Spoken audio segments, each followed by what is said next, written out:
Say it clear. Say it right. Say our name. Built this nation with our bodies and brains.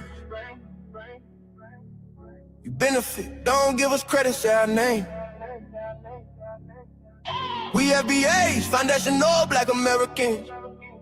You want us to fight every time you in pain, but when it's time to vote for, silence remains.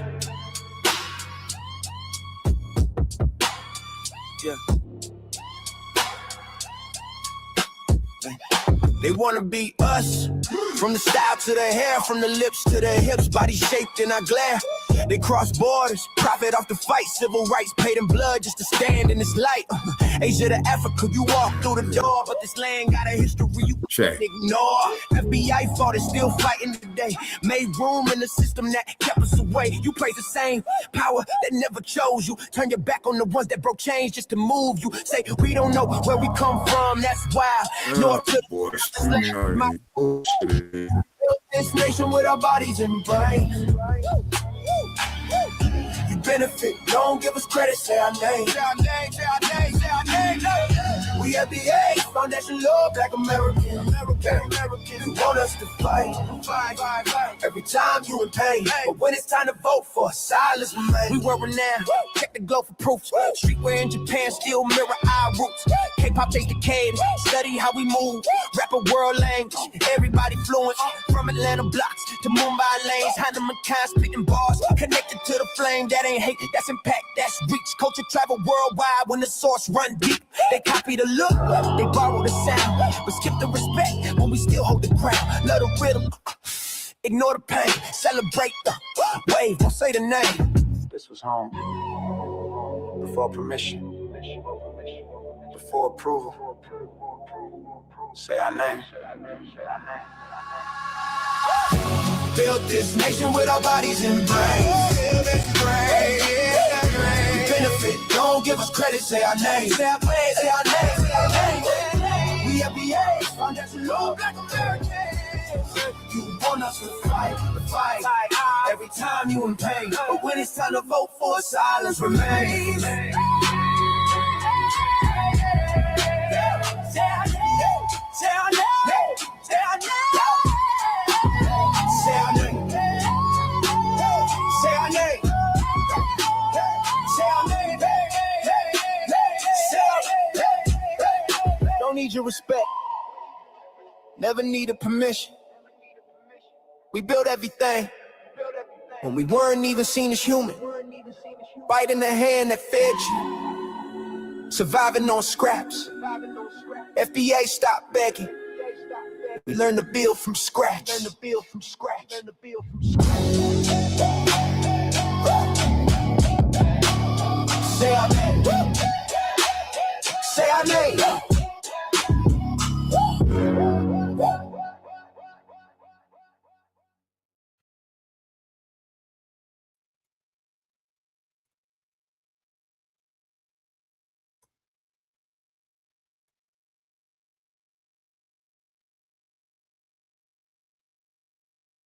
Yeah, well, we up in here now.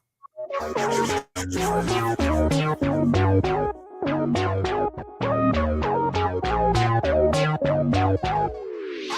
me what you know about Juneteenth. Juneteenth, it's time to celebrate. Juneteenth, Juneteenth, Juneteenth,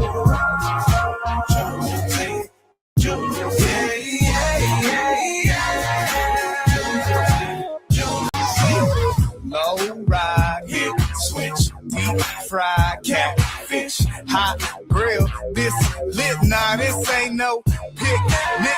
Picnics are the name of events where folks in the South came just to sit and watch a black man hang till he's limp. Strange fruit hanging from the trees in the South, this is cookout.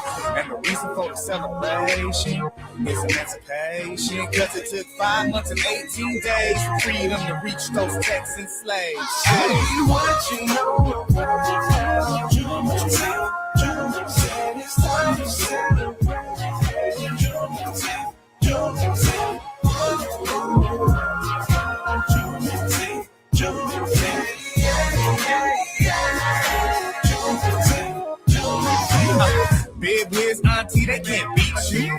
domino again, probably can't defeat you. What's in that cup, It ain't see through 2 miles an hour, so everybody see you. We all having fun, cause on January 1, 1863, Lincoln said slavery was done in Confederacy, but the war wasn't really won, so we weren't free until the troops of the Union came in force. Stranger with the Union Army, issue order number 3, 250,000 free. Can you see it from my view when the slaves at the news, shearing loudly, dropping tools, walking off, chucking the news? What you know about Juneteenth? Juneteenth said it's time to celebrate. Juneteenth, Juneteenth, Juneteenth, Juneteenth, Juneteenth.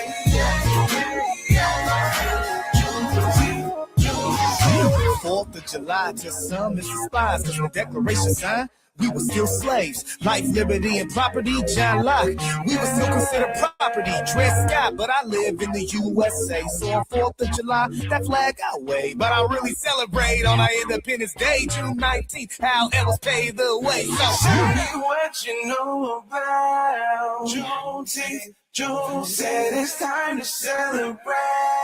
Juneteenth, Juneteenth.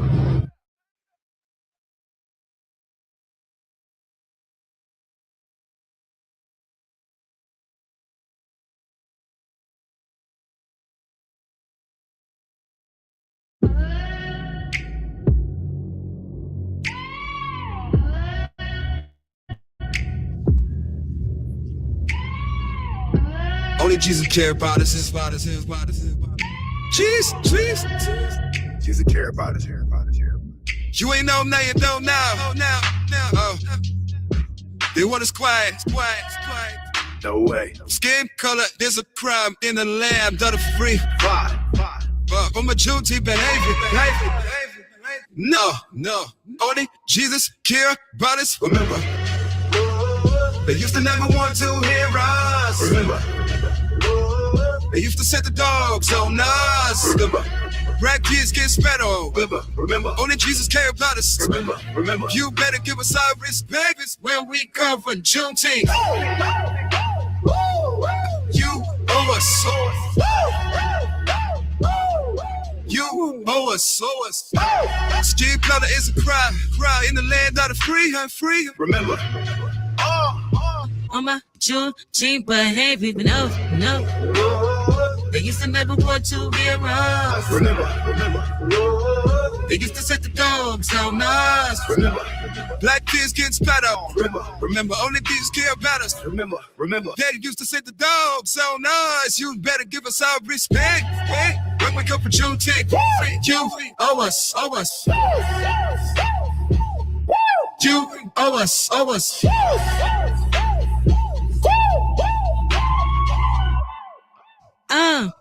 I mean, Jesus can't bite us. They used to never want to hear us. They used to set the dogs on us. You better give us some respect. Remember. And we come for Juneteenth. Remember.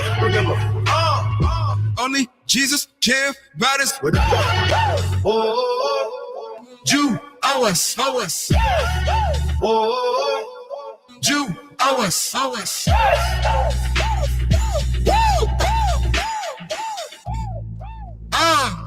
Only Jesus care about us. Remember.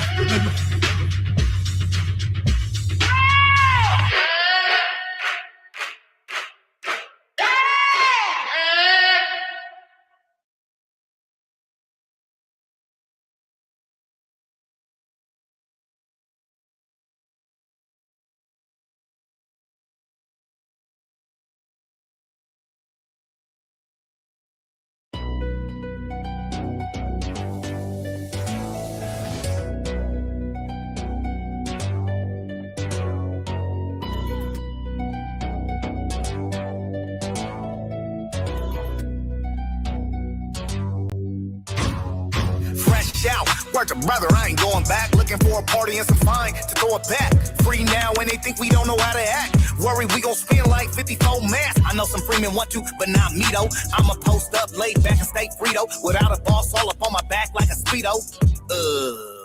That's nasty. I spot a black queen that got baked. That's Ashley. I see OG on the grill talking reckless. Wow, he got a lemon pepper peppers. Hey, OG. You know that fool finna hit. He licked me up and down and smiled with gold teeth. Boy, it's Juneteenth. We both free. Now grab a plate and don't call me OG. Call me Ask your aunties about me. Fresh out, ain't going back. Ain't finna lock me up. You ain't the boss of me. That's cause today's Juneteenth. Light it up, put that meat up on the grill. Let's celebrate, cause today's Juneteenth. Free the homies, free the bros, bust some chains, poppin' those, fresh out. Hey, it's Juneteenth, it's we about to party. Baby, what you think? I step right, I slide left, I spin around, I two-step. Said, let me learn you why today we favor. Don't be acting like Lincoln's Jesus like he's savior. Proclamation did it, free us all, free labor. Just as North emancipated, free papers. Lincoln sent the troops to free the rest, each stater. State by state, they started with the North, but week later. Got to Texas 1863, Juneteenth, Order 3, issued by General J. Granger. Brother, that's why today this party sparking. My dog's barking. I've been standing too long, time to cut it up. Watch how I do it, nephew. I'm on it. I step right, I slide left, I spin around, I two-step. Fresh out, ain't going back. Ain't finna lock me up again. You ain't the boss of me. That's cause today is Juneteenth. Light it up, put that meat up on the grill. Let's celebrate, cause today is Juneteenth. Free the homies, free the bros, bust some chains, poppin' those, fresh out. Hey, it's Juneteenth, it's we about to party. Baby, what you think? I step right, I slide left, I spin around, I two-step. I step right, I slide left, I spin around, I two-step. Potato salad busted. Hey, who made this? We gon' have it. If the food is bobo, cover your plate up with a napkin. Cause today is Juneteenth. Juneteenth.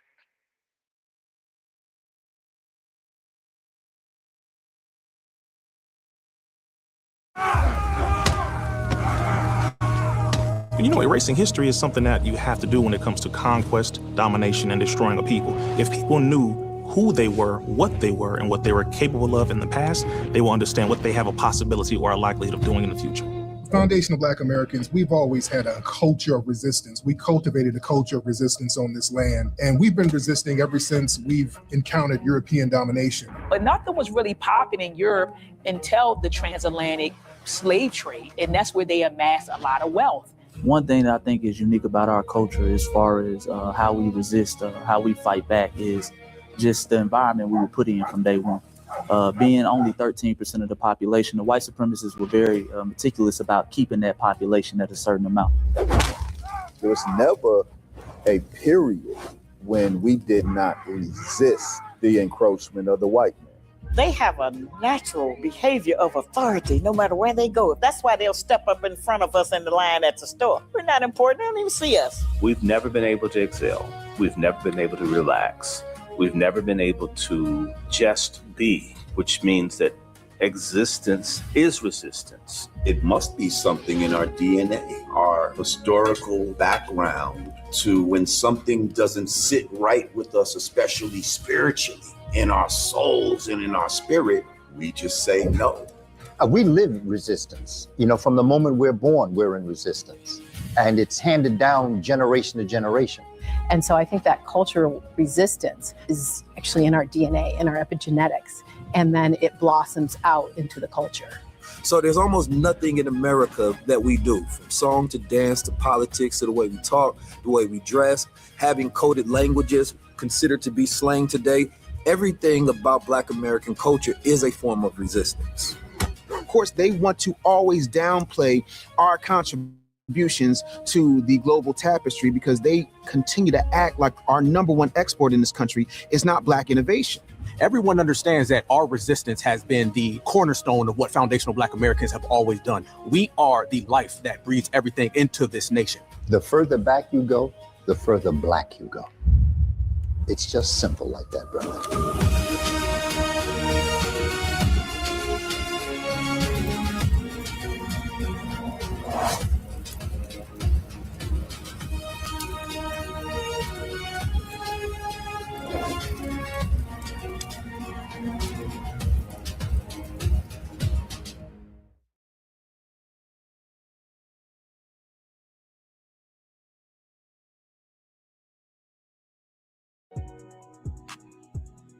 Introducing the B1 Rolodex, the easiest way to search for and support FBA and B1 businesses.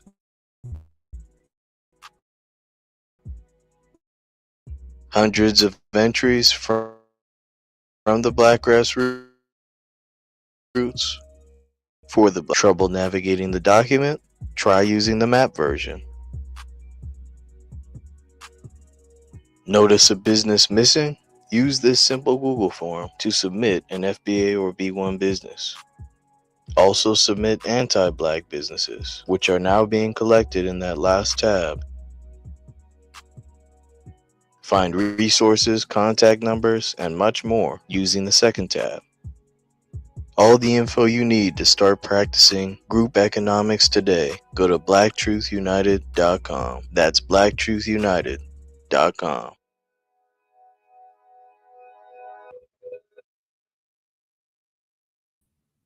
Greetings, Black family. Greetings, and thank y'all for tuning in to another episode of Grand Rock. With and today is Juneteenth. Happy Juneteenth, happy Juneteenth, Black family. Yay! 160. Cut the goddamn check. God damn it, Shabaka. Just go with the yay, man. Jesus. This day 101. I'm not in the yay, sis. I don't do drugs. That was actually funny. That was actually funny, Shabaka. Stupid. It's ridiculous. That was funny. On this season 11, episode 29 of, excuse me, is it 29? I think I got that wrong. I can't remember. No, sir, it's episode 49. That's how we know we're putting in work, man. Everybody's getting tired.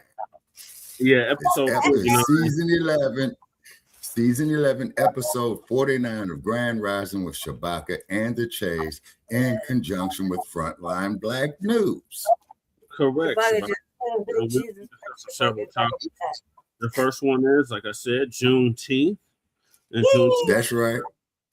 It's a foundational Black American holiday, which such the history of Juneteenth, what you didn't know, American history.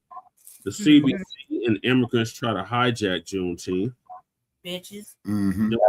Iran Lego animation, Trump's birthday collapses on himself. Great news. What did Mississippi cops do to a 1-year-old Kohen? Chud the builder can't escape this. Footage shows everything. Chud the builder's bail gets revoked. Tariq chimes in. His world is collapsing. Gruesome Newsom's empire crumbles under DOJ probe. Great news. Fuck the state of California. Shake that motherfucker into the water. Great news. Elon Musk. Not before they catch Grok powered 2,000 strikes against Iran, and nobody's talking about it. 50 Cent response to Floyd Mayweather being charged for theft and fraud over 200K. Watch. Punk ass Adam 22 forced to cancel no jumper. Great news. Great news. Great news. After selling only 30 tickets and offering free packs. It's about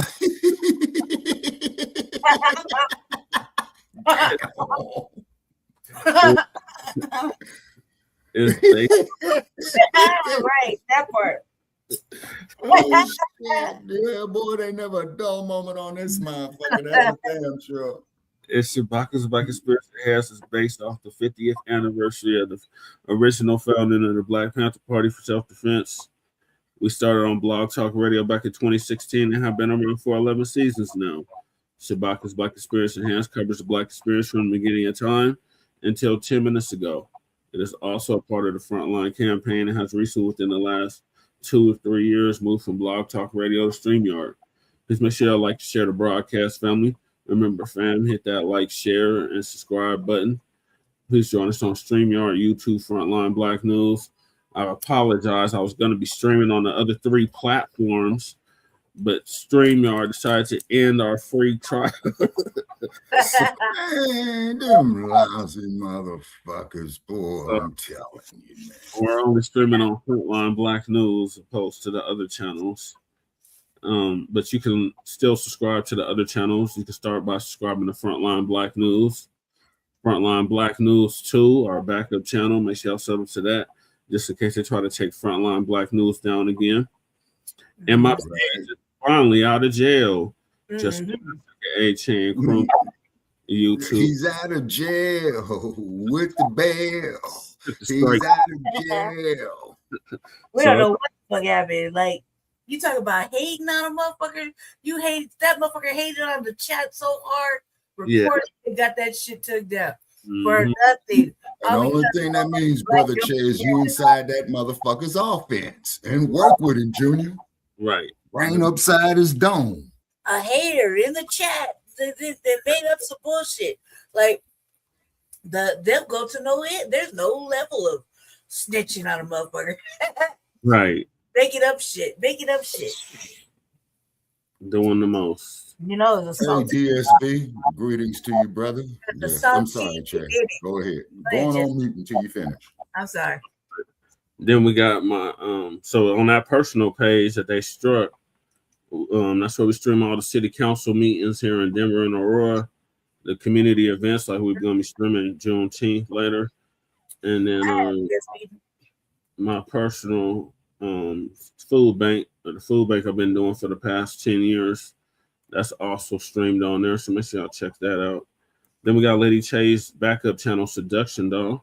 Make sure y'all sub up to that so Lady Che can start going live again on YouTube, or on that channel rather, because she can go live on YouTube, just not on that channel. Then we got her main channel where she was just live, took it down all the way to the wire. The RV. I was covering it. I kept telling everybody, but I was killing time. I was like, I got 5 more minutes. Let's see, I got to squeeze some in. Then a little PSA, then read a little article. I was squeezing to the last of the fucking last. That motherfucker went 9 hours, but 9 hours of informative motherfucking information. I'll tell you what, there's never a repeat cycle of the fucking RVA. It's always different. It's always something different, but it's supposed to be educational. Supposed to learn some shit. So to the RBA, the Revolutionary Agenda. The link is in the description. Then we got Shabaka's YouTube channel, Jeanette One. Make sure y'all sub up to that so Shabaka can start going live again on YouTube. Shabaka, what is your subscriber count at now? I think, man, we still under 200, Brother Che, but we slowly but surely making progress, you know. So I'm trying to figure out a way. How close are you to these subscribers? How close am I to how many subscribers? 50. Yeah. Okay. I got 50 subscribers. I think I'm at about 36 now. So just got to keep peppering it. You should be at 40 something. Why are you at 36? You know, okay. Let me check. The only one that focuses on that type of thing. I just be letting myself go. And so then going live, you gotta have 50 subscribers to start going live on any given YouTube channel. I'm shy. Then we got Kookies, our brother out the Mile High, Bellside, my brother. Make sure y'all check him out. Kookies the 5100. He chimed in with us briefly for the RBA. Yeah, his son gonna be in the parade. His baby gonna be in the parade. Yeah, his son gonna be in the parade. That's what's up. So make sure y'all check him out. Kookies the 5100. Come up with the FBA culture reports on YouTube. Then we got our brother Breeze Omega, my brother from another mother, who's in Virginia by way of Hempstead, Long Island. Make sure y'all check him out. Breeze Omega. Then we got our brother Church, who's originally from Watts, California, but is now in Houston, Texas. Make sure y'all check him out, the Church of Black Power. The link to his channel is also in the description. Then we got our brother Torian Rain Reloaded, who's been around for a decade plus, and actually put Lisa Cabrera on. And he's in the DMV area. Make sure y'all check him out, Torian Rain Reloaded. He's going to be dropping a Juneteenth stream later. I might tap in for that. And then we got Black Alpha Network. Make sure y'all check him out. Black Afro Elite. Make sure y'all check him out as well. And last but certainly not least, we got our brother Black Truth United. He came up with the B1 Rolodex, which is a modern day green book for FBA and B1 businesses alike. And a link to the Rolodex is in the description. A link to submit your business to the Rolodex is in the description. Shabaka wants one link. Oh, okay, Shabaka. Let me give you the link. Then we got Council the Congressional Black Caucus and create a foundational Black American caucus. Long overdue. It's handle. On the description. If I'm correct. Huh? DSB's asking a question. Oh, let me see. I'm trying to give Shabaka this link. Hold on, DSB. I can't see your comment. We put out the link, so we got to fight with trolls, man. It's been a beautiful morning so far. There's trolls in the chat? No. Oh.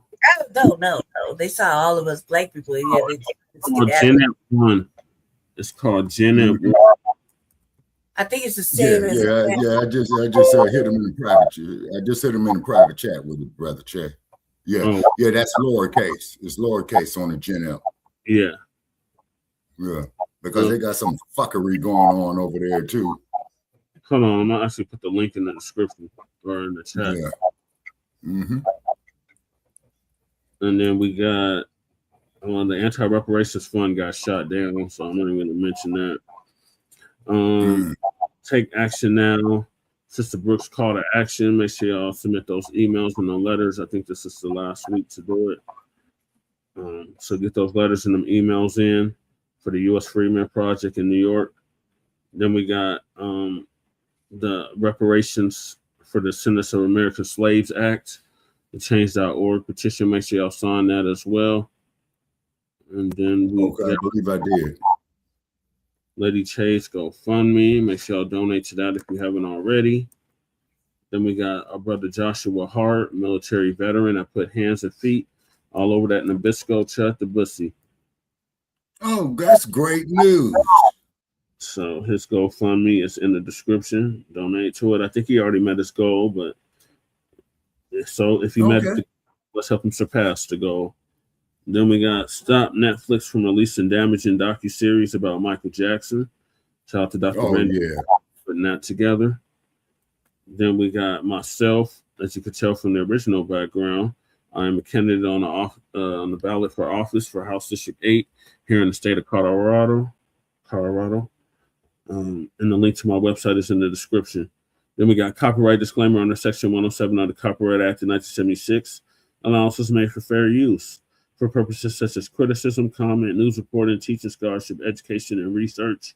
And I do not own the rights to the music. And if you don't understand racism and white supremacy, what it is and how it works, okay. Thank you, Deuce McCord. What it is and how it works. Everything else you can understand will only confuse you. In all 9 or 10 areas of human and people activity, and that is economics, that's education, that's entertainment, that is labor, that is law, that is politics, that is religion, that is sex, and that is war. And some say health and nutrition. In all 9 or 10 commerce. Well, that's economics, Shabaka. Commerce and that's true. That was by Mr. Nelly Fuller Jr., who transitioned exactly a year ago at the age of 95, produced justice.com. And when you, a black person, are captured by any race soldier, you must never fuss, fight, or flee. Comply and defend yourself in court, also by Mr. Nelly Fuller Jr., produced justice.com. And last but certainly not least, we got racism and white supremacy. It's conscious and subconscious behavior to maintain white genetic survival, to prevent white genetic annihilation. And that was by the late, great master teacher, Dr. Francis Cress Wilson, who transitioned exactly 10 years ago at the age of 80 and would have been 90 as of 2 months ago. And shout out to our FBA brother out of Los Angeles, California, Tariq Nasheed, preparing for her funeral, along with several others. So those are the topics. Make sure y'all hit that like and subscribe button. All right, Shabaka, we're going to hop into Juneteenth and how it's a foundational Black American holiday. It's not a Pan-African holiday. It's not a diaspora holiday. It's strictly a Black American holiday. So let me share the screen. Okay, yes, sir, DSP. You're always welcome, Shabaka. We got to support each other, family. Facts. Okay. Yeah, I'll be with Jesse later on today. We would go to do Frontline Black News Friday tomorrow, whatever. But I'm gonna be with him at the Black House. So. Juneteenth goes by many names, whether you call it Emancipation Day, Freedom Day, or the country's second independence. I'm gonna play this clip first, and I'm gonna play the Juneteenth at the Foundational Black American Holiday. So this first clip is the history of Juneteenth, what you didn't know, American. Day. Juneteenth is one of the most important anniversaries in American history. On June 19, 1865, Major General Gordon Granger, who had fought for the Union, led a force of soldiers to Galveston, Texas, to deliver a very important message. The war was finally over. The Union had won, and it now had the manpower to enforce the end of slavery. The announcement came 2 months after the effective conclusion of the Civil War, and even longer since President Abraham Lincoln had first signed the Emancipation Proclamation. That was 160 years ago. But there is much more to the story of Juneteenth that you probably didn't know. First off, what does Juneteenth represent? First things first, Juneteenth gets its name from combining June and 19th, the day that Granger arrived in Galveston, bearing a message of freedom for the slaves there. Upon his arrival, he read out General Order No. 3, informing the residents that slavery would no longer be tolerated and that all slaves were now free and would henceforth be treated as hired workers if they chose to remain on the plantations. The order read, in part, "The people of Texas are informed that in accordance with the proclamation from the Executive of the United States, all slaves are free. This involves an absolute equality of rights and rights of property between former masters and slaves, and the connection heretofore existing between them becomes that between employer and hired laborer. The freedmen are advised to remain quietly at their present homes and work for wages. They are informed that they will not be allowed to collect at military posts and that they will not be supported in idleness either there or elsewhere." But slavery did not end on Juneteenth. Enslaved people had already been emancipated, they just didn't know it. The June 19th announcement came more than 2.5 years after Abraham Lincoln issued the Emancipation Proclamation in January 1st, 1863. So technically, from the Union's perspective, the 250,000 enslaved people in Texas were already free, but none of them were aware of it, and no one was in a rush to inform them. There were many theories as to why the Emancipation Proclamation wasn't enforced in Texas. News traveled slowly back in those days. It took Confederate soldiers in western Texas more than 2 months to hear that Robert E. Lee had surrendered at Appomattox. Still, some have struggled to explain the 30-month gap between Lincoln's proclamation and the enslaved people's freedom, leading to speculation that some Texans suppressed the announcement. Other theories include that the original messenger was murdered to prevent the information from being relayed, or that the federal government purposely delayed the announcement to Texas to get one more cotton harvest out of the enslaved workers. But the real reason is probably that Lincoln's proclamation simply wasn't enforceable in the rebel states before the end of the Civil War. What came after the period of Juneteenth is known as the scatter. Most freed people weren't terribly interested in staying with the people who had enslaved them, even if pay was involved. In fact, some were leaving before Granger had finished making the announcement. It's perhaps unsurprising that many former slaves did not stay on the plantations as workers and instead left in search of new beginnings or to find family members who had been sold away. Not all enslaved people were freed instantly. Texas is a large state, and General Granger's order was slow to spread. According to historian James Smallwood, many enslavers deliberately suppressed the information until after the harvest, and some beyond that. In July 1867, there were 2 separate reports of enslaved people being freed, and one report of a Texas horse thief named Alex Simpson, whose enslaved people were only freed after his hanging in 1868. Despite the announcement, Texas enslavers weren't too eager to part with what they had felt was their property. When freed people tried to leave, many of them were beaten, lynched, or murdered.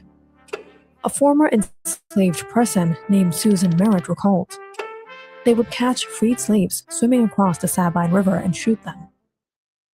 There were limited options for celebrating. When freed people tried to celebrate the first anniversary of the announcement a year later, they faced a problem. Segregation laws were expanding rapidly, so there were no public places or parks they were permitted to use. In the 1870s, former enslaved people pooled together $800 and purchased 10 acres of land, which they deemed as the Emancipation Park. Until the 1950s, it was the only public park and swimming pool in the Houston area that was open to African Americans. The Emancipation Park underwent a $33.5 million renovation in 2016 and was rededicated in the summer of 2017. The renovation helped the architecture tell the story of Juneteenth, the story of oppression, struggle, freedom, and hope. Juneteenth celebrations waned during the era of Jim Crow laws until the Civil Rights Movement in the 1960s, when the Poor People's March planned by Martin Luther King Jr. was purposely scheduled to coincide with the date. The march brought Juneteenth back to the forefront. And when march participants took the celebrations back to their home states, the holiday was reborn. Texas was the first state to declare Juneteenth a state holiday in 1980, becoming the first state to do so. And now, Juneteenth is a federal holiday. Thanks to the efforts of the nonagenarian activist Opal Lee, who began walking state to state to draw attention to the cause in 2016, Congress passed legislation making Juneteenth a federal holiday in 2021. President Joe Biden signed the bill into law on June 17, 2021. So, what about the flag? The Juneteenth flag is full of symbolism. The first Juneteenth flag was designed by L.J. Graff in 1997, and she packed lots of meaning into her design. The colors red, white, and blue echo the American flag to symbolize that the enslaved people and their descendants were Americans. The star in the middle pays homage to Texas, while the bursting new star on the horizon of the red and blue fields represent a new freedom and a new people. The second flag was created by activist Ben Haith in 2000 and illustrated by Graff. It is a revision of the first. The arc in the middle represents a new day. If you liked our video, don't forget to subscribe and follow our channel for more videos like this one. Get to like and subscribe to Frontline Black News. That's right. All right, so there y'all have it. There's the history of Juneteenth, strictly a Black American holiday. And as you can see, we got our own flag for Juneteenth. So please get the colors right, because we've been seeing a lot of people messing up the color scheme. And our brother Church is going to go in on that next.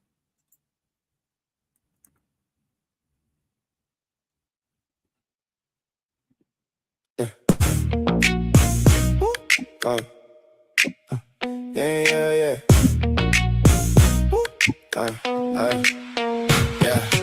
June 19, that day got away. Chains fell off, don't rewrite the date. Foundation of Black American pride on the plate. Bloodline stories, we don't trade the gate. On flag way, let it ride in the wind. Red, white, blue, that's where we begin. Not your remix, not your borrow spin, it's our legacy.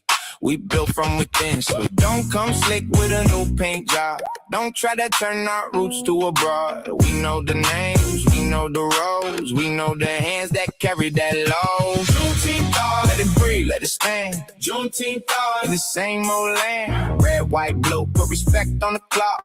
Juneteenth dog, that's the FBA hallmark. Juneteenth dog, let it breathe, let it stand. Juneteenth dog, it's a family band. Keep your flag talk, keep your style at home. We got our own roots, we got our own zone. Traditions, cookouts, kids in the yard. Old songs running, memory hard. Names passed down like a flame in the night. We don't need permission just to say what's right. I love the kinfolk, love the line we trace. Look, the sweet tea and the earned out grace. But if you hear, respect the frame. Don't step on the day, don't change the name. It's bigger than trends, bigger than waves, bigger than a post in a costume parade. This is a marker, this is a key, this is a claim to our history. Juneteenth, let it breathe, let it stand. Juneteenth, in the same old land. Red, white, blue, put respect on the clock. Juneteenth, that's an FBA hallmark. Juneteenth, let it breathe, let it stand. Juneteenth, it's a family band. Keep your flag talk, keep your style at home. We got our own roots, we got our own zone. No borrowed lands, no costume spin, no telling us who we were. Back then, we held that line, we kept that flame, and we still do now when we call that name. Juneteenth, let it breathe, let it stand. Juneteenth, in the same old lane. Red, white, blue, put respect on the cloth. Juneteenth, that's an FBA hallmark. Juneteenth, let it breathe, let it stand. Juneteenth, it's a family band. Keep your flag talk, keep your style at home. We got our own roots, we got our own zone. Hey, look, I knew about the Pan-African flag, and I knew there would be some controversy. There's some people who were saying, hey, we don't need another flag, no flag. No, our ancestors made this country great. How's that one?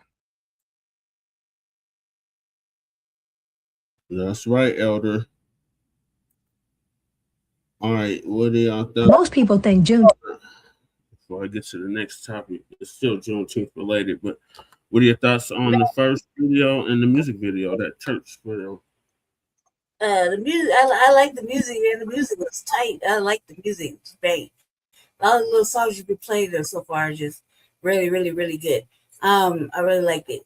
As far as the flag, I mean, like, I don't even know why we have to have this discussion. Like, we know what the flag look like. Well, who's messing it up? That we have to go in depth and have a reckoning of such. Like, it is, the flag is the heritage flag is the heritage flag. Like, who's messing it up? That we gotta talk about it and have a dialogue. Like this, I didn't understand it. I didn't understand it when Afro Elite brought it up. I was like, who's messing me internalizing? I was like, who messing up the flag like that? They, this Juneteenth, is this a tether activity? Like, I was just curious, like, why would you do that? I mean, like, we already got the memo about no Pan-Africanism, no Pan-African flags. Okay, cool, whatever. But who messes that up? Like, get the colors right. There's only 3 colors on the bitch. They always get the colors wrong, Lady Che. They always put some, like, It comes already made. It comes already made. You ain't sewing it yourself. You'll see the signs. They got a Pan-African theme to it. The news, the local news media out here, all they show is the Pan-African colors. We got to set the record straight that no, it's not Pan-African colors on this day. It is red, white, and blue, because we built the red, white, and blue, and they need to compensate us for it now. Well, that is true, Brother Che. You know what I'm saying? And the cold part about it is, see, like when we look at these public indoctrination centers, okay, that they have us sending our children to, they teach them everything else except their own culture and history. You know what I mean?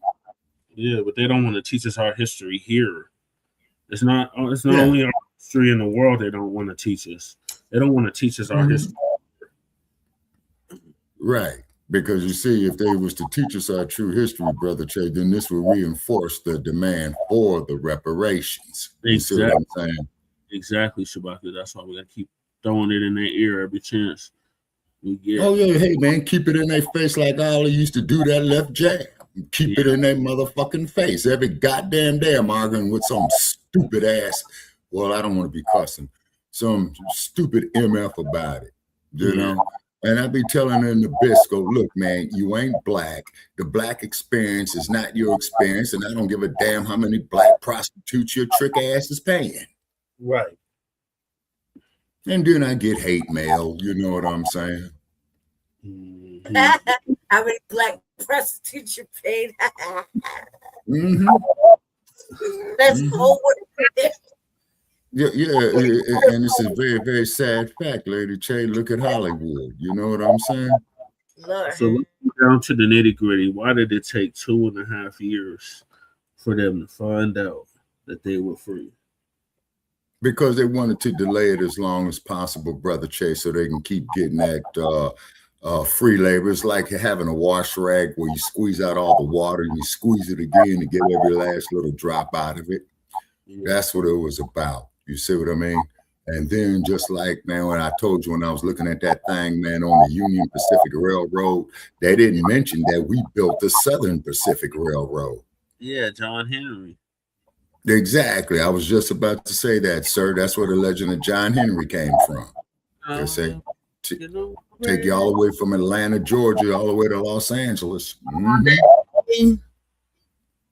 It was a whole film we used to sing when we was kids. Yeah. So is that your final thoughts on that portion of it, Shabaka? No, sir. What it is they just need to give us the whole goddamn Federal Reserve, man. You know what I'm saying? Hey, Shabaka, on the history of Juneteenth. Oh yeah, on the history of Juneteenth, yeah, you know, it's very, very significant that our young people learn about it. Then not to mention the fact, look at the shit, man, that they was talking about Michelle Obama saying that she was a man and all that when they gave the presidential library on the south side of the Chi, you know, for Barack Obama, you know. Yeah, we're going to touch on that tomorrow. Oh, okay. And then, list. Okay. And Val says the forms of communication were not as effective as today. They were using Telegram back then. Yeah, you're right, Val. And the Telegraph post ran with the Union Pacific Railroad too, and the Southern Pacific Railroad, if I got it right. Yep. That's what they was transporting that mail. Mm-hmm. So yeah. All right. I'm gonna let this next clip play then, because they trying to co-opt our shit. The congressional black talkers and the immigrants, the illegals, try to hijack Juneteenth. The tethers is trying to hijack Juneteenth, Shabaka. Colors are red, black, and green. But that's not Juneteenth. That's Pan-African. And I know this might sound wild, but stay with me. Because by the end of this, you're going to look at Juneteenth completely different. Juneteenth is not an African holiday. It is an American holiday. Here as we get ready to celebrate Juneteenth and those ideals of freedom, I have to stand here on the Senate floor, recount this history and say that we are at another crisis point in our democracy because the Supreme Court now has gutted the Voting Rights Act. Might have to drop a dime on them. For sure. You know what I'm saying? Stop. I don't like that shit. For sure, bro. Man, what movie is that from? I don't like that shit. Little Richard, Ali, Malcolm, Billie Holiday. I'm pretty sure it's Baker.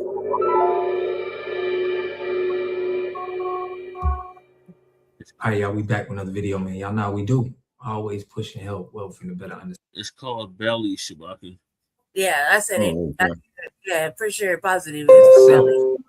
So in this video, y'all, we're going over how Juneteenth is now being celebrated from other cultures and nationalities. We got one where it was a Haitian lady and a Asian woman, and we always had Africa look like they trying to take on the Juneteenth. The Caribbeans. Immigrant tethers are trying to take over Juneteenth yet again. That's meant for Black Americans. Chef Manushka Guerrier, Haitian. Chef Debbie Lee, Korean. Now, what are you guys doing? You know we having an Asian business boycott, trying to host some Juneteenth event, some shindig at a Korean hub. But you guys are not Black American. Now, Manushka worked on the Food Network. Everybody knows what the Food Network is. So, wait, why are there no Black Americans hosting this event? This is cultural encroachment. Now, you guys know no one gave you the authority to host any events for Black Americans with no Black Americans, especially when the event is called Juneteenth. That is cultural encroachment. Listen, my name is Ken Nottaway. I'm the 5th great-grandson of Nat Turner, one of the greatest American freedom fighters of all time. On my channel, we talk about journalism, psychology, communication, media, and public relations. And oftentimes through these channels, through these mediums, our narratives are changed. We're correcting the action, protecting our culture. We are advocating for our culture that doesn't belong to a Haitian or a Korean. These are also the areas that I received my college degrees and my expertise. And because I'm from this lineage, you guys are being put on notice. Now listen, this is Manushka's social media, and this is Debbie Lee's social media. You guys are out of control. You're out of order. Why would you want to practice cultural encroachment against Black Americans? It's such a shame. Hit them up. Make them understand. You cannot speak for Black Americans. You cannot practice cultural encroachment. No. Okay? Calm that down. Talking about some soul to soul. The problem with that is it's a federal recognized holiday for Black Americans. Okay? And we still in delineation mode where we want to make sure that no one is taking our image, name, and likeness and using it for their benefit. And ironic that the same people who have committed their lives to declaring from the rooftops that Black Americans have no culture are now trying to make Juneteenth about them. Like, as a Black American, I understand that Haitian Independence Day is not my culture. It's not for me to celebrate. It's not for me to try to colonize or take. For an example, like Haitian Independence Day is a Haitian thing. I understand that that's their culture, that's their history. That's a day for them to celebrate. I understand that's not about me. But for some reason, when it comes to Black Americans, the diaspora, don't really like that word, cannot have the same mindset. Like, the same people that say we have no culture are now trying to like make Juneteenth a diaspora thing or a Black thing instead of a holiday that celebrates a very specific moment in Black American history. Like 1865, the whole Juneteenth thing. What did it have to do with Black Brits? What did it have to do with Caribbeans? What did it have to do with Africans?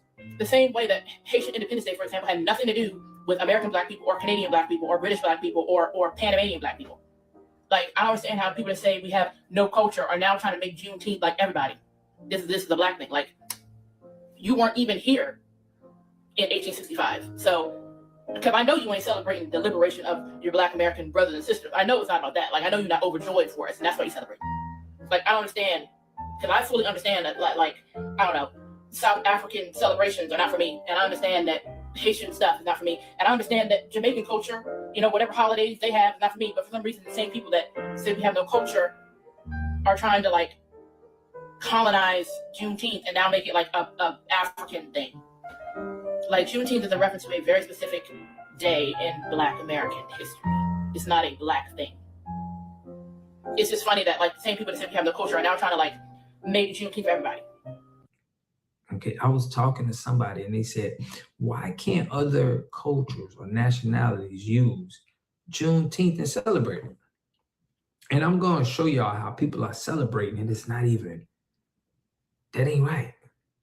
So just imagine if Black Americans, right, we was like, hey, they have a holiday in China and we're going to celebrate the China holiday. Y'all come to our Black organization, come to our Black restaurant, man. We're going to celebrate, a China holiday. It would seem weird. Why would a culture, and I don't mean to say that why are they celebrating, but we see it's not being done with good intentions. Okay, and we know that's been the play running on Black Americans for a long time. They don't do things in good intentions. They do it to take advantage. Okay, so I'm going to show y'all some examples of how they're doing that right now. But this holiday is for us, it's for our ancestors and the things that we've been through on this land. And we want to separate from people who have pride in their countries and what they've been through. And we want to show people the pride that we got. Can anyone explain to me what the issue is with Black Americans wanting to specify if Black-owned businesses are Black American-owned, Caribbean-owned, or African-owned? I just think it's very telling to see how others in the diaspora are reacting to us simply wanting to specify what a Black American business is. Like, I just don't get it. Forever, if you've ever met anybody from the Caribbean or anybody from a country in Africa, they have so much pride in where they come from, and they should. That being said, if you have ever witnessed how much pride they have in their homelands, you would also know that they get extremely offended when you suggest that they're Black. So with that being said, y'all will not try to make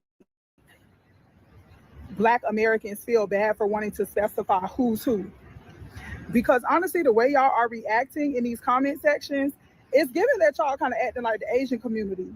Everybody wants to profit from us while still being hateful towards us. It's not gonna happen.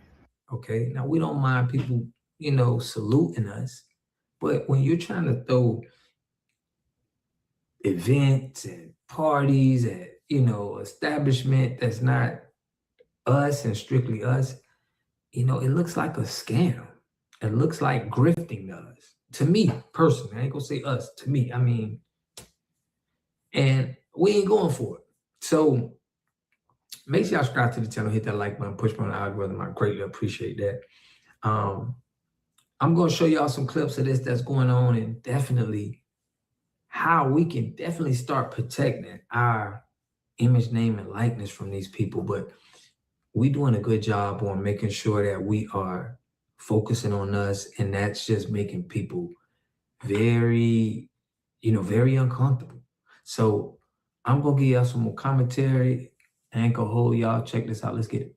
Juneteenth is coming up, but there's a big problem because most people think Juneteenth colors are red, black, and green. But that's not Juneteenth. That's Pan-African. And I know this might sound wild, but stay with me because by the end of this, you're going to look at Juneteenth completely different. Juneteenth is not an African holiday. It is an American holiday. It is the day that enslaved people in Galveston, Texas, found out they were free right here on this soil in this country. And Juneteenth became an official United States federal holiday in June of 2021. So Juneteenth actually has its own flag, and most people have never seen it. It's red, white, and blue with a star in the center and a burst around it. The star has a dual meaning. One, it represents Texas, the Lone Star State, and it also represents the freedom of foundational Black Americans across all 50 states. And the burst around it represents a new beginning, the birth of a new day, and a fresh start for newly free people. The same colors as the American flag, because the message is clear. Our freedom is American history, not borrowed from somewhere else. A foundational Black American who is a community organizer and activist named Ben Haith designed the flag in 1997 because he believed that Juneteenth deserved a symbol that told the truth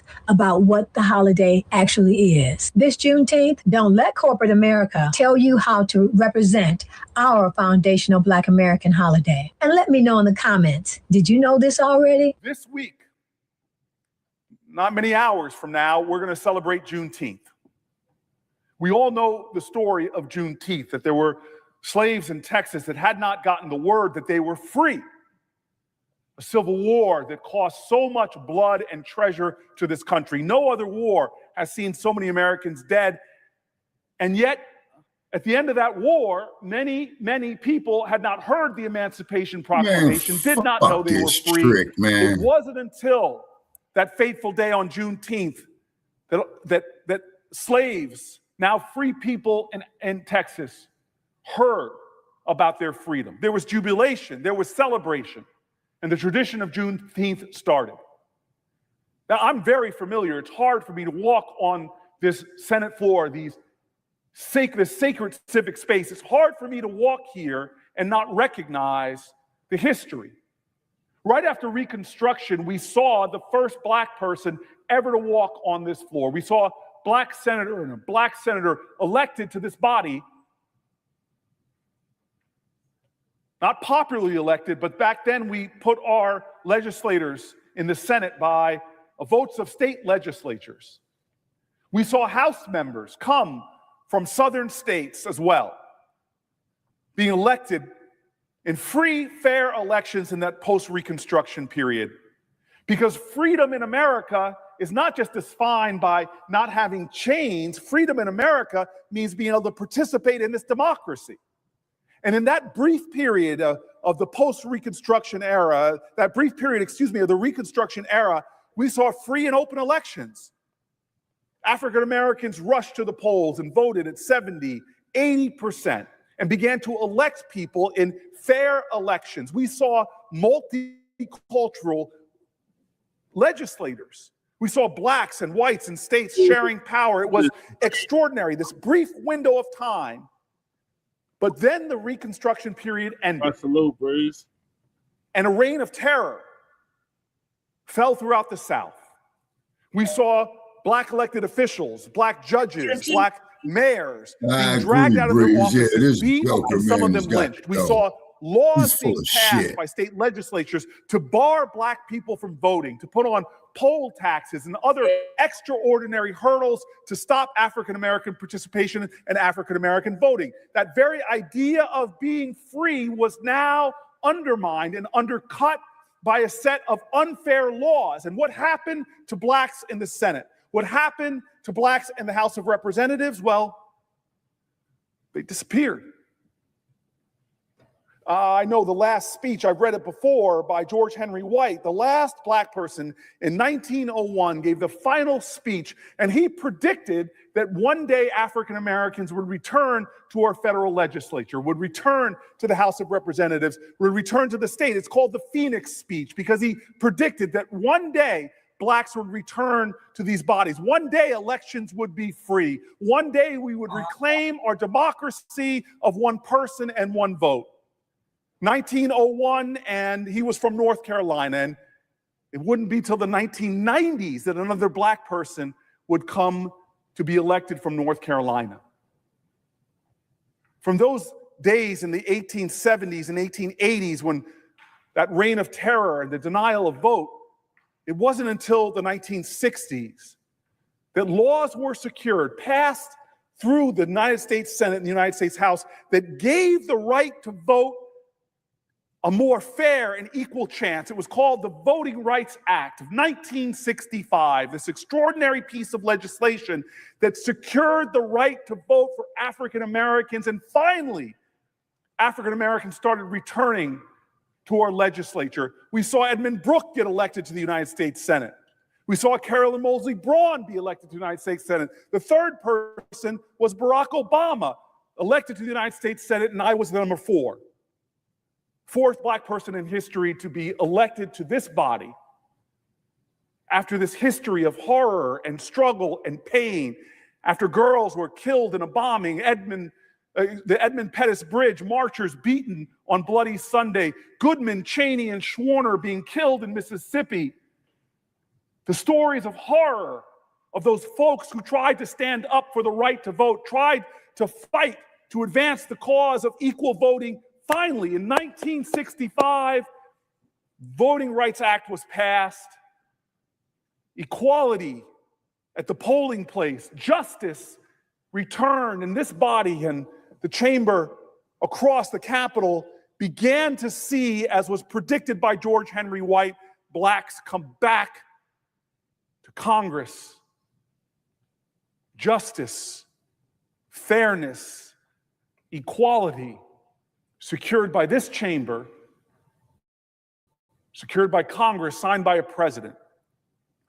The Voting Rights Act from 1965 held strong and allowed that fairness to be seen and allowed voters to have a fair say. But here, as we get ready to celebrate Juneteenth and those ideals of freedom, I have to stand here on this Senate floor, recount this history, and say that we are at another crisis point in our democracy because the Supreme Court now has gutted the Voting Rights Act, eviscerated Section 2. And what's happened as a result? Before the ink was dry, we saw southern states, those same states than a century before, used the legislative power at the state level to eviscerate Black voting fairness, they raced really quickly to draw congressional lines on their maps with the express purpose of diluting African American voting power.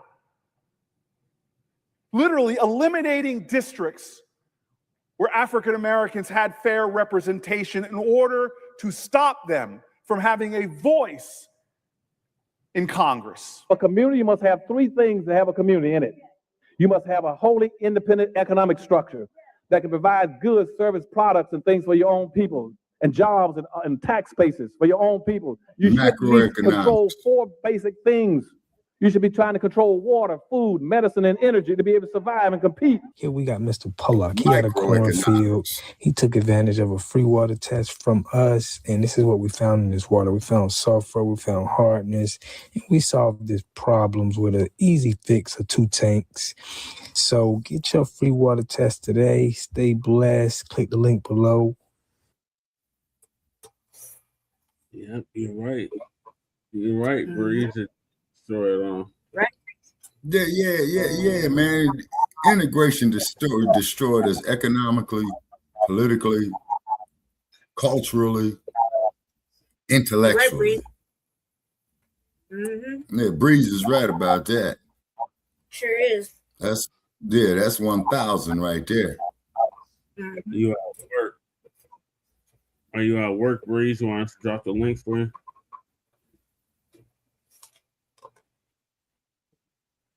All right, Shabaka, what's your thoughts on the last video? Okay, my thoughts on the last video, man. Corey Hooker, man, is just that, a damn prostitute. You know what I'm saying? You know, the majority of these black ass politicians are nothing but prostitutes, but that does not apply to you, Brother Check.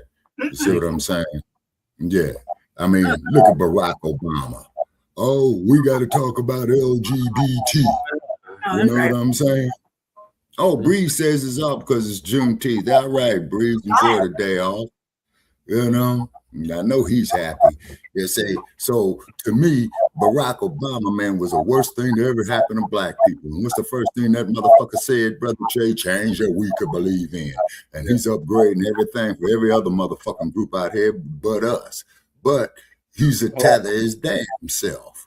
We got Maxwell in the building. Who's in the building? Hey, Maxwell. Hey, how you been? Hey, Top of the morning. All mods in the chat family. Top of the morning to you, Mr. Maxwell. Top of the morning. Thank you for joining us. And then anytime that this motherfucker gonna get up here, now do let me say this here to keep politically correct, okay? That alphabetized agenda, to have their human rights, to have their civil rights, but I'll be goddamned if I'm gonna call a fucking man a woman. That's an insult to my mother's memory. Right.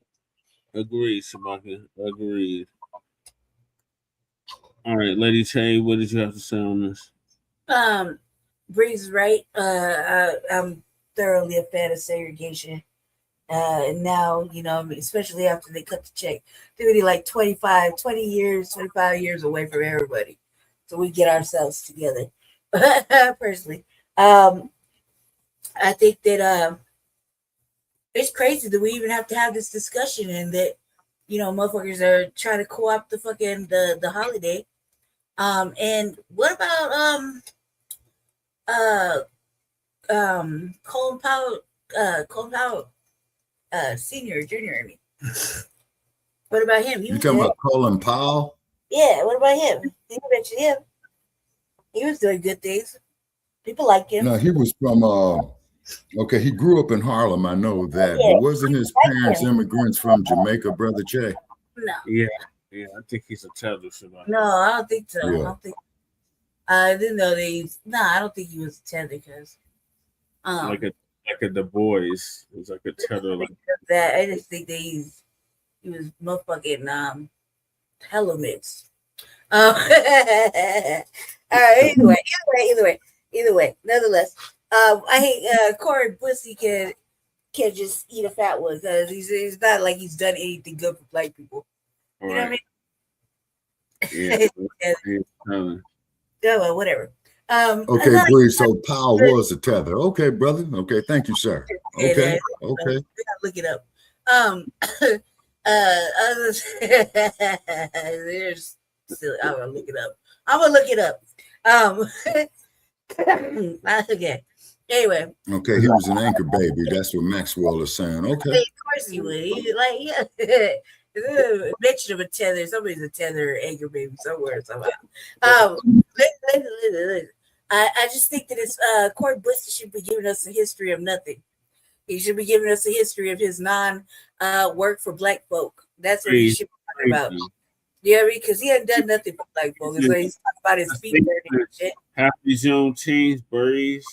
Yeah, we do. Oh, Breeze is what is Breeze. What it be? What it be? What it do? What it do? Why you let him up? Happy Juneteenth, Breeze. You let him up, that's gonna cause havoc on the platform. Get his minds together. String with him. Happy Juneteenth. I'm just messing with Breeze. We got He's trying to raise his blood pressure before he go out there and start barbecuing and shit. And lamb belly and shit. Yeah, cooking delicatessens and shit. Yeah. I don't know how to raise his blood pressure. Yeah, we can't hear him. Mute your mic. Breeze. Yeah. Thank you. Happy Juneteenth, Breeze. He having a mic. We know you're gonna be making something good today for the black family out there. We know that's gonna happen. Mm-hmm. Yeah. He's gonna go out and come back in. It's the audio, man. He'll be back. Yeah, fuck Colin Powell. Not fuck Colin Powell. Fuck Corey Bussy. Yeah. And what about hey, lady, check. You remember when that trick got up there and filibustered for 25 hours? You know he was on that shit. Right. Yeah. He had to be on that shit, man. I ain't never seen nothing like that before. People, a motherfucker standing up there talking bullshit, man, for 25 hours. White man, I know you better. I know you're not like that. You're not really like that. He said the way he was talking to that white man, like that white man wasn't acting in his full complexion for the protection. Yeah, he's like, I know you personally. I know you don't believe that in your heart. Like, come on, Corey, man, shut the fuck up and get up off this shit. He was up there for a long time, like 25 hours. Yeah, you're right. He was up there for a grip. He was on that special shit. You know what I mean? Top tier. He got his bussy tossed off. That's why.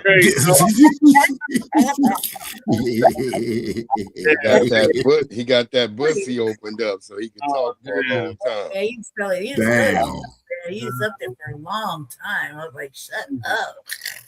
25 hours of madness. Man, man.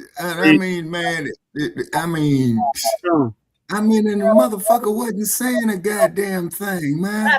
You could believe if I'm up there for 25 hours, man, I'm gonna be talking about some goddamn reparations, these motherfucking murdering ass cops. You see what I'm saying? You know? You're right. What were you saying, Jesse? He was on booger sugar babbling. Melanated politicians are weird as fuck. Yeah, you ain't lying about that. They are, man. That was a long time to be in front of people knowing that you probably over there just doing bumps in the bathroom and shit. What were you talking about, Jesse? I was saying, there you go. We can hear you now.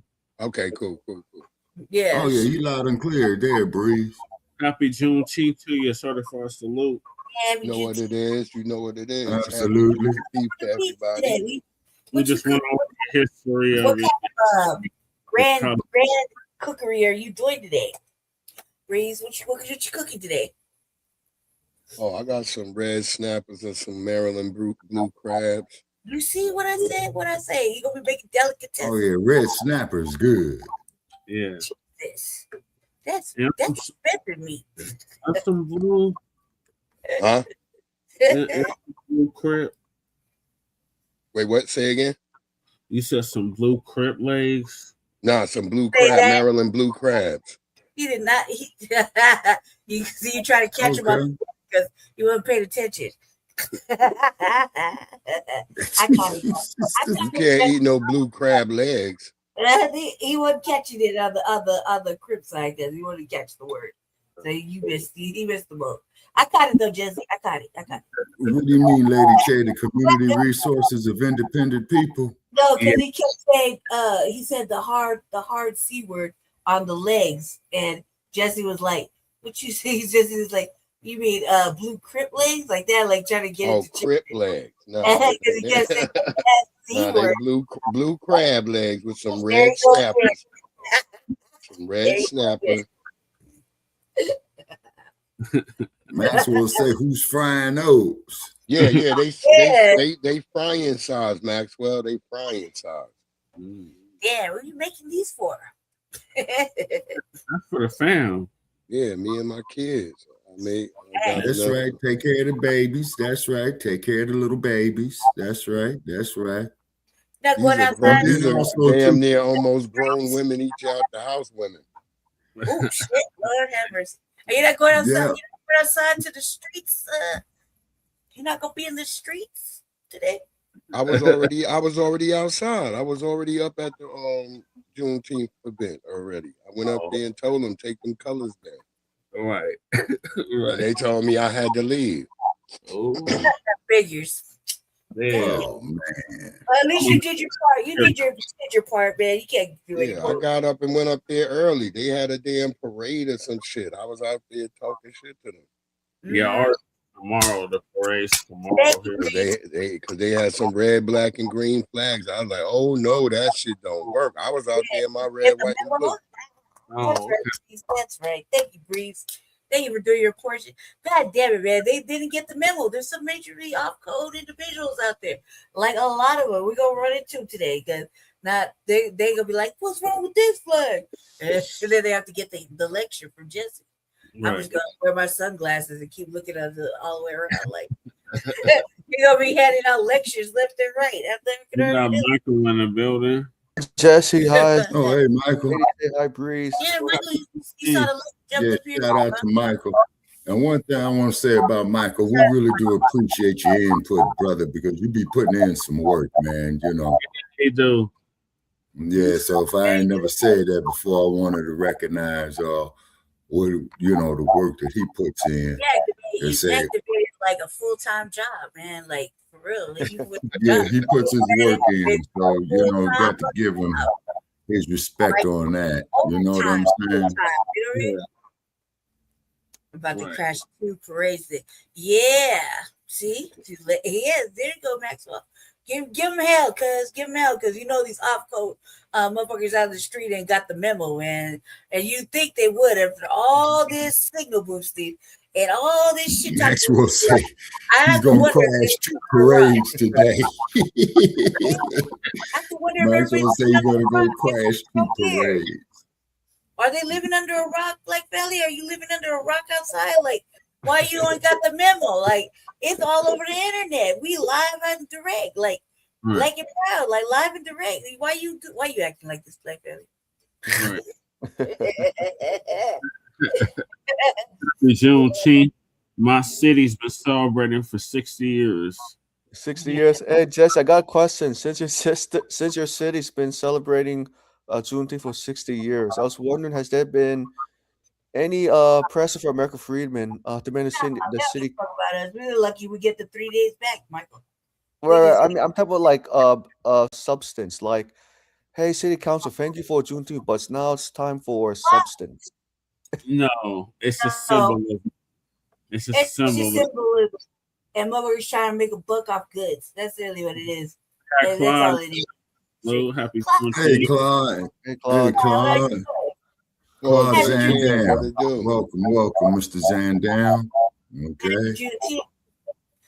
Yeah, no, they don't give a fuck. And you can't like Jessica be out lecturing everybody today. Like that's pretty much how it goes every Juneteenth, where he's out there lecturing people. You didn't get the memo. I'm gonna be like, you didn't get the memo, Black Valley. Right. We're all over the internet right now. Right. Like the talk about FBA is like a hot topic. Mm-hmm.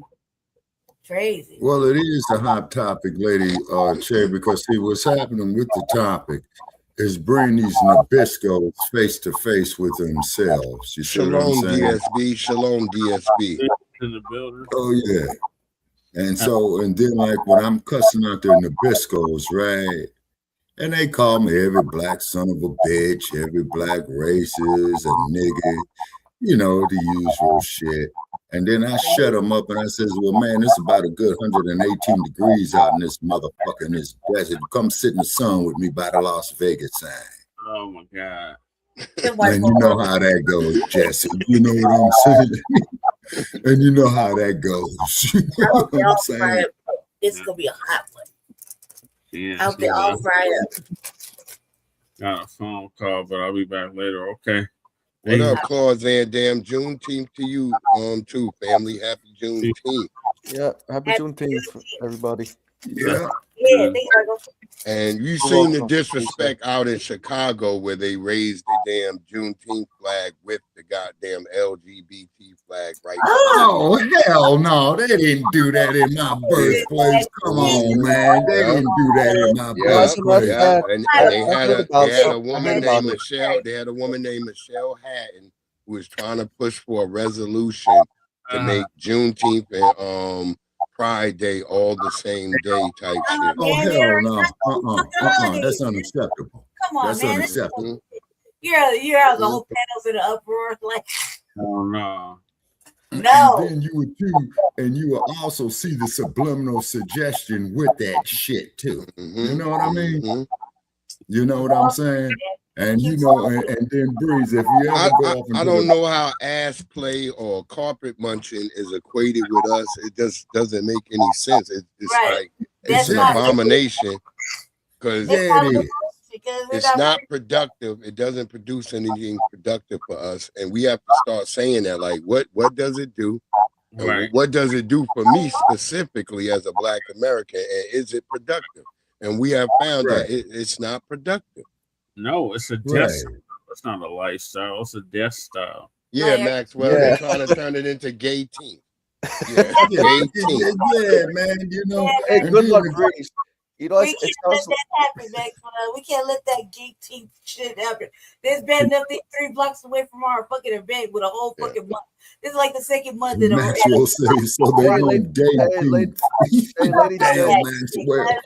We gotta contend with the pride shit and the white supremacists over there doing the fucking no kings bullshit. Like homosexuality is white supremacy. One street, 3 days. It is, man. Look at Greece.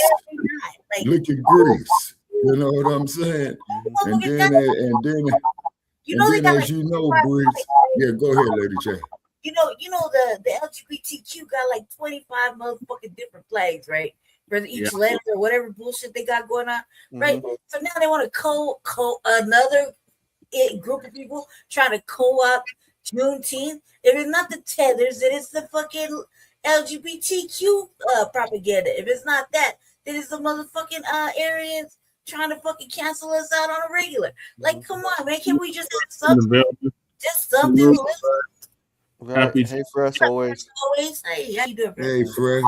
So you ain't gonna say hi to me, Fresh? Okay, Fresh. You ain't gonna say hi to me? Okay, all right. Yeah. Okay, you know, sounds a bit good. Yeah. Happy Juneteenth, Fresh. Happy Juneteenth, Fresh. Yeah.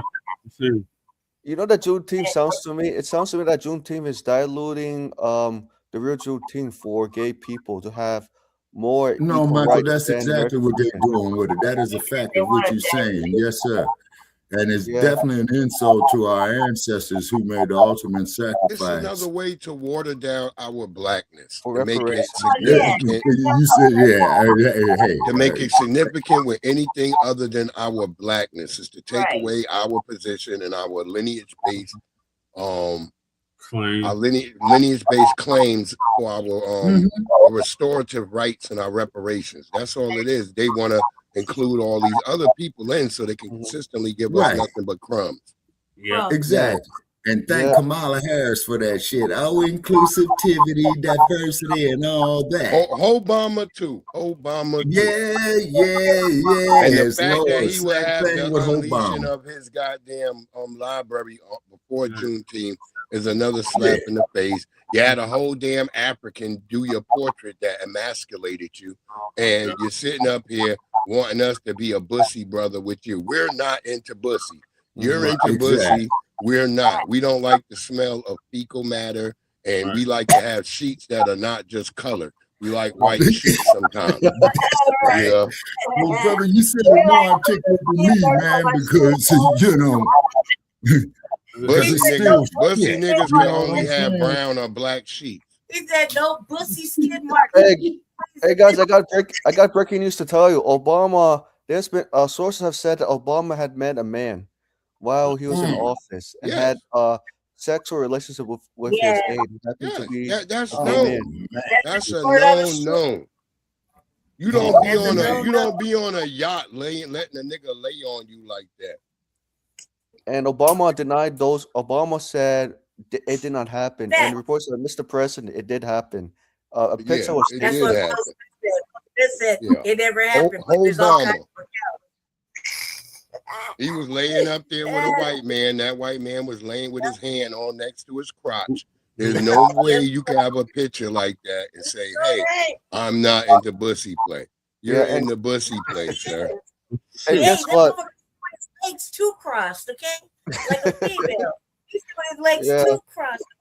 Fucking, you see how Obama sits? He sits with his legs crossed like a motherfucking female, cause so you know he's on the not even usually when they have a presidential picture, the president is sitting and the wife is behind him. Obama picture is his wife sitting and him sitting up on a damn chair behind her like a damn woman. And that's what I'm trying to say. The man is a bussy player. He plays all non-basic. He plays all the bases. Right. I did not. That's what he is. Fresh. I timed out. Mistake. God damn it. What happened? Fresh got timed out by mistake. Oh damn! Yeah, it be happening sometimes. It be happening sometimes. And then also too, Breeze, if you recall, you remember when Obama went to Kenya, y'all, and he went up there, man, and told the president Kenyatta about the alphabetized agenda, and they told his ass to shake the spot, man. And Ethiopia told that motherfucker don't even bother landing here if you coming with that bullshit. You know what I'm saying? Yeah. Yep. Obama, man, he's a straight hoe. Okay, Maxwell says, he's one of our biggest ops. I believe it, Maxwell. Yeah, any goddamn time, man, when you got black people who are unarmed murdered by the police, and that motherfucker don't step in with no executive power, something is up. Very much so. Have you guys noticed after Obama legalized Block Fresh real quick. Yo, what up, Twin Pyramid? Yo, I was just trying to find Fresh real quick so we can unblock him, bro. He's timed out for like a minute or something. Yeah, Jesse Sausage Fingers did that.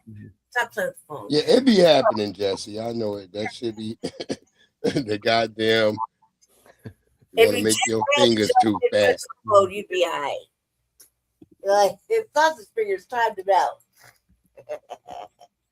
Yeah, old Bussy is one of our biggest ops. That nigga is an op. I've been telling black people this. He is not one of us. And yeah, I've been getting that old grandmas, making them take that picture down out of their goddamn living rooms. Right. I've been at a couple of great grandmothers' houses this week. I took that picture down off their wall. Like, you can have a velvet Martin Luther King up there, but you're not gonna have this nigga Obama on the wall. He's not Black American. He has to get down.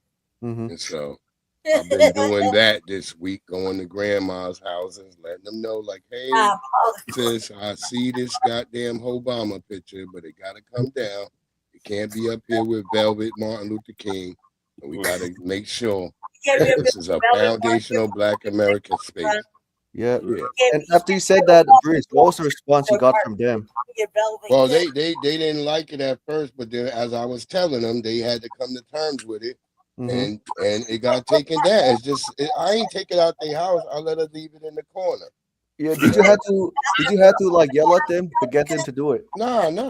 Just you talk to black people. You don't yell at old black women. You just talk to them. You say, "Hey, sis, hey, auntie, I really understand you want this guy to be like part of our shit, but he's not."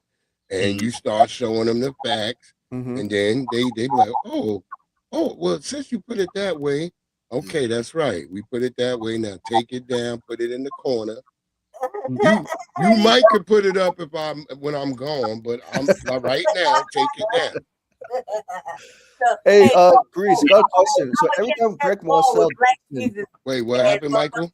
Question for you, Breeze. So every time Greg Marcel Dixon tries to get everybody's attention to embrace FBA language, and he tends to yell about it, and he doesn't get a lot of reception. What do you think that is?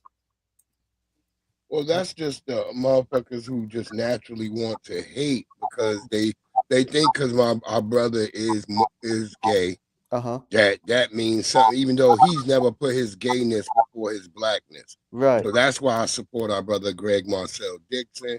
And to the people who don't want to come on board, that's because they fucked up in the head. They'll get it right, because we've always had a few. Like I said, I've had moist uncles in my family, but I didn't know they were moist because they were men first before their moistness. Right. And so it has to kind of go back to that because we have this whole thing like where they try to make like black people are anti-gay or something. We're not. We just don't. It's not a thing that should be in the forefront of anything. Whatever you do in your bedroom should be your bedroom business. That's your language in your bedroom. It should not be the language for the populace. Right. Maybe we should go back to those days of don't ask, don't tell policy. How about that of the 1990s? Ooh. Yeah. Yeah, I say, hey, we don't go in the closet if you want to go in the closet or come out if you want. I don't care. Just don't. It shouldn't be like your thing in the main symposium. It shouldn't be something that's out in the front of you. Your sexuality is secondary or even a third itinerary, if you ask me. Right. That should be on the backside. Your humanity and your racial ethnicity is something that you should be focused on. Really, your racial ethnicity first, because everybody else goes by their racial ethnicity. And for us black people, we're the ones constantly being told we have to be some open generic Negro that can fit any type of form onto us like a goddamn Voltron. And we're not doing it. Right. All right. So next one is Lego. Oh, Dump's birthday got ruined. Oh, Dump. Yeah. This is your news report. The date is Donald Trump's 80th birthday. Before the day reached its midpoint, the Trump presidency recorded a string of self-inflicted failures across multiple fronts. A $14 million White House, renovation rotting with algae, a UFC event threatened by storms, a Supreme Court ruling striking down tariffs, a court blocking a financial slush fund, Trump's name removed from the Kennedy Center, and Senator Mitch McConnell hospitalized. Every item on that list happened today. Here's the full record. 80 years old and the walls are closing in. Every planet made is falling apart again. Algae in the pool, storm clouds overhead. Courts are shutting down the policies he spread. Yeah. This is not opinion. This is what the record said. Happy birthday from the headline. Nah. Now here's what lies ahead. Start with the reflecting pool. $14 million spent. Trump ordered a full renovation. Said it was money well spent. Dark blue paint went down. American flag colors on the floor. 3 days later, green algae bloomed from the wall to the shore. Scientists could have told them dark paint raises the water's heat. Rapid algae growth was guaranteed the moment that paint hit concrete. A Trump supporter live streamed it, called it gorgeous, called it great. The camera showed pure green water sitting stagnant in its state. That is the reflecting pool, 14 million, 3 days done. Now pivot to the South Lawn where the next disaster had begun. Trump organized a UFC event, named it UFC Freedom 250. Said it honored America's 250th anniversary, but the framing wasn't thrifty. Yeah, the actual purpose on the record was a birthday celebration for Trump himself. A 92-foot structure called the Claw was built and pulled from the shelf. Taller than the White House, 4,000 seats, 7 fights planned for the night. Joe Rogan warned weeks ago, DC summer heat would compromise the fights. Triple-digit heat index, mosquitoes, gnats, and then the forecast dropped the word. 60% chance of thunderstorms. One lightning strike and the whole event gets deferred. 80 years old and the walls are closing in. Every plan he made is falling apart again. Algae in the pool, storm clouds overhead.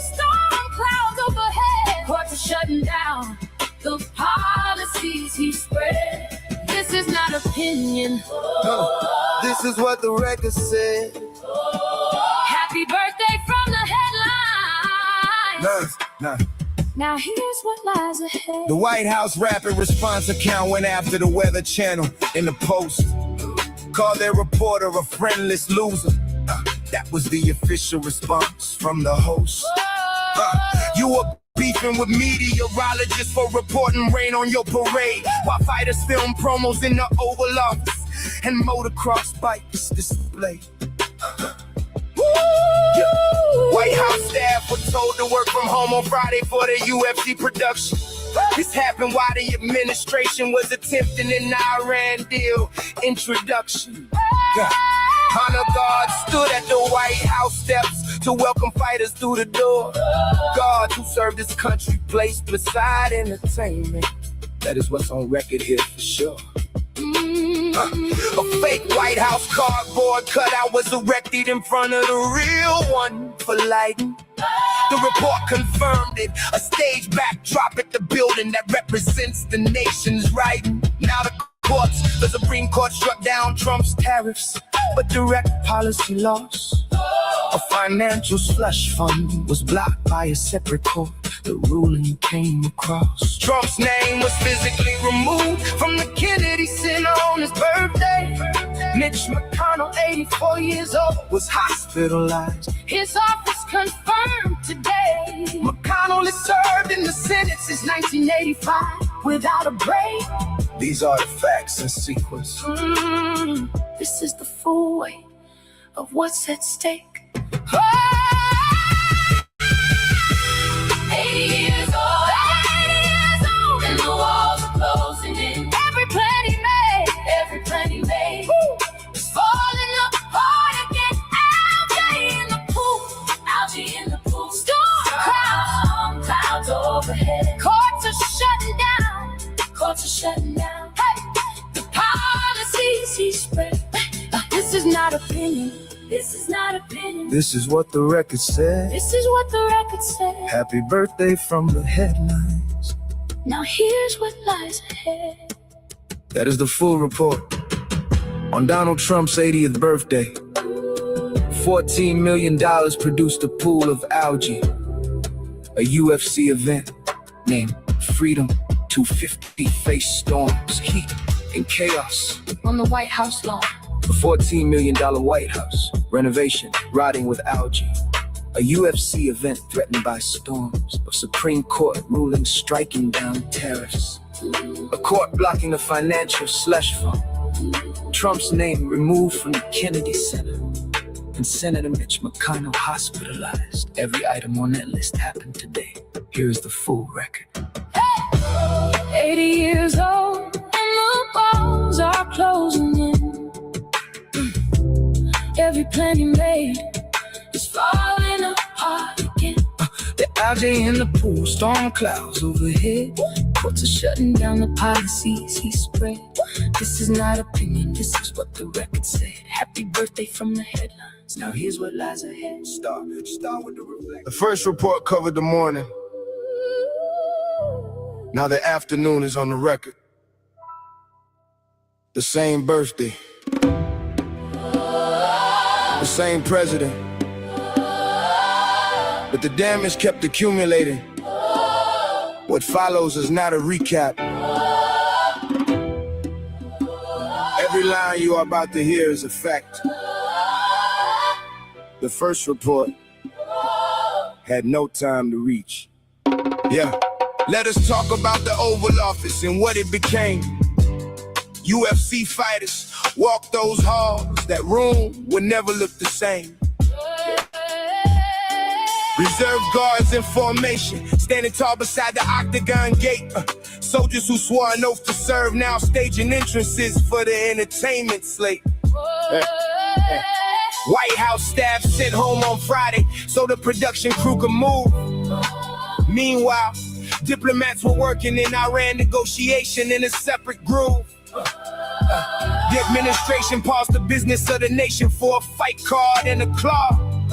Motocross riders threw backflips on the South Lawn. That is what the cameras saw. 75,000 people gathered on their lips just beyond the gate. A cardboard White House stood in front of the real one. Let that detail sit and wait. Now zoom out and count the losses. Stacking up behind the scenes. The Kennedy Center dropped Trump's name. That removal speaks and means. The slush fund court shut down with money. Trump had moved without a vote. The tariff ruling from the Supreme Court cut the economic policy at its throat. These are not allegations, these are rulings entered into the official record clean. And while the courts were handing down decisions, Trump was watching the UFC ring. Yeah. Zelensky once wore a subdued suit to show solidarity with a country at war. The same voices that attacked him said nothing about fighters sprinting through the Oval Office door. The pattern is the story. One standard built for allies, one built for the man in charge. The gap between those two standards has grown extraordinarily large. That is where the continuation ends. The Oval Office opened for the UFC guards. Stood at attention for fighters' courts. Removed his policies one by one. His name left the Kennedy Center. Staff went home while diplomacy waited. Donald Trump turned 80, surrounded by self-inflicted wreckage. The facts do not need decoration. The record is already loud enough.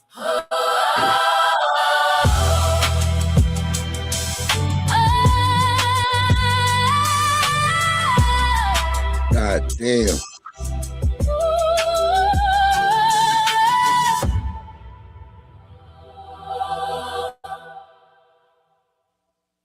I get the whole Lion King theme and shit, but good Lord, like Trump ain't the only one. Family and fellows. Got the Yeah, you're right. Gotta have the Democrats on the plate too. Mm-hmm. You know Trump gonna do whatever bullshit he do. Yeah. Well, from that video, his birthday was a fuck up. yeah, it was. I mean, shit. Did he really give a damn about Mitch McConnell though? No. That's what I'm saying. I mean, Breeze, are you surprised how a first time in American history how a sitting president never cared for his own colleagues? Surprised or not surprised? Not surprised. Not with Trump. I mean, you gotta understand, Trump thinking about himself. Mm-hmm. That's just a given. Trump is about Trump. Trump, right? I don't give a fuck about nobody else. I mean, if you believe that, nigga, come on. I got that bridge to sell y'all in Brooklyn. Right now. Hey man, I swap you the Golden Gate Bridge for the Brooklyn Bridge, homie. There and you for go. 10 Swap grand, out. man, I throw in the San Francisco Oakland Bay Bridge as well too. And for 15 grand, not only will you get the Bay Bridge, you would also get a Hollywood sign on the side of a mountain. For sure. All sales is final. Buy at your own risk. That's it. You know what's interesting? Can you imagine Jose and Brad falling in love with Becky, and then Becky disappears, and Trump says, "Sorry, Jose and Brad,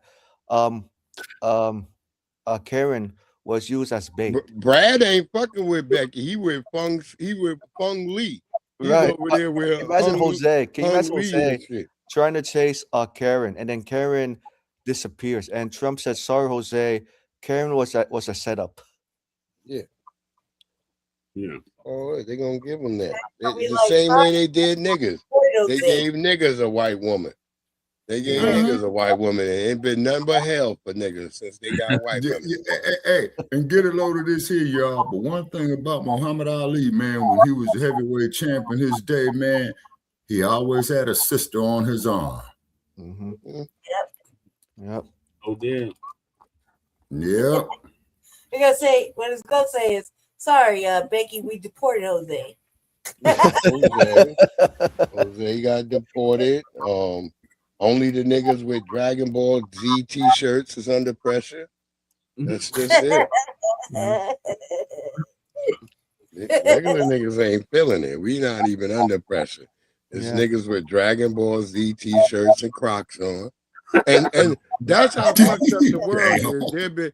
There been bitches in the club with Crocs on now. That's how much y'all let women get off. That there's bitches now in the club wearing Crocs. Damn. This is a sad state. Oh my goodness. Oh no. Hey, Shabaka, good question. Yes, sir. So Muhammad Ali, he supported reparations, right? You damn right he did. He sure in the fuck did. See, the thing is about Ali, why the reason why he was hated so much, Michael, is the people paid to see him lose. Is because they hated the truth that he spoke. You know what I'm saying? But one thing about Ali toward the end of his career, you know, he got a lot of brothers paid, man. A lot of brothers paid. Well, I got a story from Muhammad Ali's mulatto son. Who's talking about them using their father name right now because they. Oh, you talking about Ali bum is? Yeah. I'm talking about the law that that Muhammad Ali got put in place to protect fighters is now being manipulated and being destroyed to actually harm fighters. So I forgot, I didn't do the story last night. I meant to do it, but right. But yeah, I got a story about Muhammad Ali's, son. He's out, mulatto grandson. He's out talking about how they're taking this law that his father put in place to protect fighters and how it's now being used to harm fighters. And that's typical of what they do for black people. Black people get something pushed in, that's they know it, they take it, they swivel it around because they had some type of clause. They had a clause in there that would allow them to switch the shit up and make it painful towards the fighters. And so we see that. We also did the story about Floyd Mayweather last night, how Floyd is under facing 2 felony charges for passing fraudulent checks. Damn.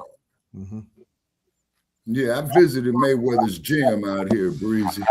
Yeah. But yeah, they got him under. He's got 2 felony charges he got to face in goddamn September. Yeah, Maxwell, a clause. It's a clause.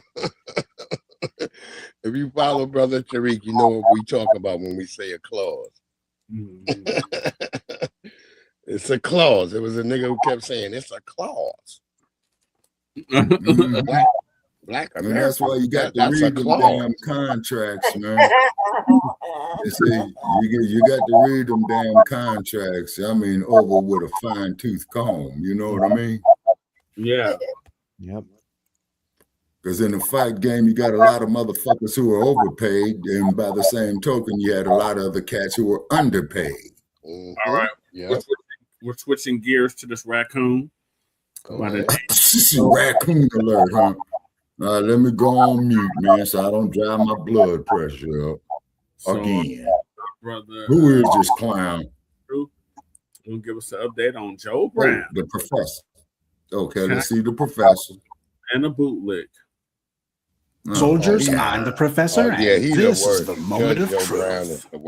The defendant was on the wrong side of the field. He was under an awning, apparently to shield himself from the rain, but that was another team's bench, and he had no business being there. Even if he was on the same, from the same school, he had no business being there. Somebody asked him to leave, he didn't, and then there was a quarrel that developed. He said, in his own words, he became fearful, and he pulled a knife, and he stabbed the deceased in the chest. All right?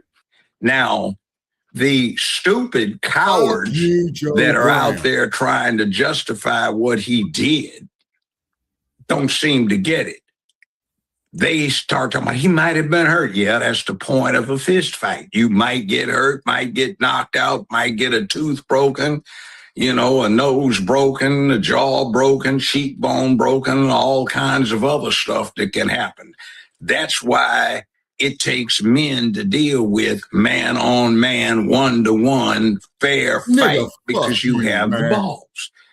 Most people that I'm listening to now don't have the balls to do that. And what happens, see, is that he became fearful. He said, and he stabbed him. That is dishonorable. That's disgusting. Fuck you, that Joe Brown. is Fuck you. prime. Fuck you. If Metcalf now would have fucked that motherfucker, that is just an example of cowardice. I hope they really wreck him, because I am embarrassed that so many of these fools are trying to associate cowardice, dishonor. I will accuse your ass in a heartbeat. I have a long list I don't even want to go through, because I'll start cussing thinking about it. Right. They want to associate that with what I am. I'm a black man. You know, I really don't remember this guy being this angry about any of the black people who have been murdered by the police or white supremacists, you know, like Ahmaud Arbery was. But he is absolutely furious about a black child defending himself against a violent thug. That's how you know this is as much performative on his part as it is genuine stupidity. They say there's no fool like an old fool, and Joe Jackass Brown is living proof of that. Yeah, family, it's going to be one of those morning briefings. There's also another saying, adversity doesn't build character, it reveals it. How much worse is that for people like Joe Brown, who have always been character deficient? He's a self-hating sellout, and if you disagree with that, then you're too dumb to be here. I would love to say that he's some sort of anomaly when it comes to black lawyers, but sadly he's not. He's quite typical of the kind of self-hating clowns you find among the Esquire class of black people in the legal profession. Not all of them are on the BS, but let's be honest, most of them are. This is why it's so difficult for black people to find a lawyer to defend them in court, because they have the same mentality as the prosecution. If I were still practicing law and it was a private case, I wouldn't take it. I never would represent somebody that was an obvious coward. And this has been the dirty little secret about black lawyers in America. They don't want to be the next Johnny Cochran, you know, ostracized by white society, because, hey, that means that they don't get into those kind of social circles that they want into, and they may be cut out of some of those fees they would like to charge from certain white companies or certain well-heeled white clients. I'm no judge, but then again, Joe Brown isn't a judge either anymore, and maybe I should become one, though, because apparently I know more about the law than some of these so-called black lawyers who have been online spouting stupidity about the illegal railroading of Carmelo Anthony. He said that he remembers Batson v. Kentucky very well. Batson versus Kentucky is the case. It's from the early 1980s. I'm very well aware of that case. Well, clearly he doesn't know it too well, because it was from 1986, which is in the mid-1980s, not the early 80s. Well, senile and demented as he is, I guess we should be glad that he got that decade right. but the boy can't read or count. I am truly embarrassed that this fool calls himself a black man, because he doesn't really qualify, and he hasn't qualified in some time. He dragged out every single pathetic talking point he could on this one, including claiming that he had spoken with some black jurors after the fact, people who he claims deliberately gave answers meant to get them excused from the jury because apparently they just didn't want to serve, according to him. Certain people said to themselves, and I've talked with them after the fact, long after the fact, and they'll freely concede they didn't want to be bothered. They didn't want to spend all that time down there. They didn't want to be held up to risk and ridicule. So they said things they shouldn't have said that wound up getting them excluded for reasons outside of race. Now, we went over this last week. This is the standard deflection that anti-black racists like to use to justify black people being taken off of juries. By the way, these are the exact same scumbags you see online saying, well, prosecutors need to go ahead and target black jurors to be removed because, well, black jurors are racially biased. No, that's a lie. It's these white jurors who are the ones who bring all of their racial baggage into the courtroom with them, which is exactly what these white prosecutors want. As I've documented for you on this channel, even if the claim was true that there were black people who just don't want to serve on the juries and that they deliberately give answers meant to get them struck from the jury, that's a dubious claim at best. But even if it was true, it doesn't change the fact that most black people who show up for jury duty do try to get on the jury, and that it's the prosecutors who consistently target these black jurors to be struck from the jury. It's not a matter of, oh, they were giving answers to get themselves struck. No, you got black folks who keep trying to get on the juries, and the very first people who the prosecutors target are the black ones who are there. Once again, for the slow people like Short Bus Brown, the reason you don't have black people on the juries is that prosecutors consistently make it their top priority to target and strike black people from the jury. But you notice how Joe Brown is always the first one to blame black people, even when it makes no sense. So why is he ready to jump out a window over this one when he didn't give a damn what happened to black people? He certainly wasn't this exercised over any of the black victims of white supremacist violence. I guess he thinks to himself that some white producer over at some network on cable, no doubt, is going to put him on court TV or something, give him another show. He can give that one up. You know, Malcolm would have agreed with Carmelo Anthony. Malcolm said to follow the law, respect everyone. Don't go starting any fights, but if someone attempts to put their hands on you, you make sure they only do it once. See, back in the 1950s and 60s, during the height of the civil rights movement, these white supremacists were consistently attacking black people. The beatings were constant. The killings were constant. And even then, you had professional butt kissers of their day, you know, the bootlick Browns of their day, blaming the black protesters and telling them, well, you shouldn't be fighting or anything. You shouldn't be doing anything. Malcolm said it. Nobody has the right to put their hands on you. And that was the reason why the white supremacists and the white media, which is the same thing, were calling Malcolm a radical. Oh, this is the hate that hate produced. That you stand up for yourself, that you exercise self-defense, that if somebody attempts to attack you, you make sure that your safety is secured no matter what. That's radical? Yeah, because it's black people. Anything that black people do that's meant to empower themselves, to safeguard themselves against white supremacist attacks, that's radical. They murder black people for just walking down the street like Elijah McClain, and I didn't see Joe Brown getting all worked up like this over that child's murder. When trash like Bernie Getz can gun down 4 black teenagers who didn't lay a finger on them, when garbage like Daniel Penny can sneak up behind someone and deliberately strangle them to death, and when walking feces like Rick Chow can chase and shoot a black teenager in the back, we're way past talking about fist fighting at this stage, because this has been going on for decades. Black people understand that these anti-black racists are not trying to fight with their fists. So now you got black folks who are saying, okay, fists are out. And you can tell by the way this guy's talking, he's been spending a lot of time basically doing the, I'm the good Negro master, don't take away my TV show, I's the good Negro. You can tell he's been running that game for the longest time, and that's who he is at this point. You see, this is why in the nearly 20 years that I've been posting content on this platform, I can't remember any time that I posted a video that ever mentioned Buck Dancing Brown's name. When he called himself running for political office, you'll notice that I didn't even give that scumbag so much as a retweet, didn't mention his name for anything, not even to say, don't vote for this clown. And sure, he may have occasionally, when asked about this or that issue, he may have occasionally said 1 or 2 things that people could actually agree with, you know, kind of as a fluke. But the truth is, Joe Brown has taken a number of positions over the decades that nobody would ever side with. He's gotten things wrong a hell of a lot more than he's gotten them right. And now at this point in his life, every time he opens his mouth, something stupid falls out. After his defense of Daniel Penny, he has no intellectual honesty or moral courage to speak to black people, period. That bastard went on a doggone tear, just posting nothing but open-hearted praise for a cowardly murderer. And this is the guy that he wants to call a man. He's calling him honorable and all the rest of it. The bastard snuck up behind an unarmed person on a train, somebody who he outweighed, outmuscled, all the rest of it, strangled the guy to death with other people saying, hey, let him go, let him go. And he refused to, even with other people saying, hey, you're killing the guy. They knew what was happening, and so did he. But bootlicking Joe Brown, he didn't see a problem with that. Why? He thought that was completely and thoroughly called for. There was no disproportionate force on that one. Oh, no, that wasn't a problem at all. Tells you where his mentality is. This clown is self-hating, period. And that's the reason why, even if you agreed with him on things, you could never really actually embrace this idiot, because he got so much else wrong. You're like, you know what? I just can't. There's no way I can. Just can't. There's a reason those white people in the white media gave this clown a TV show. The white media does brain typing where they feel you out. They check to see what kind of person they're dealing with, what kind of mentality you got. If they gave this person a TV or a radio show like Karen Mammy Hunter, then that was because the bootlick in question assured them that they would toe the line. This is why we don't keep company with these so-called black celebrities, because this is the kind of time they're on.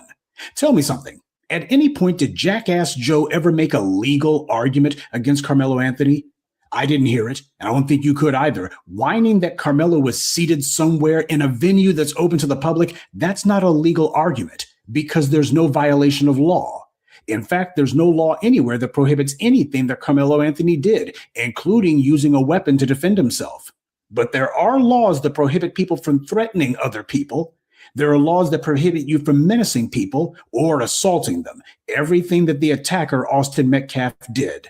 There are laws about that, but Bootlick Brown doesn't mention them. Gee, I wonder why. And whenever there's some white cop who gets sent to prison for harming a black person, you've never heard Jackass Brown expressing the idea, well, I hope they wreck him. He's never done that, not even once. Yeah, because the white media types that he's trying to kiss the rumps of, they wouldn't like that. He knows that. So as far as he's concerned, well, I got to say that for the black community. I've got to think about myself, don't you know? And that's where he's coming from. For any of these black attorneys out there who might be in the sound of my voice, you want to know why it is that you guys don't get much respect from the community? This is the reason why. Because between trash like Joe Brown and garbage like Sleaze Merritt and idiots like Jasmine Crockett and Mushmouth Crump and these other step and fetch a courtroom clowns, this is why black citizens really don't feel like black lawyers have any real expertise or knowledge. These fools are not running any sort of legal practice. They're just running a courtroom hustle, charging people a lot of money for doing very little. And these clowns are revealing what they believe and where they always stood. You want to know why it is that even black defendants feel like they might as well get themselves a white lawyer? This is why. If I were still practicing law and it was a private case, I wouldn't take it. I never would represent somebody that was an obvious coward. Too many black lawyers have as much contempt for black people's rights as these white supremacist DAs and judges do. I told you. They don't give any sort of legal defense because they're as anti-black as the prosecutors. See, we're starting to get a window as to why it is that the family of Carmelo Anthony might have had the problems that they had with these black lawyers. So you should go ahead and get a white one. This is what they're admitting to. They start off from the standpoint of a black person has no right to self-defense. The only time these scumbags will pretend to want to stick up for black people is if there's a civil suit that they think they can get paid off of. Then they'll pretend to be concerned about black people's rights because they stand to make a lot of money off of a contingency, as opposed to a black citizen in a criminal case. This is what these bastards are being taught in these law schools. This is the culture of the black boule wannabes. The same way white prosecutors have an unwritten but deeply entrenched practice of teaching you that you got to target black people, these black lawyers also have an unspoken but deeply entrenched practice of ignoring black people's rights, unless there's some civil suit they think they can get paid off of. Have we learned nothing from Mushmouth Crump and Sleaze Merritt? And Jackass Joe wasn't the only one. There's been some other sorry Negroes who have been repeating the same line. That's how you know that these idiots, they're all on code against the black community. If someone calls themselves a lawyer, but then attacks a black person for defending themselves within the bounds of the law, they're just a coward in the courtroom. The law is on Carmelo Anthony's side, but what's not on his side is the legal system. He should never have been arrested, never been charged, and never been convicted because he broke no law. Austin Metcalf was the one who broke the law, several of them. But notice that nobody ever tries to defend that overgrown thug. Notice that Jackass Joe wasn't defending Austin Metcalf because he couldn't. Nobody ever tries to say, well, Austin Metcalf was in the right. He should have been threatening that boy. You got every right to threaten somebody. Those bleachers belong to him, don't you know? He had the right to run somebody out of there. Those were his bleachers. They don't say that because they can't. Nobody even tries to lie and say that Metcalf had the right to act the way that he was doing or to speak the way that he was speaking. Instead, they just want to focus on Carmelo Anthony, who broke no law by being there, who broke no law by warning the violent thug Austin not to approach him, and who broke no law by using the amount of force necessary to secure his safety. Any of you black lawyers out there who consider yourselves to be on code, you look at the so-called black lawyers who feel bold enough to speak on this. These creeps are all against the black right of self-defense, and you get plastered with that brush for saying nothing. Because you don't see the white lawyers out there saying that a white person should go to prison for killing a black person in self-defense. They don't do that. It is cowardly to be defending a blatant racial double standard. Everyone gets bold about attacking black people for daring to exercise their rights because they know that there's no penalty for doing so. In fact, white supremacy incentivizes and rewards people for spouting anti-black sentiment and even committing anti-black violence. And there's a whole lot of sorry Negroes lined up, desperately hoping they can get some crumbs from Massa's plate of butter biscuits. This is what you expect from somebody who praises the cowardly killer Daniel Penny. And sure, he contradicts himself, but it doesn't matter. The audience that he's performing for isn't a black one. It's a white audience that he hopes sees this. Surely he thinks to himself that there's some white producer somewhere, maybe on CNN, certainly on Fox News or Court TV or what have you, and that they'll see him doing this quote unquote hot take and they'll put him on the air just for a segment. That's what he's doing this for. I can only assume those residual checks from his TV show must have dried up. I hear he's out here hawking some barbecue sauce these days. Well, I bet it goes great with butter biscuits. Remember the case of the brutal beating that a black girl sustained at Shawnee Mission East High School in Kansas a couple of years back? There was a white classmate who beat her so badly he broke her nose and she had to take time to recover. This assailant who attacked her was bigger than her, stronger than her, and all the rest. Nobody said that he should have walked away. Notice that? Now, if this child who was being brutally beaten had pulled a weapon to defend herself, you can bet that Bootlick Brown would be saying she was wrong for that. Let me make this crystal clear. Joe Brown is walking garbage, and he's been trashed for a very long time. If you like Bootlick Brown, then you can unsubscribe from me. Don't follow me. Don't post anything in my comments. Get lost. As Dr. Joseph Ben-Yakinen said, if you're with that bastard, then you're not with me. And speaking of things he's not a part of, he's not on TV anymore. He doesn't really have anything going, to be honest. And yet, look at what he's doing. Talk about going out sad. He's out here bootlicking and kissing white supremacist rumps like he's getting paid $1 million a day. And he's doing all of it for free. Not because he thinks that he's going to get himself another TV show or finally break into politics. He tried and failed to do that. He's doing this because this is what he's always believed. He has nothing but contempt for black society. He always has seen himself as being better than the rest of black America, when in reality, he's part of the problem. This is why, as the black media, we constantly tell you not to let your heart go pitter-pat just because some black celebrity occasionally might say something that you happen to agree with. They talk all the time. A stop clock is right twice a day. I always make sure to point out that black celebrities only think of blackness in personal terms. They have nothing but contempt for the black community. Their idea of black is specific only to themselves. They're not with us. Jackass Brown belongs in the same pathetic company as other self-hating Negroes like David Clark and Clarence Thomas. Bootlick Brown is just that low. This old coot talks about honor. That's a word he doesn't know the meaning of. Keep in mind, America is not an honorable country, and people like Austin Metcalf are not honorable. When you threaten people, when you start menacing them and you attack them, that's not honorable behavior. This decrepit bastard, though, he praised Daniel Penny of all people, someone who snuck up behind an unarmed man who had not attacked him or anyone else and then strangled him to death. That's not courageous. It takes no courage to sneak up behind someone. especially when the person's smaller and weaker than you. That takes no courage, and it's not honorable. He was a coward. What was honorable about anything Daniel Penny did? Did he actually face Jordan Neely face to face? Of course not. He snuck up behind him like a coward. Carmelo Anthony didn't sneak up behind his attacker. He warned his attacker not to come any closer. And then when he actually fought him, it was face to face. That is honor. That is moral, and it's honest. He did not come up to the guy and say, we're going to fight. Instead, he said the opposite. Let's not fight. But if you decide that you're going to try to bring a fight to me, I'm going to do whatever I have to do to protect myself. Austin Metcalf was bigger than Carmelo Anthony. He thought to himself that he could be a bully. He found out he could. But of course, Blacc Brown never addresses Austin Metcalf's behavior. It's completely and thoroughly overlooked when he was the one who drove this entire tragic incident.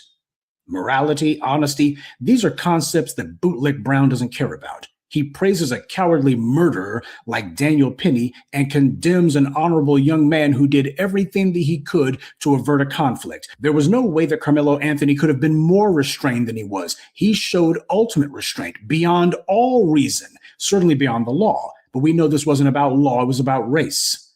This is the final verdict on Joe Bootlick Brown. He's doing this mess because he cares about the opinion of white supremacist society more than he does the right of self-defense for Black people. If Carmelo Anthony had fought this overgrown oaf, you better believe Joe Brown would have been the first one to condemn him, saying, these kids were supposed to be at a football practice, and they start fist fighting. This is what's wrong with society today. These kids ain't got no kind of discipline. That's what he'd be saying. If he wasn't attacking Carmelo for using a weapon to defend himself, he would have been attacking him for something else. These morons can whine about the outcome of that incident all they want, but what happened to Austin Metcalf was his own doing. He was the person who caused the entire incident to happen. He kept instigating and escalating the situation until it went where it went. There wouldn't even have been an argument, much less any bloodshed, had it not been for Austin Metcalf. The outcome was all his doing. When you choose to start a fight with a complete stranger, you can't dictate the consequences, which is why the law says you're not supposed to do it. You know, the law, that little book of rules that says it's illegal to threaten someone or to menace them, which is what Austin did when he stormed up in Carmelo's face, and you certainly can't lay a hand on him. That's assault and battery. Carmelo did none of those things. Austin Metcalf did all of them. He broke the law repeatedly. But your Black lawyers conveniently forget about that. Keep in mind, the sorry Negroes you've seen the last week or so defending this racial railroading, many of these clowns have been trying and failing to become big shot attorneys. When you see them in real life, make sure you show them as much respect as they showed to a 17-year-old who was lawfully defending himself from a violent thug.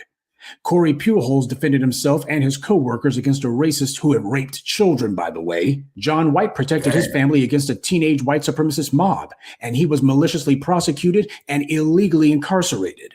Anyone remember how Joe Brown praised John White for protecting his family like a man?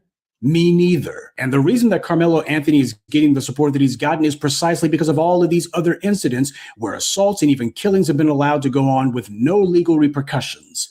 Unless the laws are equally applied, you're a coward and a liar to tell Black people that they were convicted for violating the law. Without the laws being equally applied, the laws have no legitimacy. And without legitimacy, you can't act as if the laws are valid. But that's what these Black lawyers are doing. They're auditioning. They're hoping some white person in the media or in this or that political party is going to notice them and throw them some crumbs. That's the only reason to be out here ignoring the facts of the Carmelo Anthony self-defense case and lying by omission.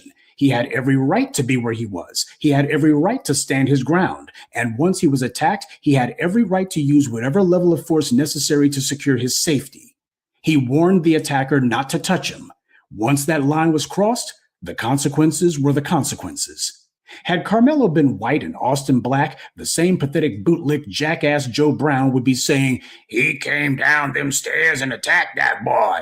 What did he think was gonna happen? This is why the hood is so violent today. People need to teach their boys not to go starting fights with strangers. You attack someone, you've accepted the risk that they may be armed, so you need to keep your hands to yourself. That's what he would be saying. And we all know that's what he would say because any piece of walking feces who's perverted enough to defend the cowardly murder of Jordan Neely is someone who'll defend any act of anti-Black violence. The entire point of stand your ground laws and concealed carry laws and open carry laws was meant to embolden white supremacists to carry out killings of black people. It was meant to encourage that. These were supposed to be the legal framework by which ordinary white supremacists on the street, like Chud the Builder, could just run up on a black person, instigate a confrontation, and then kill that black person and turn around and say, I was just standing my ground with my legally carried weapon. But they never intended for any black person like a Corey Pujols or a Carmelo Anthony to invoke those laws. And they do everything they can to selectively prosecute and imprison black people, no matter how justified the circumstances. Because this is not about law. It's about the same thing it always is, race. This is why as black people, we have situations where we want to file lawsuits. We want to go to court to fight for our rights. But when we look around for a black lawyer, we see them trying to play the game of ingratiating themselves with white society. Jasmine Crockett bragged about being a lawyer. And what the hell has she ever done for anyone, anywhere, at any time? You got fools like Sleaze Merritt, another self-interested bootlick. And just like Jackass Brown, Sleaze Merritt also tried and failed to run for political office. This is why the bootlicks are also going to lose. Just like the white supremacists they patterned themselves after, they don't have any new plays in their playbook either. So they just do the same old thing, only more of it. Now, I wouldn't doubt at all that at some point Jackass Brown will probably come across this video. He's barged into the comments on my Twitter page in the past, so unlike the cowardly punk bootlick Brown, I don't tell lies of omission. And everything I've said about him are facts. He doesn't need to try to explain the garbage he said because it's indefensible. I don't know what people in the white media or white government he's desperately been trying to impress, and I don't care. This latest reprehensible rant that he went on, this was just the final nail into the coffin of whatever ragged tatters of a reputation he might have hoped to salvage. But as far as I'm concerned, it's like warriors used to say, he's on our side, but he fought dishonorably. You do what you want to do with him. We have no part with it because we cannot be associated with dishonor and cowardness. Cowardness, indeed. I used to say we would have to invent an entirely new vocabulary to describe how dumb Jackass Brown is, but it looks like he's done that for us. Well, how ironic that the black grassroots looks at you the exact same way, bootlick Brown. You were one of us, and now you've been cast out. And when the white supremacists you've been so pathetically trying to ingratiate yourself with inevitably decide it's time to peel the skin off your cowardly hide, just remember, this is who you chose to be your friends. They can have you. We damn sure don't want you. And he sounds ridiculous as hell talking about warriors. Is that how this wrinkled up reprobate sees himself? He talks like he thinks he's John Wayne or something. You can tell this clown has a very active imagination. What a joke. Well, bootlick Brown, you're no warrior. You're just an old wrinkled up TV personality with delusions of grandeur. If you actually believe that warrior crap you spout, then you'd understand a warrior doesn't initiate a fight like Austin Metcalf did. A warrior only fights when necessary, like Carmelo Anthony did. A warrior also respects his opponents so long as they don't attack him. Austin Metcalf showed no respect for anyone, certainly not for a young man who hadn't done anything to him. A warrior doesn't run around threatening complete strangers and starting fights for no reason. Austin Metcalf did. And he was not honorable. And a warrior must be prepared to die at any time, right? Ain't that the warrior ethos? I mean, if you're going to be saying that warrior claptrap, you got to stick to all of it, right?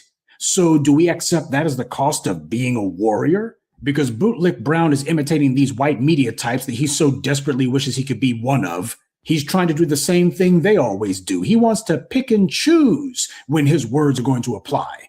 When he thinks it's to his advantage, well, it's supposed to be like this, and the rest of the time he ignores it. And that word warrior, it doesn't even sound right coming out of his mouth, and I'm talking about more than his slow as hell drawl. Bootlick Brown could never be a warrior, not as a young man, nor at any point in human history. Because someone like him, he would be the first one to surrender to the enemy, or he would be the first to collaborate with them. And with this latest disgraceful display, he's done both. These racists would never and have never said of any white supremacist, he's one of ours, but he fought cowardly, so, you Negroes can have him. They always circle the wagons for these white supremacist attackers, like Daniel Penny, who snuck up behind someone half his size and strangled him to death, and who bootlick Brown praised. Carmelo Anthony didn't do that. He fought his attacker face to face. But this is what this piece of walking excrement called honor. And every time this degenerate dares to call himself a black man, it removes a ton of credibility from a cowardly scumbag who didn't have an ounce to begin with. Court's adjourned. Good day, and be one. I'd like to take a moment to mention some of our contributors: Alfredo Roberts, Colin Dozier, Samuel Pegas, Cortez Polk, and Oscar Sutphin. Salute to them, and thank you to everyone for listening, liking, and sharing this message. Black empowerment only exists because of you.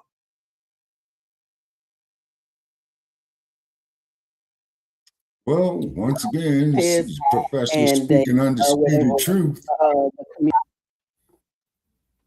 All right. What are your thoughts on what the professor just said, Lady Che? Oh, he's right. Look, Judge Joe Brown is a piece of shit. Hold on. Ask you, ask me. Wait your turn. Judge Joe Brown is a motherfucking flake. And what he's doing is fucking, is ousting himself from the fucking culture. He's been like that.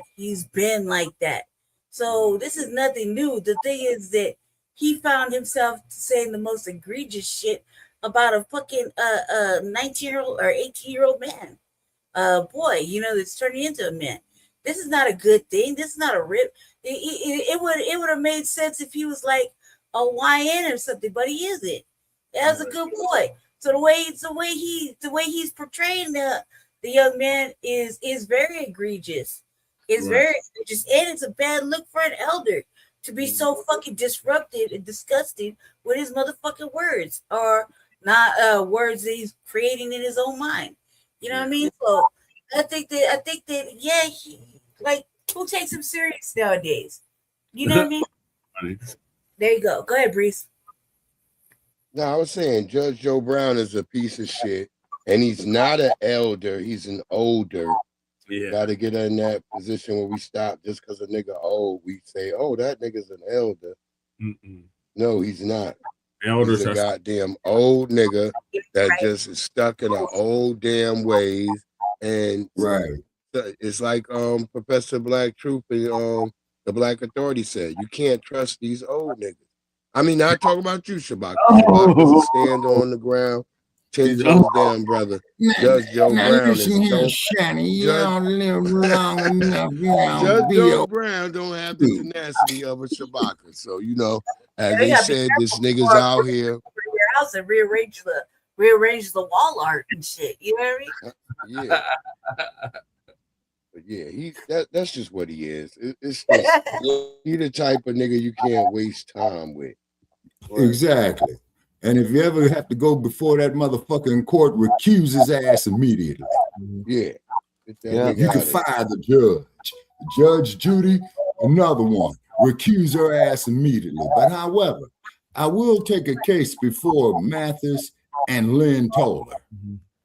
Hatchet. There you go.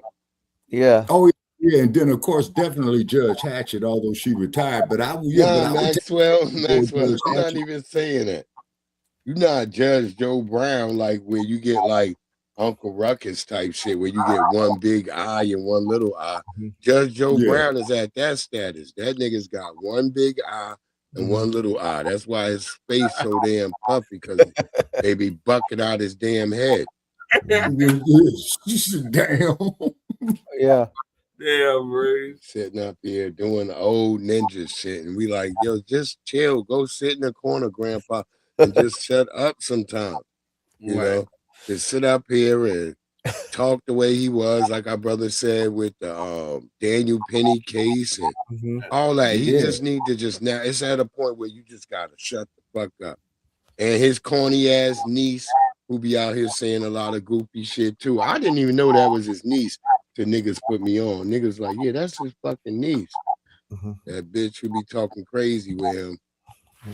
Oh, a day. Yeah. I would say for like Judge Joe Brown, when I look at him, I've seen him on TV before. He's not very empathetic and very judgmental. Fuck that bitch.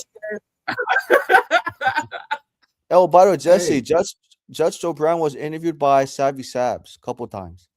Oh Lord. Yeah, we know. Fuck that bribe. Yeah, I believe that's his. I believe that's his niece. I believe that's his niece. Oh, Sabi Sabs? No. It's either her or this other light-skinned chick who be wearing like a cowboy hat with glasses. Yeah. Yeah, that's her. That's the same bitch I'm talking about. Man, fuck that bribe. Yeah, that's his niece. That's his niece. Inevitably, that's what people told me and put me on to. That's his niece. That figures. That figures. That old loudmouth wench. Oh, God, man. Straight up. Yeah, Judge Joe Brown. Thank you. Fresh just said it right there. Her name is Dana. Yeah, Dana. That's his niece.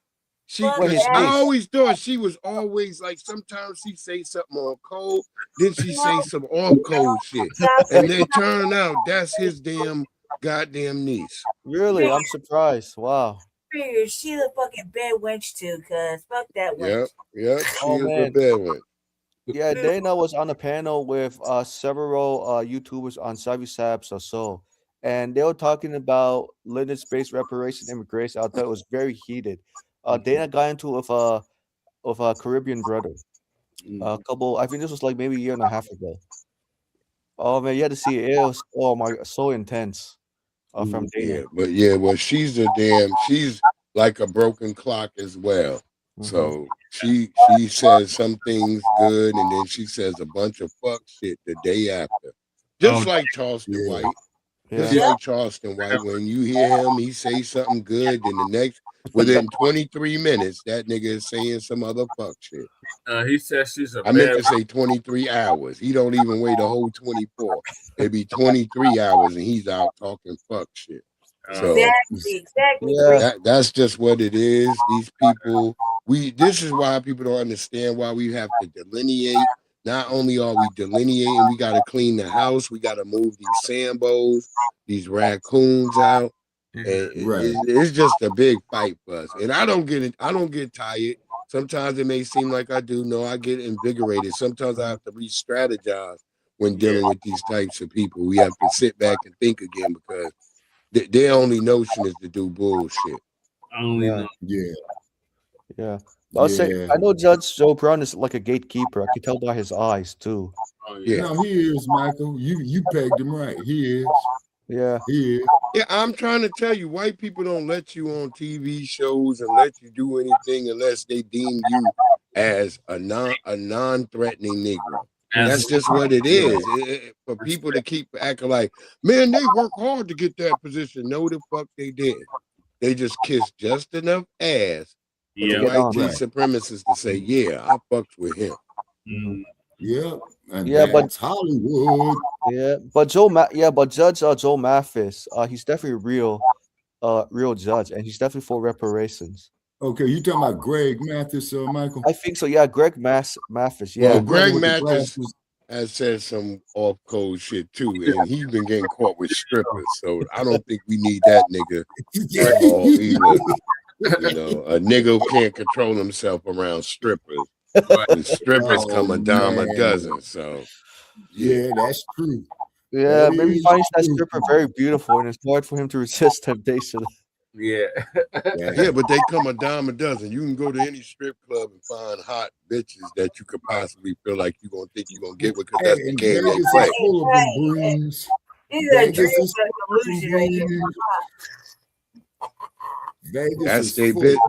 That's their business, you know. That's what they know, and that's what the white supremacists know. They play on your vices. Oh, this nigga like bitches. This nigga like drugs. This nigga like some liquor. Give him what he wants. Yeah, he look for everything. He like it. He like everything. We just gonna boot it. Nah, Joe Mathis don't want his wife back. Goodfellas. That's why you see the movie Goodfellas, where old boy got to fuck him with that shit, man, and all his good fella homies cut him loose. You know what I'm saying? He got to fuck him with that. That's shit. one of the movies Neely Fuller Jr. prescribes us to watch. Goodfellas. Goddamn, what's the shit where they locked in the jail and shit? The Shawshank Redemption. What is that shit called? The Shawshank Redemption. Where the niggas talking about escaping jail. Like, these are certain movies that Neely Fuller Jr. prescribed that he says watch all the movies they make, because all the movies they make got something to do with white supremacy. Yep, he got the move. When you watch this shit, you should never be surprised when you see a Judge Joe Brown. It's in the mix. Right. It's always in the mix to have a nigga like this popping up. I always say to people, Judge Joe Brown and certain niggas remind me of when Uncle Ruckus, when he found out he was black. That nigga just gave up. That nigga was like, okay, so I'm black now. And that nigga just showed up on the corner with a white tee, some Jordans. The nigga was defeated. Go watch the Boondocks. That's always the greatest. Yeah, it's always the Boondocks. He's a defeated ass nigga.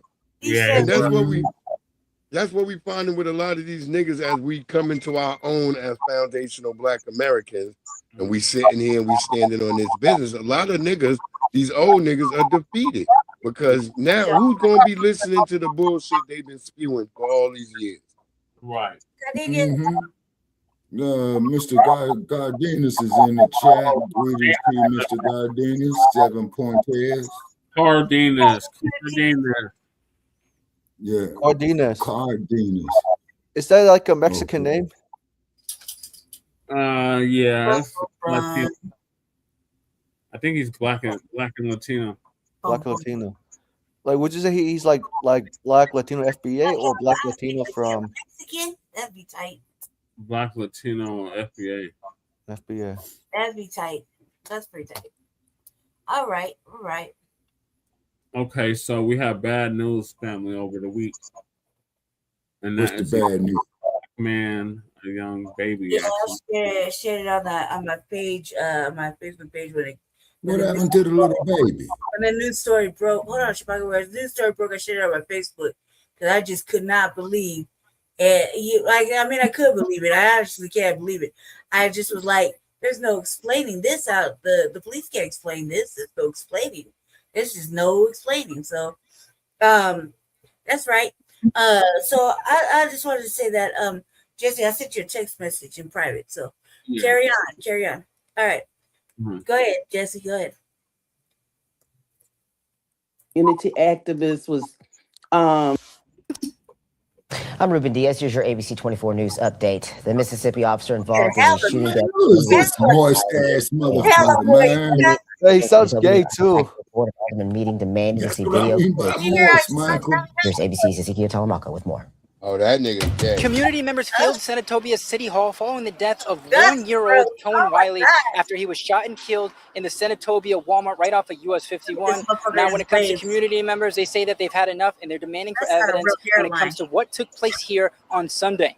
According to the Mississippi Bureau of Investigation, officers with the Senatobia Police Department and Tate County Sheriff's Office responded to a shoplifting call Sunday at the Walmart on US 51. Investigators say that officers encountered 2 subjects and a child leaving the store in a vehicle. The MBI says that the driver allegedly drove towards officers and nearly struck one of them before an officer fired their weapon. Now, the vehicle later arrived at a local hospital where 1-year-old Cohen Wiley was pronounced dead and another person was listed in critical condition. During Tuesday's Board of Aldermen meeting, residents called for the release of the video following the incident. So we want some footage. Okay, before y'all tamper with it and do all what y'all do, before y'all do all that right there, we like to see some clear-cut footage as to what happened at Walmart parking lot and what caused this deranged officer to feel the need to fire on a woman and a child. MBI is over the investigation. Listen to what I'm saying. I would like to see the footage just as well as everybody else in order to make a decision. I mean, you get what I'm saying? Brother, I understand we need to suspend him without pay. Suspending him without pay until NBI finishes their investigation. City leaders also announced that the officer involved has been placed on administrative leave without pay pending the outcome of the investigation. Mississippi Department of Public Safety says that investigators are working to collect evidence and to complete a thorough review of the incident. It's one of those things that across the board, again, this happened on Sunday. we got to gather a lot of that evidence, and it doesn't just happen as quick as everybody wants it to. No, you lying sack of shit. You trying to get your goddamn lies straight, you motherfucking trick. You ain't bumping my head, motherfucker. Types of cases. The Mississippi Bureau of Investigation I tells done been ABC making to 24 this age specifically being that this remains an stupid. ongoing investigation, and that, again, they're going to continue to send more information to the Attorney General of Mississippi when it comes to what took place at the Walmart right here at US 51. And when it comes to the residents that I've spoken to, they are furious when it comes to the death of this 1-year-old child. Reporting in Senatobia, Mississippi, I'm Ezekiel Telemaco, ABC 24 News. Now, the family of baby Cohen has retained nationally renowned civil rights attorney Ben Crump to represent them. In a statement, Attorney Crump said Cohen was a baby. His mother has not been charged with any crimes, says she was trying to communicate to officers that there was a baby in the car, but they fired anyway. Miss Catherine. Hi, Tariq, how you doing?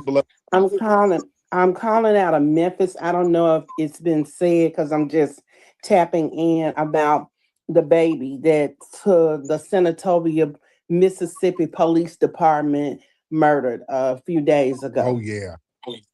Okay. Oh. And I just wanted to let you know about them because they have a history of abusing and attacking Black people. They beat up 2 little girls a year or 2 ago. The Senatobia Police Department, nothing was done. They arrested a little boy for urinating outside, a 10-year-old boy, put him in handcuffs in the car. There's been allegations of rape. It's been a lot of things that's gone on. And then I went to the protest, and where they were, the community activists was addressing the city council to demand the police officer to be arrested and charged for murder. Yeah. And they had snipers on the roof. Oh, wow. And they also they had snipers on the roof. They the majority of the people that were there, they left and went to Walmart because it started at Walmart. Of course, Walmart called the police and they came. Do you know that the Senatobia Police Department got a bus, the Senatobia school bus, loaded, filled with some type, I think they call them raid patrol or something. They got off the bus and all of them had rifles at Walmart, and they tear gassed the people at Walmart, and they were out doing nothing. Man, okay, let me get on, or let me talk. Thank you so much, beloved. For those out there in Senatobia, Mississippi, this happened a couple of Sunday, I think. There was a baby, 1-year-old Black child, Cohen Cartier Wiley. All right.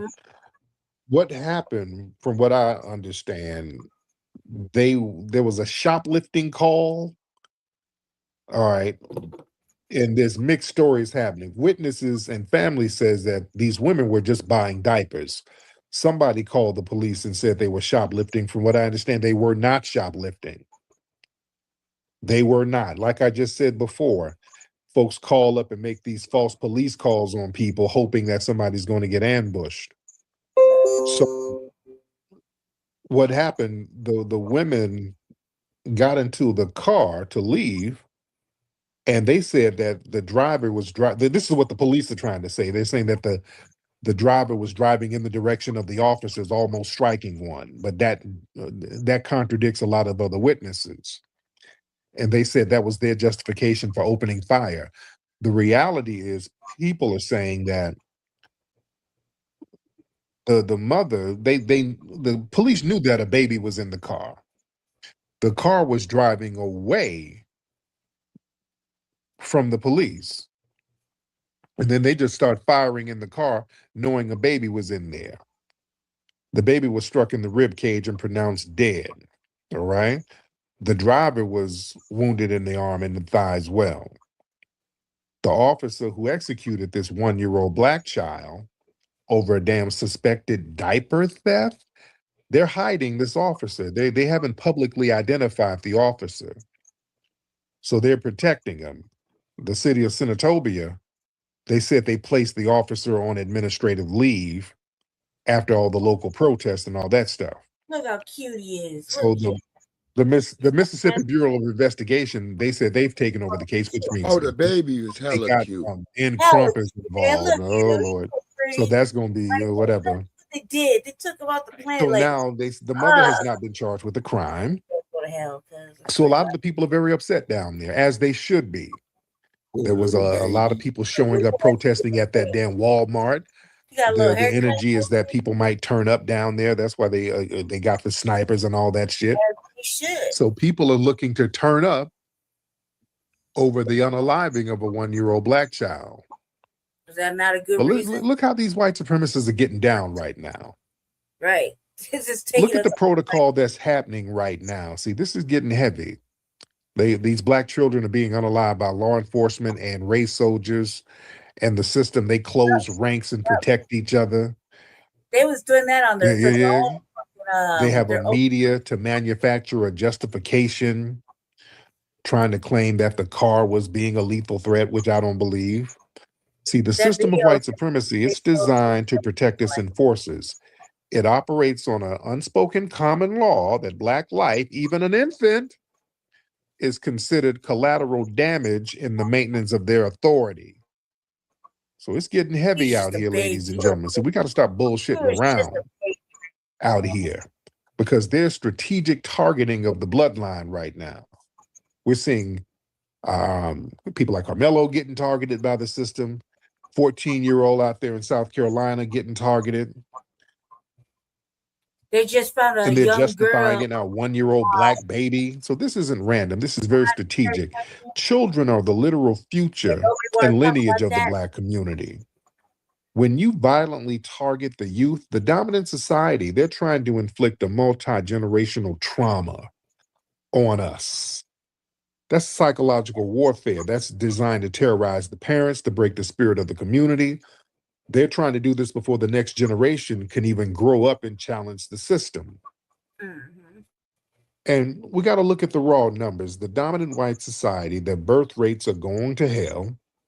They're shifting demographics. They're going to be a numerical minority here. They're already a global minority. Being a minority here, they look at that as problematic, because when a ruling class realizes they can't maintain power through sheer numbers, they have to try to pivot to the apartheid state model. To run an apartheid system as a minority, you can't rely on consensus. You have to govern through absolute ruthless terror to keep the majority subjugated. The problem is, as a minority, we have a history of saying that. You understand? We have a problem with not taking abuse, even as a minority. Think about how we gonna act if we're the majority. They know how this shit is gonna turn out. We don't take that shit now. That's why we're like a wild card. That's why they have to try to sprinkle tethers around us and buffoons and clowns, online trolls to get all in the mix. That's why, like Sister Empress was talking earlier, we got to keep online trolls around, away from serious business. When it's serious shit happening, we don't have time to entertain attention-seeking trolls and informants who are known trolls or informants. We got serious business out here. You understand? So what we're witnessing, ladies and gentlemen, we're witnessing a hyper-aggression of declining power. The white supremacists are panicking about their dwindling numbers, and they're losing a grip on absolute dominance. So they want to act out with severe vengeance. You want to take out your aggression on the most vulnerable members of our society, black children. That's them trying to flex power, albeit how weak it is. That's a twisted way of them signaling that they're still in charge and nobody, even a baby in a car seat, is safe from their reach. You understand? So we have to be very serious about defending ourselves, getting on code with each other to make sure everybody is good within our community. We ain't got time for people to be out here samboing it up. These white supremacists are on the loose. They're on the march. They're targeting our children. When they target your children, these people are taking the gloves off. You understand? That's why up in Ohio, when they unalived that brother's son in Ohio, and then he took one of them race soldiers out, look how shook they were. They don't want that precedent set. Yeah, the little That brother baby took gone. one of them race soldiers out. He did an eye for an eye, and they all tried to show up and intimidate him, but they were looking scared. Don't ever forget that. That brother walked in that courtroom with his head up, like, yeah, I did what I had to do. I'm dealing with the consequences. And those race soldiers look shook because that's some shit they cannot control. They can't control when somebody's gonna get some get back on their ass. From an asymmetrical standpoint, they can't control that. You understand? So it's about to get very interesting and deep out here. Ariel, hop on in. Ariel or Ariel. I don't know if I'm pronouncing your name right. Ariel, hop on in.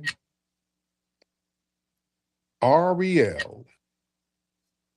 All right, Ariel ain't saying nothing, so we'll get You right, DSB. Israelite. Let's get Israelite by blood, and then we'll get Nuremberg facts. Israelite, you in here, Israelite?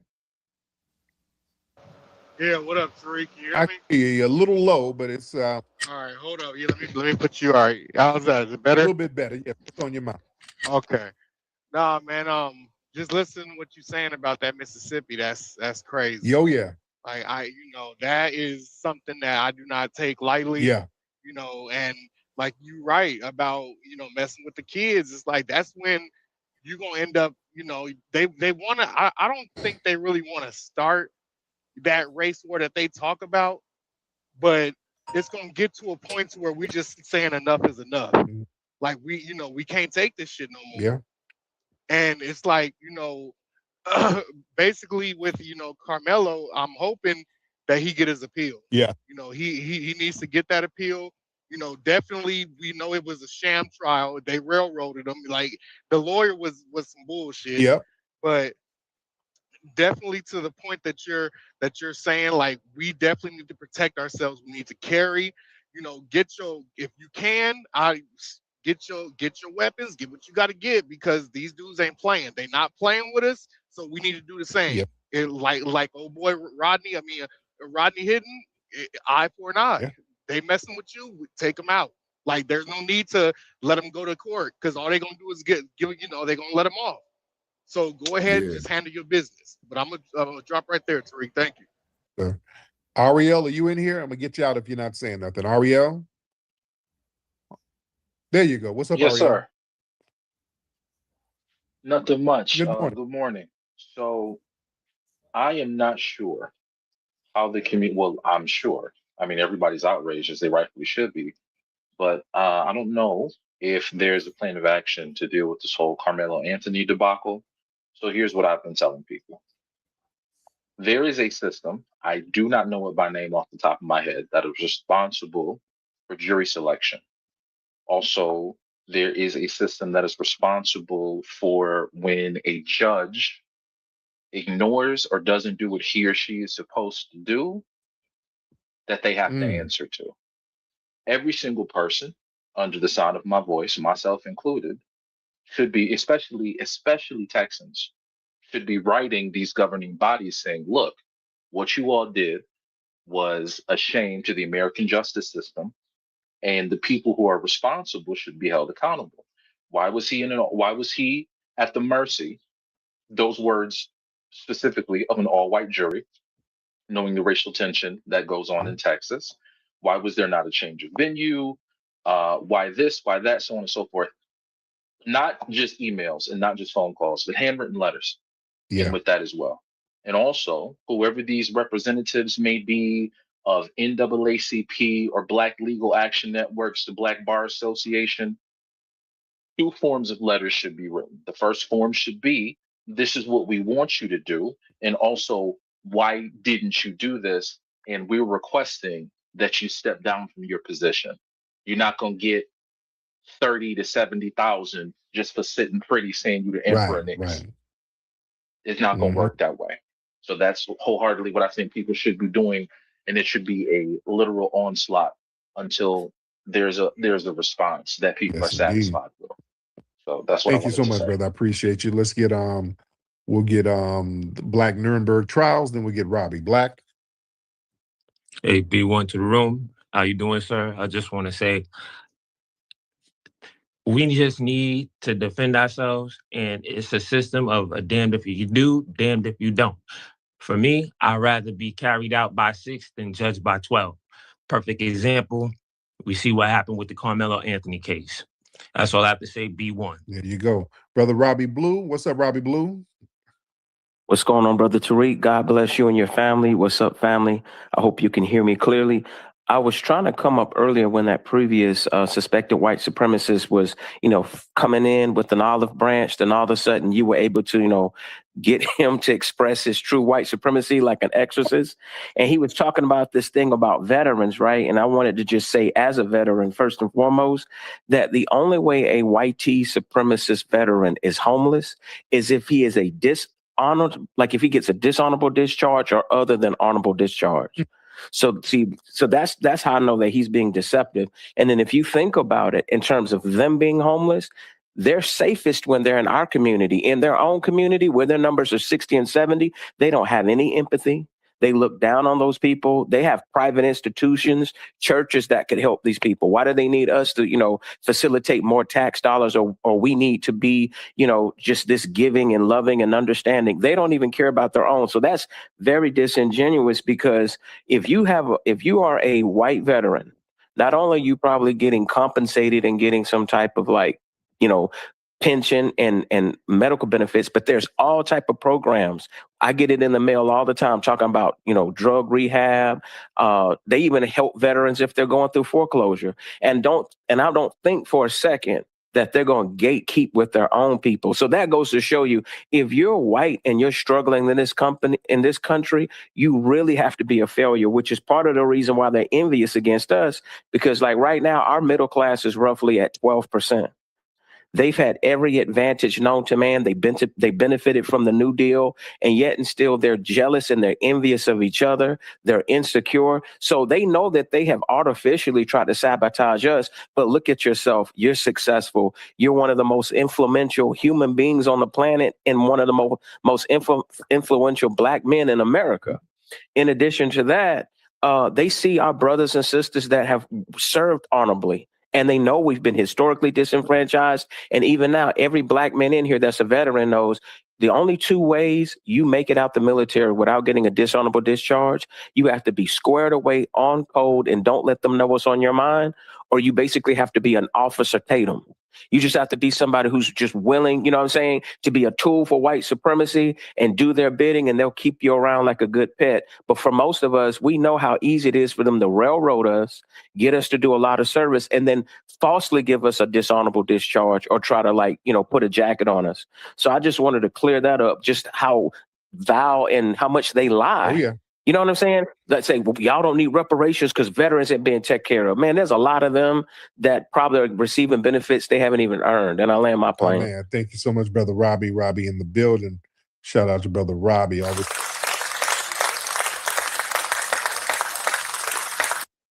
or homeless, and they just be on the streets just doing shit just because they want to. Where are my LA people? There's a guy out here in LA. I don't know if he's still out there. There's a guy who used to be on Robinson Boulevard. They call him the Crazy Robinson. He used to be on Robertson Boulevard over in Beverly Hills. Do I have any LA people here? They called him the Crazy Robertson because he would be on Robertson Boulevard, this white man, just dancing. He'd be in the same spot every day. But I used to date a girl who stayed over there in that area years ago. And when I go visit her, I drive down Robinson, and his ass be in the same spot with a radio dancing. That's a homeless looking white dude dancing his ass off. And come to find out, this guy allegedly comes from a rich family. He's allegedly from a wealthy family, but his ass be out there in a tutu and a halter top just dancing on the corner. Grooving his ass off. looking like old girl from Flashdance. He dressed in like 80s clothes. He dressed in like these Jane Fonda aerobics clothes from the 80s and be out there doing some damn 1984 dances and shit. I don't know if he might still be out there, but this was shit over 20 something years ago. But wasn't he financially, allegedly, he was cool financially. So yeah, just because a white person is homeless, they're not entitled to no reparations. Hell, Robert Downey Jr. was homeless at one point and on the pipe. Now he's shit, damn near an A-list actor in Hollywood. You know, they still got whiteness to fall back on. Understand that. They got $1 million worth of whiteness. That whiteness will work for them. All right? You take that whiteness to the right place, it'll work for you. The Truth. What's up, Truth? Hey, Tariq. Good morning on my side from South Africa.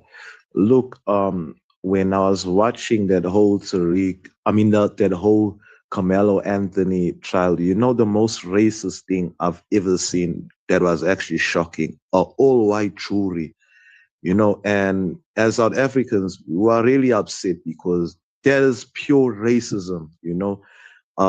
They actually wanted to put him away. It was biased and racist. It's almost the same thing that happened with Emmett Till. When I was watching the trial with Emmett Till, there was just white supremacy.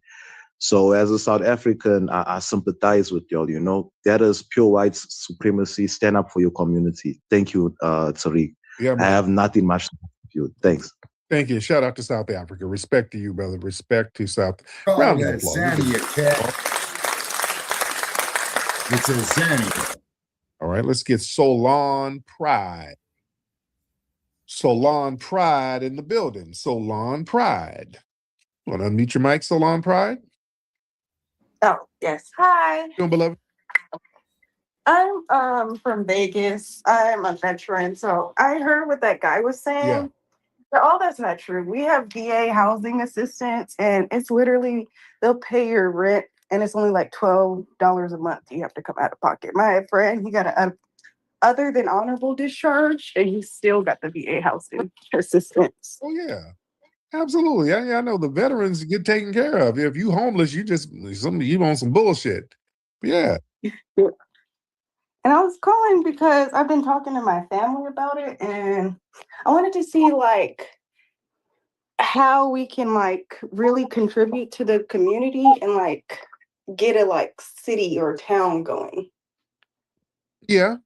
It's possible. We gotta understand how white supremacist sabotage is, though.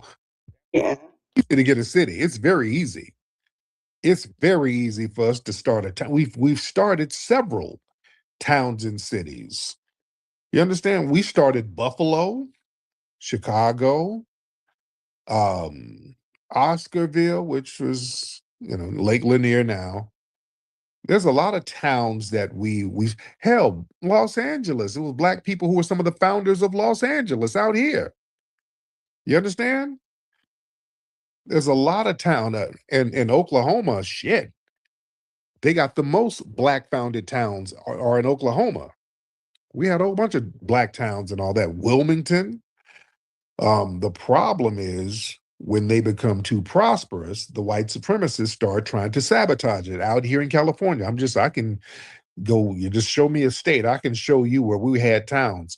Allensworth, right up there by Bakersville, a very little small village. Yeah, I've been through there. Black Americans after the Civil War came out here, beautiful little area. It's a museum piece now. The white supremacists start sabotaging the damn water supply. You know, we got a white supremacy problem. That's the thing. We always got to keep our eye out on them. Anytime we get something going independent, the white supremacists, they will sabotage it. We get a Black district that's popping. What do? They put a freeway on top of it out here in Los Angeles. Again, I can just talk about my area. Central Avenue, all that. That was the Black epicenter of this town. Prosperous businesses, hotels, the whole shebang. They put the 110 freeway over there, near there. That uprooted a lot of businesses, which is what they're doing to Crenshaw now. You live in LA, you see what's going on Crenshaw. They're putting that train down there on Crenshaw, right over there. Crenshaw and Slauson, that's a major train hub. Yeah. You know what I'm saying? And that has uprooted a lot of the black businesses. Nipsey's spot was over there. There was a reason why they were messing with Nipsey. Come on, man. Let's tie it all together. Well, they're doing shit with us.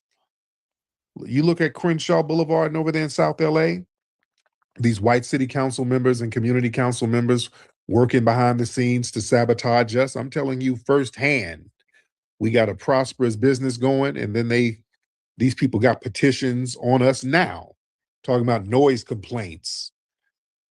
They were doing some janky shit with Chef Maryland. They're doing some janky shit with Doolin's out here. It's a very famous black restaurant.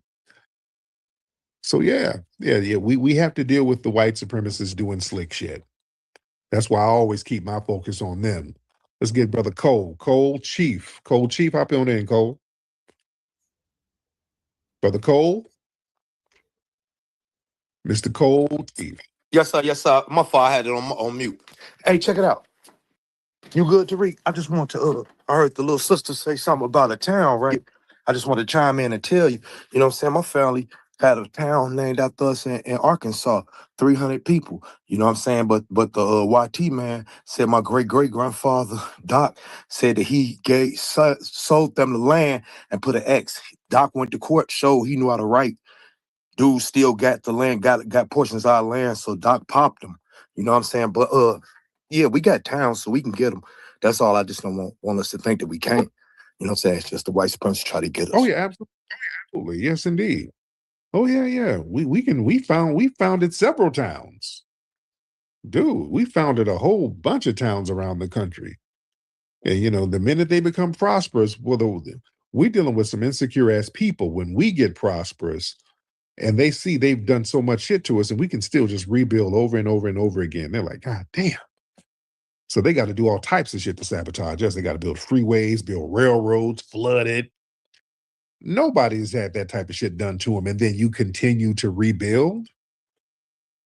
You can't tell us that we're not amazing people, ladies and gentlemen.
R.I.P. to the young baby that died. Yeah, very, very sad. Little one, rest in power, little baby. You know what I mean? But it's that RWS. You know what I'm saying? Yeah. Lady Chain. Yeah, horrible. I mean, they can explain that. They can't explain that. And they're accountable. I mean, he's right. Tariq is right about that. They're coming after our children. Sorry about that. They're coming after our children. You know, we have to keep an extra eye on them, because there's people out there that wanna end them, and they haven't even really had a chance to live or survive. So it is a serious thing. What? It definitely is. Okay. Michael? Bruce? Is Michael and Bree still in? Yeah, I see him up on the chart. I see Breeze is still with us. Well, no, I just see Michael. We lost Breeze. Michael. You're muted, Michael. All right. Okay. Everybody took a bathroom break. All right. So in the meantime, we're gonna move on to Chud the Builder. He is bond got revoked again. Damn, man. Ain't that the third time they revoked that motherfucker's bond? Yeah. Shit. I ain't never heard of that before. Motherfucker got his bond revoked 3 goddamn times. Damn.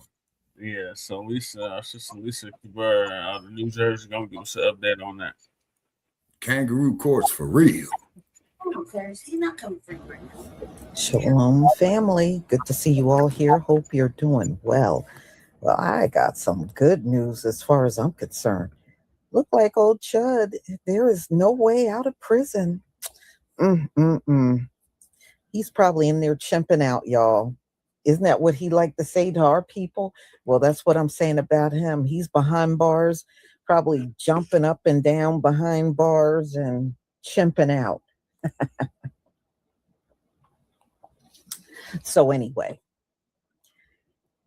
he went to court about a day ago, and they were able to review some videos, and look like they revoked his bond. So Chud is really not getting out. It doesn't matter how many fundraisers they had, how much they donated. It doesn't matter. He ain't getting out. And I'm loving it. I'm loving that he is stuck behind bars. Hey, Chud, you are now a statistic, man. You are a statistic. So anyway, we're going to get into this video. But before we do, I just want to give you a reminder. The sale is on. It is on. It started at midnight and it will end on the 21st. 45% off of the entire store on Shopify, TikTok Shop, and Etsy. So grab your products up as soon as you can over the next 4 days. Okay, so old Chud is stuck in jail. It's a damn shame. If I had the power to do it, when he goes to trial, y'all, I would put him in front of an all-black jury. But since I don't have the power of doing that, we'll watch the videos instead. Please give me a 1 if you can see my screen.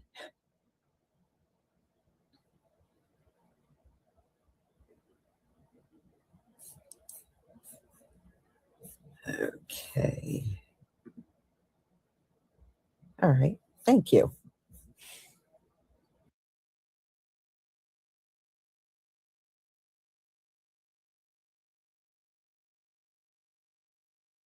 Streamer known as Chud the Builder is making an appearance in a Nashville courtroom. Dalton Etherly faces 3 misdemeanor charges stemming from a May incident at Bob's Steak and Chop House inside the Omni Hotel. Investigators say Etherly live streamed inside the restaurant after staff asked him not to, then refused to pay. Etherly also faces separate felony charges in Montgomery County for a shooting investigation. During Etherly's court appearance, one investigator on the stand recalled the shooting. Shots were shown to be fired prior to them hitting the ground. Shots are being shown to have been fired prior to that? Yes. And how do we know that? I can see, or in the courthouse video, it shows the casing ejecting from the firearm. It also shows the ricochet off the concrete plank. Okay. Prior to them hitting the ground. So Mr. Fox hadn't been hit at that point, correct? If you're seeing a ricochet in one casing. I would assume so. The judge denied Etherly's release today, citing violent posts he's made on social media. Etherly is also facing a $1 million bond in the Montgomery County case. when I say the system is making an example out of Chud the Builder, so when y'all think y'all gonna go around here, you know what I'm saying, being derogatory towards Black people or saying y'all gonna wave y'all firearms, they got a place for you because, baby, not only can he not get out of jail on that $1 million bond in Tennessee, he got some more charges, y'all, and they said no bond on that one because the police officer testified and said, oh, after you made the derogatory marks online, you went and you tried to pull your firearm and then you threatened, you know what I'm saying, a Black person again. So it looks like you just want to be, you know what I'm saying, and what word should I use? An antagonist for people of color or people that do not look like you. And at this point, that should be charged as a hate crime because you over here bothering people because of the color of their skin for just existing. And then you are actually using a firearm to make you feel like you are above the law. You shot at people in front of the courthouse. And you think the people was going to take you lightly. So for anybody that's thinking they're going to be done, so if y'all think y'all going to continue to do this, it looks like they not having it. But y'all know what to do. Get in the comments. Let's go. But it looks like old Chud ain't going nowhere no time soon. But at least he got commissary money. Y'all know what to do. Let's go. Update on Chud the Builder. His bond has been revoked. And we find out video footage shows that he popped the man before he ever got punched by him. As you guys know, Chud the Builder was already out on bond for previous crimes. He went to court for those previous crimes, where the judge revoked his bond, stating that not only his comments online are disgusting and that he clearly can't be left out to the streets, but the detective that is working on the case for when he popped that man in front of the courthouse says, camera footage shows he already had let one out the chamber before he ever was punched. Shots are being shown to have been fired prior to that? Yes. And how do we know that? I can see, well, in the courthouse video, it shows the casing ejecting from the firearm. It also shows the ricochet off the concrete plant. What makes it worse, Chud decided to delete his live stream video right after that incident so police couldn't get evidence. So those claiming that, on the live stream, we could see that the guy punched him, why did Chud delete it? Now his bond has been revoked. He basically got to sit in jail no matter what. Even if he paid the $1 million for the other bond, he still got to sit in jail because this other bond has been revoked.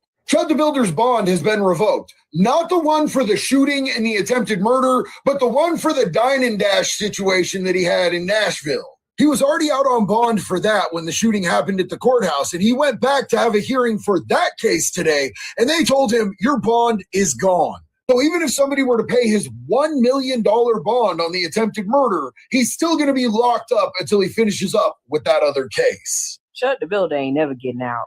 Like, he is never getting out. The way this man just stood in front of this goddamn judge, and the judge said, what you did at that courthouse just violated your parole. You ain't never gonna see the light of day. And you ain't getting out for your terroristic threats online. You're not getting out because you violated your parole because you was already in jail and arrested for doing what you did at that goddamn restaurant, not paying your bill and recording inside a facility they say you couldn't record in. Baby, and on top of that, a goddamn officer got on the fucking stand and said that Chud the Builder popped his gun off before they hit the ground. Or say, how would you know that? He said, well, on the video, it shows the casing being ejected from the gun in midair while y'all standing up. Now, I'm not a lawyer, but does that take away him being able to use self-defense in this case? Because it kind of seems like, bruh, that was attempted you know what. And he already facing 3 counts for the restaurant shit. And his bond is still $1 million. Well, that just put a smile on my face. Shots are being shown to have been fired prior to that? Yes. And how do we know that? I can see, well, in the courthouse video, it shows the casing ejecting from the firearm. It also shows the ricochet off the concrete plant. Okay. So Mr. Fox hadn't been hit at that point, correct? If you're seeing a ricochet in one casing. I would assume so. The judge denied Etherly's release today, citing violent posts he's made on social media. Etherly is Chud the Builder bond has been revoked after the investigator displayed footage that allegedly shows Chud shooting Fox before ever being attacked. Fuck, we don't want to deal with him anymore. He's gone. Separate felony charges in Montgomery County for a shooting investigation. During Etherly's court appearance, one investigator on the stand recalled the shooting. Shots are shown to be fired prior to them hitting the ground. Shots are being shown to have been fired prior to that? Yes. And how do we know that? I can see, well, in the courthouse video, it shows the casing. Listen, I don't make the rules, brother. You are what you idolize. And y'all white folks out there idolizing that dumbass. He a bitch. I'm stating facts. You idolize him. You a bitch. It's a fact. That's all I'm stating. That's a fact. You're born in a yellow jumpsuit, though. A lot of y'all don't know what that means. He PC'd up, baby. That's 23-1. Your boy's a fucking bitch. So Chud the Builder, aka Dr. Etherly, aka Chud, was in court today for a bond hearing. Now listen, I know it's hard to keep up because he's such a thug and he has cases all over the place, baby. It's kind of hard, but try to stay with me. I told y'all about that $1 million bond over there on that attempted murder charge. Now this right here is related to the charge where he was out on bond for allegedly skipping out on paying for food in Nashville. Well, baby, the judge has revoked his bond in that case. Y'all go ahead and grab your tea and have a seat. Let's talk. So again, Chud was in court today on a bond hearing in Davidson County. Now there he's facing charges of theft of less than $1,000, resisting arrest, and disorderly conduct. Now those charges are related to that whole Nashville restaurant incident where he went to that restaurant. They asked him not to record. He did it anyway. And then they alleged that he ordered $400 worth of food and refused to pay. So he was out on bond on those charges when he caught the attempted murder charge against Joshua Fox outside of the Montgomery courthouse. So as a part of these proceedings, a detective was there and he testified about what he saw on the camera during that attempted murder situation. Y'all listen to this. You're on the stand recalled the shooting. Shots were shown to be fired prior to them hitting the ground. Shots are being shown to have been fired prior to that? Yes. And how do we know that? I can see, or in the courthouse video, it shows the casing ejecting from the firearm. It also shows the ricochet off the concrete plank. Okay. Prior to them hitting the ground. So Mr. Fox hadn't been hit at that point, correct? You're seeing a ricochet in one casing. I would assume so. I declare, honey, what a disgrace. So based on the testimony from the detective and also based on the fact that the prosecution gave the judge some of the shit that Chud was doing online, baby, the judge said, I'm revoking that damn bond. She said, and I quote, based on what I've seen on social media and Mr. Etherly's behavior, I will be revoking your bond. I declare, honey, what a disgrace. So that means if he was to bond out on that $1 million bond, which I already told y'all about that, he has to have 10 separate bondsmen to come up with $100,000, and his supporters over there are scrambling, trying to find those 10 bondsmen to put up $100,000 to get him out on that charge. Even if he was to get out on that charge, he would still be remanded to Davidson County because he has his bond revoked there. And it's also important to note that he's facing a harassment charge that they're going to have another bond hearing on. I declare, honey, what a disgrace. It sucks to chimp out, doesn't it? It really does, doesn't it? Y'all put your thoughts in the comments. Let me know what you're thinking. It's your girl, Double D Mother, reporting for the Black Accurate News. Let's talk about Chud the Builder. Black See, this is why you gotta let people just talk, and just be quiet sometimes. Everybody was on here trying to raise money, trying to find somebody to pay his bond, podcasts being made, everything like that. And a lot of y'all were responding to these people, and I didn't understand why. The reason why I didn't really get why y'all was responding to them is because he was already out on 2 separate bonds before this incident even happened. Now, I haven't been in a whole lot of trouble, but I've been in a smidge.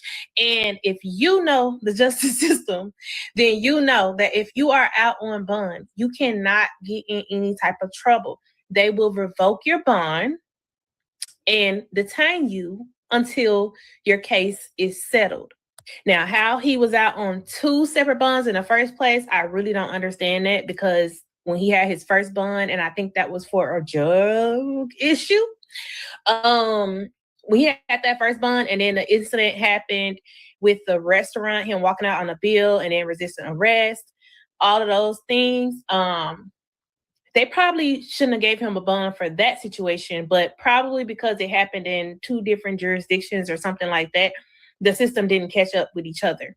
And within 4 days of getting that bond for ditching a almost $400 bill and resisting arrest, the incident at the courthouse happened where he pew-pewed somebody, a veteran, and is now on an attempted charge being held in Clarksville. He has a bond set, yes, but even if all his supporters, celebrity friends, GoFundMe, whatever, pay that $1 million in cash, which they have not been allowed to, even if he had the money in cash to pay, he would still be detained because his bond in Nashville for when he skipped out on that check and resisted arrest, that bond has now been revoked. Man, by the time that child get out the justice system dealing with all them cases, who gonna know his name?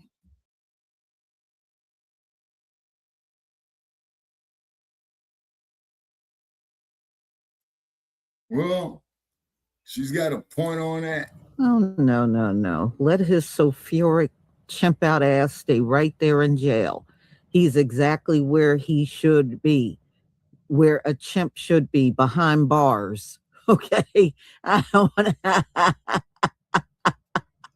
Oh, I love it. I love that this dude can't get out of jail.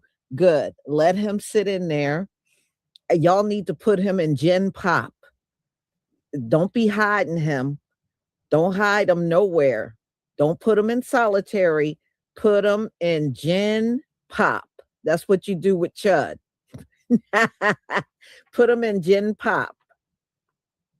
And make sure wherever because they sleep on cots.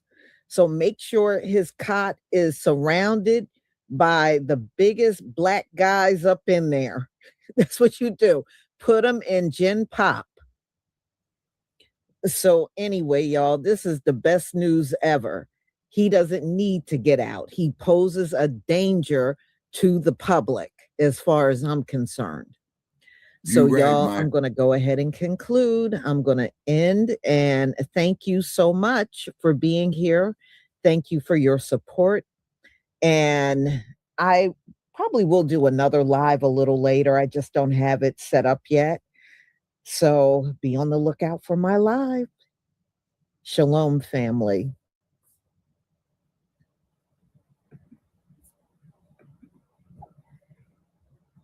Shalom, Lisa. All right. Hearing was tied to the previous. What are y'all thoughts on what Lisa just laid out about Chud the Bussy's bond Hey, being put that motherfucker, get his ass out of PC. Misdemeanor charge Put him where in he's based in GP Davidson and let County. him walk the goddamn concrete and take the chance. They take his chances like the rest of us have done. Right. Fuck this motherfucker, man. I Fuck agree. this motherfucker. Yeah, I concur with Shabaka. Yeah, Chud definitely, needs to rot in prison and understand the consequences he had committed, and also work on the plantation field because Chud has a lot of white privilege, and this is we live in a new information age, right? Where in the past white people have gotten off scot-free, right? Now it's good. Yeah, it's good that the judge decided the judge decided to revoke his bond because so many times when white people are given chances to succeed, they 9 out of 10 times they always commit the same acts of violence against FBAs multiple times and also pattern documented in yes, sir. You are absolutely correct about that, Michael. and even like in the comments I was saying earlier, most racist white people, they don't have good emotional control to own a weapon because it's crazy how they say that they're responsible gun owners, right? If white people are responsible gun owners, then why do they pew so many buildings, so many schools, right? And that part right there. That part. Look at that motherfucker that kicked Charlie Kirk off the planet. Right. I don't even about him no more, you see. Don't even bring him up. Yeah, I agree with you, brother Che. Yeah, fuck Charlie Kirk. Yeah. And even the Democrats, I said before, very silent about Carmelo Anthony's trial and also the racist jurors, right? I mean, racist jurors. Exactly, Michael. Because these Democrats, man, ain't nothing but prostitutes for racist white supremacy. Yep. Shout out to Tyler Robinson. Took Carly Turk off the planet. He was kirking out. Yeah. And what was Kirk's last words that he says? Oh, black on black crime, kabam. Yep. And who killed him? One of his own. Yep, his own people, right. Right. See, but they don't mention that. They don't mention that. You ought to see the shit, man, I get in my damn inbox, man, from these stupid motherfuckers that support that bastard. Yeah, and so what I do, instead of getting my blood pressure up and shit like that, man, I just delete and block these tricks, man. You know what I'm saying? Yeah. Because they're grandstanding and all this old type of shit, man. And it's kind of like that we, as black men, we love our children and our moms and sisters and stuff like that. But you see, Michael, they have systemically done this to us. And keep in mind, it didn't happen overnight. Right. You know, it took a century and a half to have this. You see what I'm saying? Yeah. So this is why, you know, when you get those motherfuckers, man, shit. Uncle Tim Scott. Let's see, who was that other ass scratcher we had, man? Warlock. You know what I mean? I know what you mean. Yeah. Hakeem Jeffries, man, that motherfucker there spending too much money on dope, man. You know what I'm saying? I'm standing up there and filibuster for 24 hours. Talking loud and not saying a motherfucking thing. You know what I mean? Yeah. Trump is Trump, you know, but at least Trump states how he honestly feels. You see what I'm saying? I see what you're saying, definitely, yeah. Yeah, because see, I much rather, man, that a cat tell me, hey, Shabaka Sankor, we don't like your black ass, man. You's an arrogant black bastard. You know what I'm saying? Okay, man, glad to hear it. Although I don't think I'm that arrogant, but I know one damn thing. A Nabisco telling me that and needing a cup of piss out here in this 105-degree heat we're going to have today. Yeah, I'd much rather go water a tree, if you know what I mean. Yeah, you know.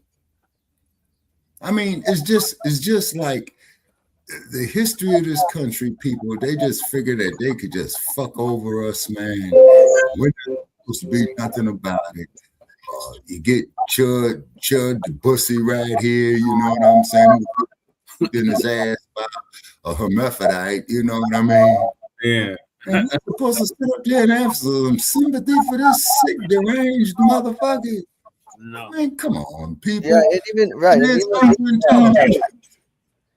and even like I've also noticed that when white people face economic calamity, I noticed that they always blame FBAs, but white people should be really blaming their own people who create this economic mess in the first place through policy making, policy practices, and other practices. Right? It's just like in the movie. You remember the movie U.S. Morsel, where Wesley Snipes was accused of right, and he said, "You got the wrong person."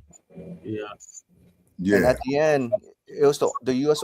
U.S. Marshals' own people who committed a heinous act against their own people. With Tommy Lee Jones too, right? Yeah, Tommy Lee Jones, right? Remember how Tommy Lee Jones didn't want to get at the facts in the beginning of that movie? Remember how he was so focused on capturing Wesley Snipes, right?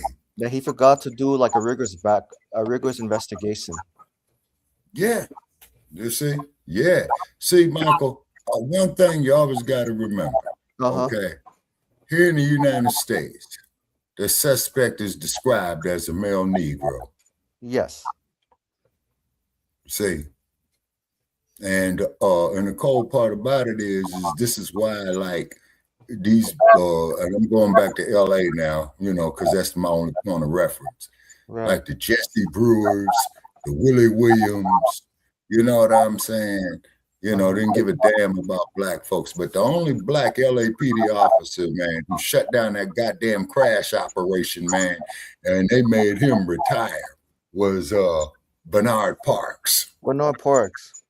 He shut down Crash. He was the one who replaced Daryl Gates, right, in 1992? No, sir. He was the chief after Willie Williams, and Willie Williams Okay. was the police commissioner in Philadelphia when Wilson Good bombed the move house and burned down, what was that, Brother Jay, about 10 square blocks? Yeah, on Osage Street. Yeah, on Osage Street. Yeah. You see? So then they got rid of Willie Williams, then they put in another chief by the name of Bratton. I think he went on and retired. And after that point in time right there, Michael, that's when I pretty much had left Los Angeles, you know? So I'm pretty much on the late freight what's going on in LA. Only thing I know about LA, it's a nice city to be from, far away from. Yep. Yeah, so Tariq gonna give us his take on it. All right, and then I'm gonna after Tariq, then I'm gonna call it Jay because I got an inspection coming Happening up now, this the controversial online streamer known as Chud the Builder is making an appearance in a Nashville courtroom. Dalton Etherly faces 3 misdemeanor charges stemming from a May incident at Bob's Steak and Chop House inside the Omni Hotel. Investigators say Etherly live streamed inside the restaurant after staff asked him not to, then refused to pay. Etherly also faces separate felony charges in Montgomery County for a shooting investigation. During Etherly's court appearance, one investigator on the stand recalled the shooting. Shots were shown to be fired prior to them hitting the ground. Shots are being shown to have been fired prior to that? Yes. And how do we know that? I can see, or in the courthouse video, it shows the casing ejecting from the firearm. It also shows the ricochet off the concrete plank. Okay. Prior to them hitting the ground. So Mr. Fox hadn't been hit at that point, correct? If you're seeing a ricochet in one casing. I would assume so. The judge denied Etherly's release today, citing violent posts he's made on social media. Etherly is also facing a $1 million bond in the Montgomery County case. All right, what's going on, man? We're in here. We're in here, ladies and gentlemen. Welcome to the Tap In. Round of applause to you. Round of applause to you, ladies and gentlemen. Thank you guys for tuning in to the Tap In. It's the late night Tap In, and we're ready to chop up great game, as we always do, ladies and gentlemen. You guys give me a nice retweet. Let everybody know that we are indeed live.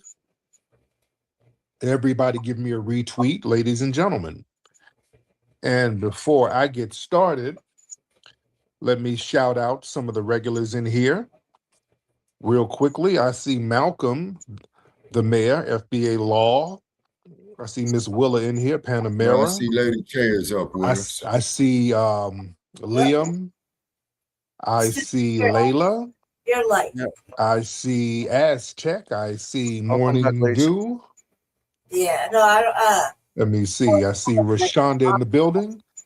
Miss Rashonda. I see Nikki the God in the building. The legendary Tethernator. Grinds TV in the building. Respect to the family. And who else do we see? Rashonda. I see you, Miss Rashonda. Respect to you.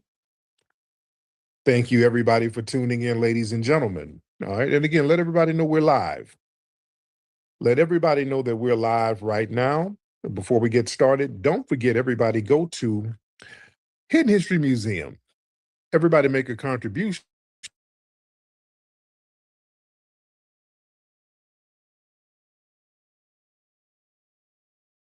I made a contribution to you, Tariq. That's why I did a live feed from there.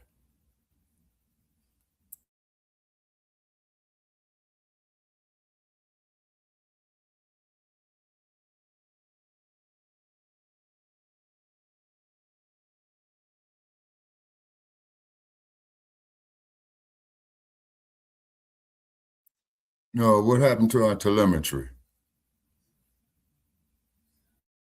Oh, Jesse, you there? Okay, Jesse's on mute, I see. Yeah. His computer crashed. Computer crashed. Oh shit. Okay, so he's got to restart the computer. Okay, so all righty. Yeah, we gotta hold it down so you don't lose the feed.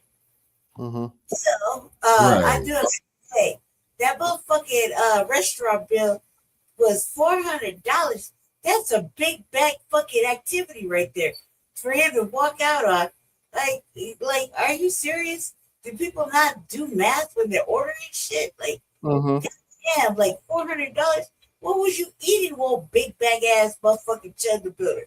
Like, for real, that's a lot of food for one man to walk out on. Goddamn, $400, I could feed myself for a month. You gonna get yourself tots too. You're just one man. Like, that's $400 to go in my household will go like 2 months. You know, and we don't really eat that much around this bitch, especially not in the summertime.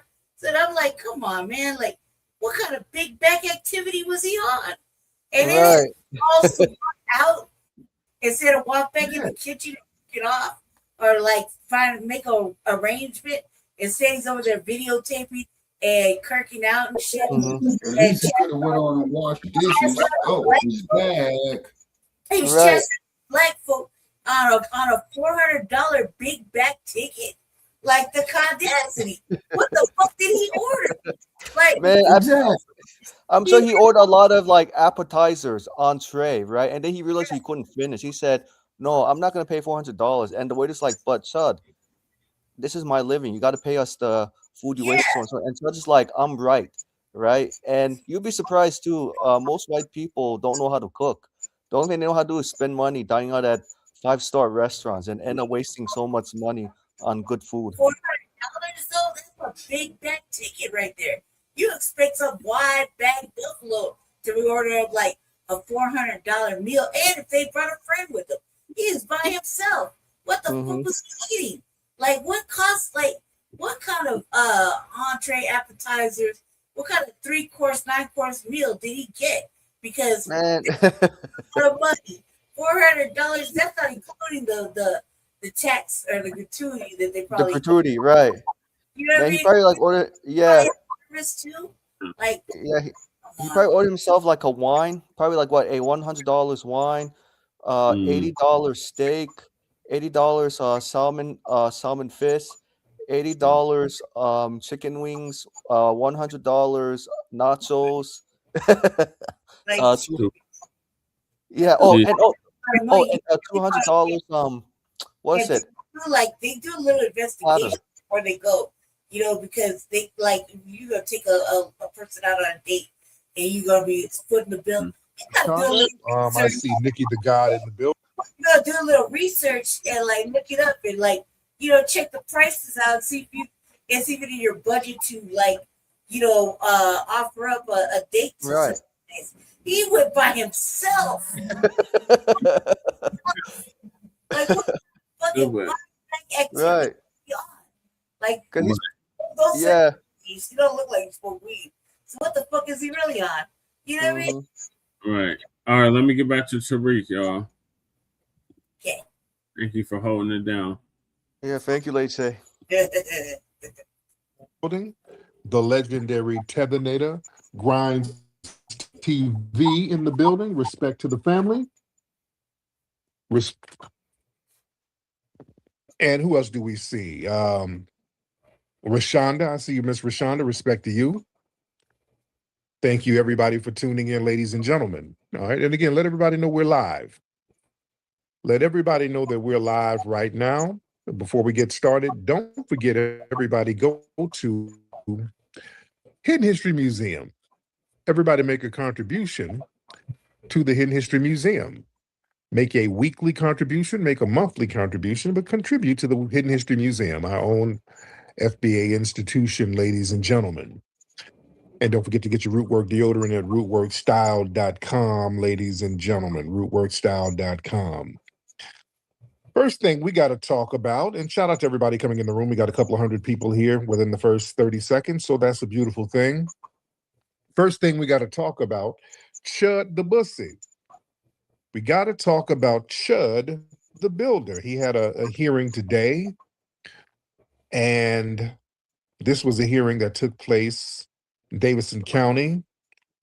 This was the case. You know, he's still locked up for the attempted murder.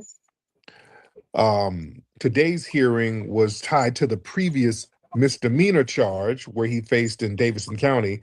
That was theft of service and disorderly conduct, where he went into that Nashville steakhouse and caused the disorder. He was released on $1,000 bond under the conditions that he avoid any new arrests. So he clearly violated the release conditions when he was arrested on May 13th. That was May 13th for shooting Joshua Fox. That was a disabled Black veteran. Shot him outside of the courthouse. It was very interesting. Today, one of the investigators presented some new surveillance footage from that May 13th shooting. He said that the video captures Chud firing at the Black man before any physical attack occurred. Now, that evidence is another major blow to Etherly's legal defense. It challenges that whole claim of self-defense, which we knew it wasn't self-defense. It was an ambush. So the ruling was the judge citing Chud's behavior and his social media activity and his violation of previous bond conditions. The judge, it was another judge, Blackburn, she revoked his bond entirely. So because of this ruling, Chud is going to remain in bars, behind bars, while that Montgomery County attempted murder case continues. So like I said, the problem with Chud was that he overcalculated.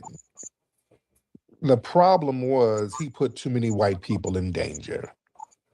So they cannot let him out. I knew they were going to revoke his bond at one point. You know, all the white supremacists are trying to raise money to get him up out of there. No, he put too many white people at risk. He's way too reckless. He can't do self-defense. When he tried to do that shit on the courthouse steps, there's no defense for that. But understand something. Listen, this is a calculated racial ambush. Let's look at the actual evidence. Again, they said Chud fired before any contact happened. That proves it was never about self-preservation. It was a pre-planned racial ambush. All right? These white supremacists, like Chud and many others, they're actively orchestrating these encounters where they can execute Black people in broad daylight using the guise of an altercation to cover their tracks. And what they try to do, they try to weaponize legal codes. See, they're not just acting recklessly, they're studying and they're weaponizing the legal system and the common law system. They know that self-defense and stand your ground laws, they have been historically skewed to protect the dominant white society. They know it doesn't work. Those laws are not for us. So they know this and they intentionally exploit these legal loopholes to legitimize their targeted anti-Black violence. See, the system has already given the Chud, the builders, and the Austin Metcalfs, oh yeah, I'm going there too. They've given them a green light because there's a very dangerous precedent that's been set now. We see case after case where Black people are shot in the back, ambushed from behind, choked from behind, actively retreating, yet the legal system will still bend over backwards to label these killings as self-defense. And these people are banking on receiving that same type of systemic protection. Because there's an unspoken common law of white supremacy. There's the law written on books. Then there's the unspoken common law. That's the law that y'all need to understand. The law that they don't write down anymore. I always talk about this because, see, the white supremacists try to cover their tracks. What kind of laws are discriminatory now? Can you show me some laws on the books that discriminates? Everything is equal on the book. But you practice things through common law. You better understand how common law works, how white supremacy works. And this is where the power of white supremacy comes in. They have unspoken codes now. It's so locked and ingrained into the society, they don't have to overtly say it anymore. You understand? It's like a wink and a nod. We know what this law says on paper, but we know how we're going to enforce it. Wink, wink, wink. That's how they get you. That's why the great Neely Fuller taught us about having a code. We have to have a counter-racism code that we live by daily. That's the main reason why Dr. Neely Fuller, I keep calling him doctor, he wasn't technically a doctor, but he was a doctor and an expert on counter-racism narratives. He really spoke about the significance of us having a code of conduct where everything doesn't have to be overtly said. It's just the way you act and conduct things as far as empowerment and protecting yourself as Black people. But the dominant society, they have a code. Any form of violence committed by a white person against a Black person is automatically deemed justified. And see, within that framework, the mere existence or proximity of a Black person is treated as a lethal threat that warrants a lethal response. This goes into what Dr. Francis Cress Welsing taught us about how just our existence is deadly to the white supremacists because us procreating with them could wipe them out. You understand? She broke this down very beautifully in her book, The ISIS Papers. So this is why everything that they do to us, it's justified because we are a weapon. We are a living, breathing weapon no matter what we do. And see, what the white supremacists like to do, they like to manufacture the fear defense. The playbook is very transparent. You goad us, you harass us, antagonize us. You see a Black person in a public space, you antagonize them, and if there's a reaction, you deploy lethal force or call in law enforcement to do the lethal force for you. They do ambush by police. This is why they always call the cops on us. Remember up there in Ohio, a brother in Walmart just shopping, a white supremacist called the cops and said that he was pointing a gun. They just came in and blasted the brother. Same thing with Tamir Rice. They said, hey, there's a kid playing in the park with a gun. They just came and blasted a damn 12-year-old kid. So they know that cops can't do that like that no more, which they can, but not to the level that they used to, because now this is bankrupting a lot of coffers from different cities. Now they got to pay out these families. That becomes very costly. Now they still do it now, but it's a little more costly. So they have to get the vigilantes to do the dirty work for them. And they get the Chud, the builders, to run out here talking about they feared for their lives after they antagonize people. And then what they do, they incentivize this anti-Black violence. See, we're dealing with a subculture that turns racial terror into a spectator sport. Like people like Chud and others, they're financially incentivized and compensated. So they got these streams where they bring in money. You know, they start harassing Black people and open up a GoFundMe. You call a Black child the N-word and then you get $1 million. And so it's getting very deep out here. It's getting very deep out here. They're being financially incentivized. They're monetizing this stuff. And then they have this systemic shield of the courts. They're emboldened to pull the trigger before a physical attack even materializes because they expect the justice system to act as their personal shield. They move with the confidence that judges and prosecutors and juries will basically validate their fear no matter how aggressive or unprovoked their own actions were. That's what we saw with Kyle damn Rittenhouse. Kyle Rittenhouse did everything illegal from top to bottom. Went across state lines with an illegal gun, premeditated. He's on video saying that he wants to shoot protesters. Kyle has a whole history of that stuff. And when he went to court, what happened? The judge acted like his damn defense attorney. The judge, the media, everybody coddled Kyle Rittenhouse. They treated him like a big baby. They coddled him, literally. And all of them got on code.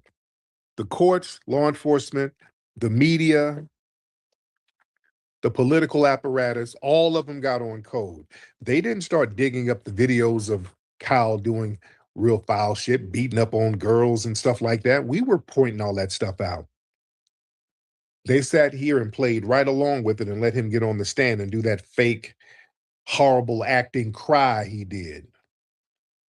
So that sends a message to the white supremacists out there. And that's another thing. When Kyle was out there with the Proud Boys throwing up those white supremacist hand signals, the legacy media really downplayed that. The left and the right-wing media downplayed that. They're two wings on the same bird, by the way. But understand, we got to analyze all of this stuff from a very strategic standpoint. This isn't an isolated incident that's happening with Chud. This is very coordinated. This is a strategy to bait Black people into lethal situations. We got to recognize that the legal threshold for self-defense is damn near non-existent when the target is Black. You understand? And again, I keep talking about the Chud case. The only reason they're going after Chud and taking away the bail and all that is because where he tried that ambush. He tried it on a courthouse lawn. There's zero justification for that. He shouldn't have been there with a gun in the first place. The brother he had a court date. See, they can't try to pull the brother shouldn't have been there and all that. The brother had a court date. There's no way to justify what Chud did at all. They saw that Chud fired on that brother before a physical contact happened. This was a straight up and down ambush. Plus, looking at Chud's premeditated tweets, the man said what he was going to do. So it is real hard to justify that. You understand? And this is why we have to understand the Carmelo case as well, how that ties in.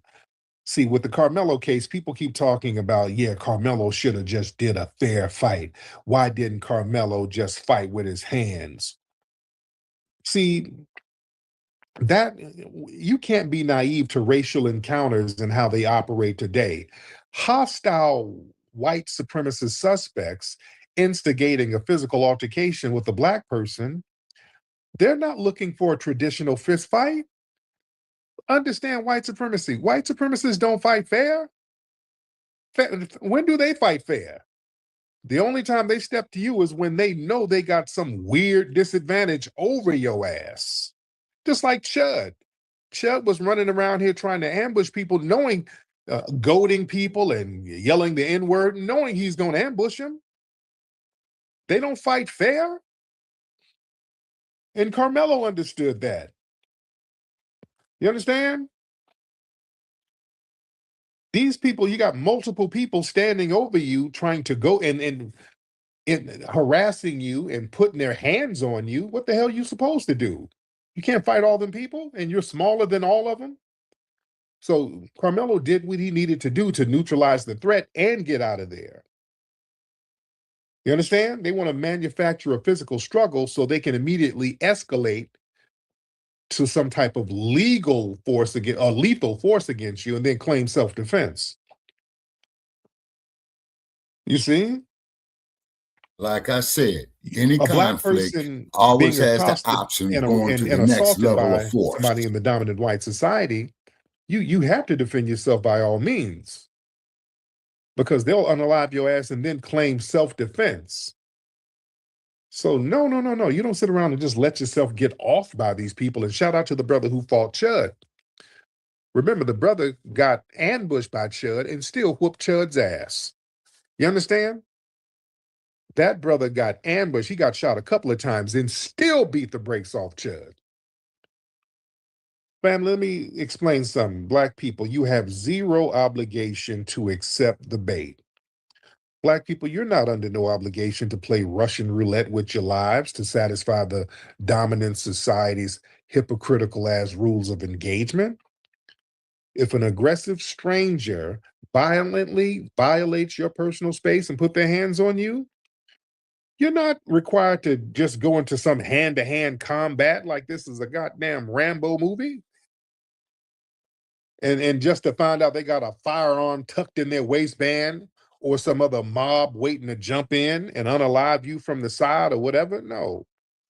You defend yourself how you need to defend yourself. You understand? It's better to be judged by 12 than carried by 6. And look at Carmelo. He was continuously harassed, surrounded, grabbed, and assaulted by the son of a white supremacist who felt entitled to dictate his presence and put hands on him. And white supremacists, they weaponize that exact type of aggressive entitlement to escalate encounters. It never stops. When people say, well, why didn't Carmelo just walk away? Okay, then you walk to the next spot, then the next white supremacist come and tell you to do something. It never stops. Everywhere we go, there's a white supremacist trying to tell us what to do or question why we are where we're supposed to be. Carmelo wasn't obligated to get up and go anywhere. That Metcalf didn't control no tent. He didn't control no benches. This is why it never stops, ladies and gentlemen. And I see Sambos out here with Carmelo's get you to live. Oh, you're a Sambo. You're a scared Sambo. All right? Most likely a tether. But yeah, if we accept that, it never stops, ladies and gentlemen. We see Karen videos all the time. If we're in our own apartment complex, there's some Karen like, hey, do you live here? Where do you live? Let me see your ID. Like, what? Lady, get out of my face. I'm going to call the cops if I don't see your ID. It never stops, ladies and gentlemen. It never stops. That's why we have to support our brother Carmelo. He didn't do anything wrong. He was exercising his rights. You are a Sambo if you are against what Carmelo did. He did the ultimate form of self-defense. He did absolutely nothing wrong. You understand? You neutralize the unknown threat, and that is survival. He was justified in neutralizing an active, escalating threat. When an aggressor ignores warnings, physically attacks you, you don't have the luxury of waiting to see if this is going to turn into a lethal ambush against you. There's too many chuds out here. These people are actively instigating encounters so they can unalive Black people and then claim self-defense. Carmelo reacted to a physical attack because he understood the unspoken rule. If you let an ambush play out, he would have been the victim. And that attacker would have been claiming self-defense. And white supremacists would have been running around here talking about, yeah, they had to defend themselves from him. So stop being scared of speaking up for justice. Y'all raise your hand. Let me get some of the family in here. Everybody raise your hand. Let me talk to the family. Because I'm seeing way too many scared Negroes whining about Carmelo he couldn't have did all that. He know he wrong. Y'all, if you're scared, say you're scared. And it's okay to be scared. If you are scared, say you're scared. Let me get Queen Mother Empress up here. Queen Mother Empress from Detroit. What's up, Queen Mother Empress?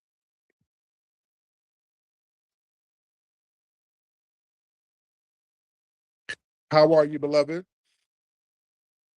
That the moon is in our sign of Cancer. Yeah, I spoke Let with me her cook a on little bit with you. I want to Twitter put you before. on some game.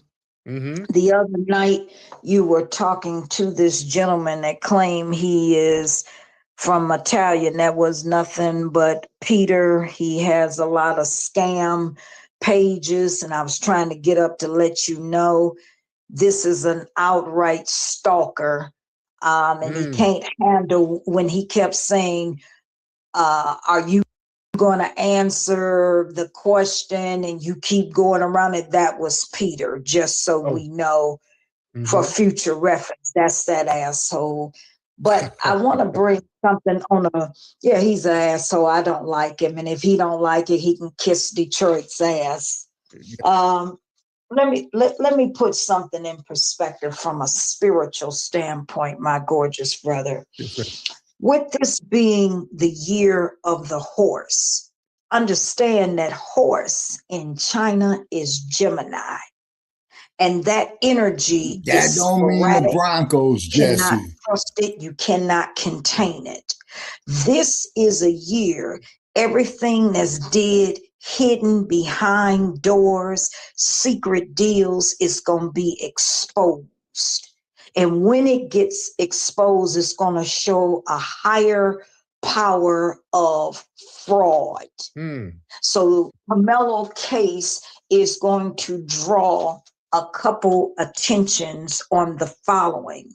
Number one, you know the old cliche, it's not who you know in life. It's not what you know, but who you know in life.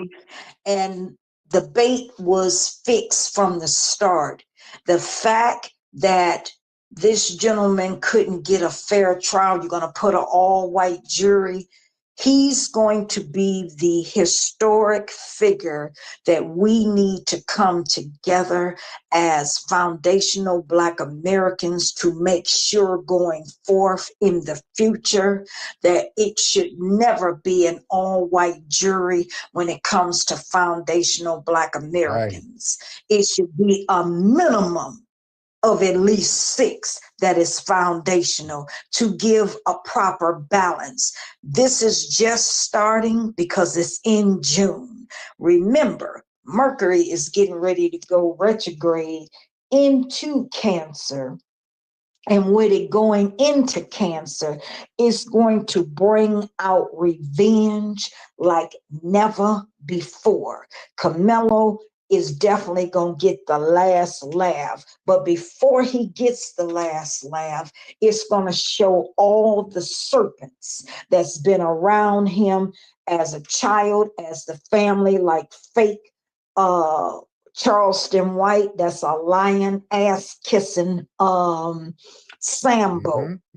It's going to expose all of this corruption. And we need to, I agree with you, make that part of Texas known as a discriminative town that you cannot get no justice. Are you noticing, brother, you gave prophecy on this? That's because both of us Cancer. It's our season. You gave prophecy on something, Brother Tariq. Everyone is delineating, and we are removing ourselves from putting money in the hands of those that unalive us. Those days is over with. It's not a boycott. It's redirecting our dollars as power. And these people are highly pissed about it. And what they're pissed about hasn't even started. When it boomerangs, you're going to see many people lose their business, and they're going to start unaliving themselves because they know what they did. They keep mentioning you. Little did you know on TikTok in a disrespectful demeanor. And I'm chopping the heads with the liars because they jealous that you've been able to properly articulate and prophesy. Now let's get to the final part. You in gambling.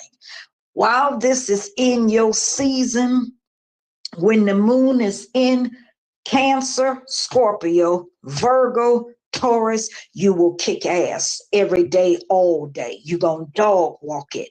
Your swagger is very on point, and it's impeccable, and it cannot be matched. That's why they can't stand you. So what? Detroit love you.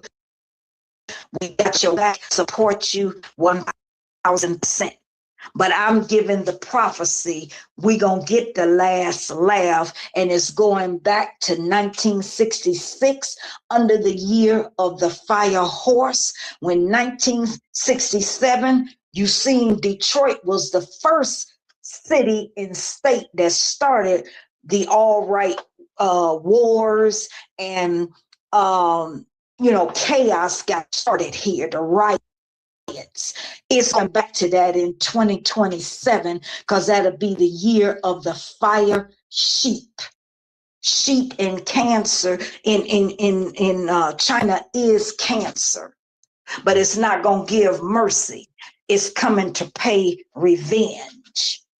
My question to you, brother, what can we do to make sure that this is not just a temporary phase? Many speculate it's only going to be 30 to 90 days. I say if we continue with this, like Dr. King did. He showed us we can withhold our funds for a year and shut it all down of these suspected white supremacists because now they got too much to say.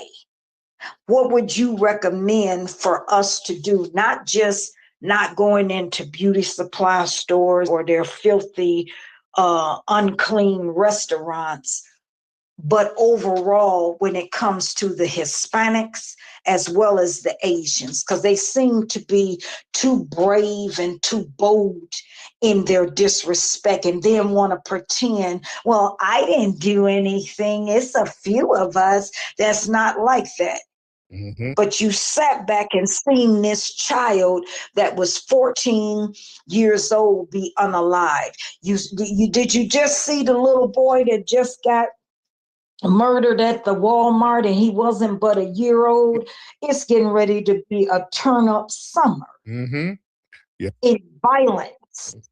Yes, ma'am. I'd like to know your take on that, brother, and bring me up more often. Instead of hearing these stupid white supremacists, when you don't want to be bothered, bring me up and let me do some reading. It's time to get the Majara spirit working, because it's ass kicking time spiritually. Yes, ma'am.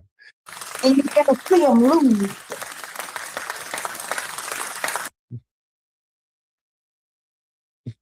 Go ahead, finish. Go ahead, finish, beloved.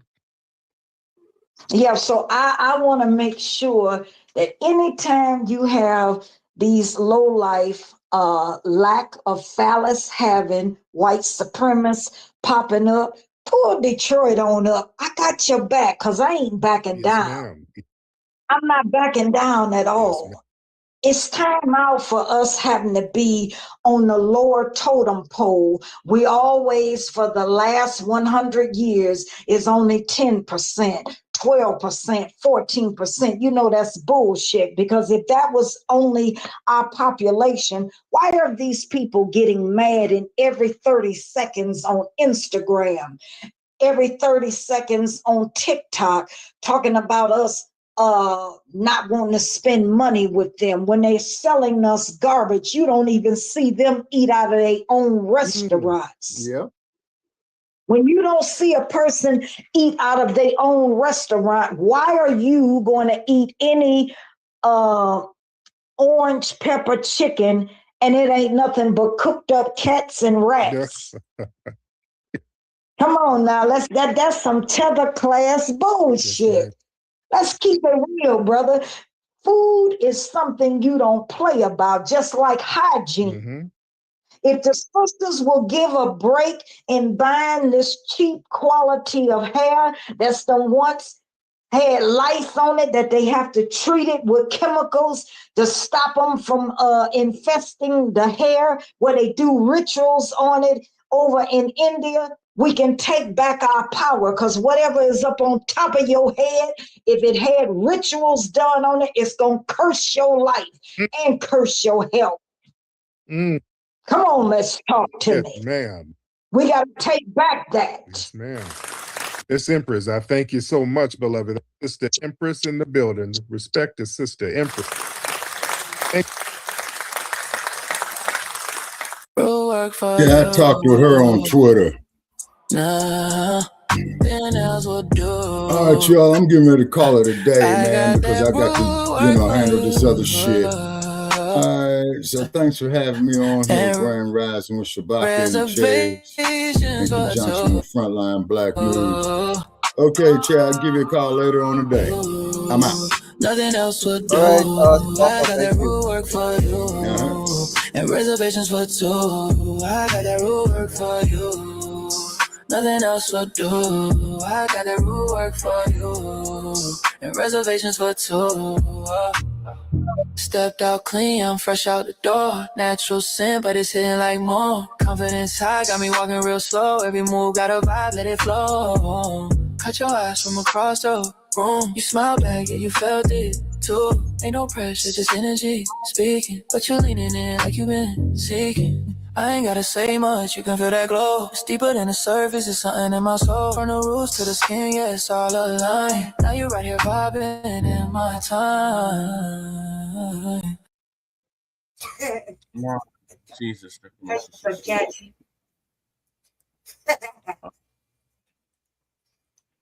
I guess all right.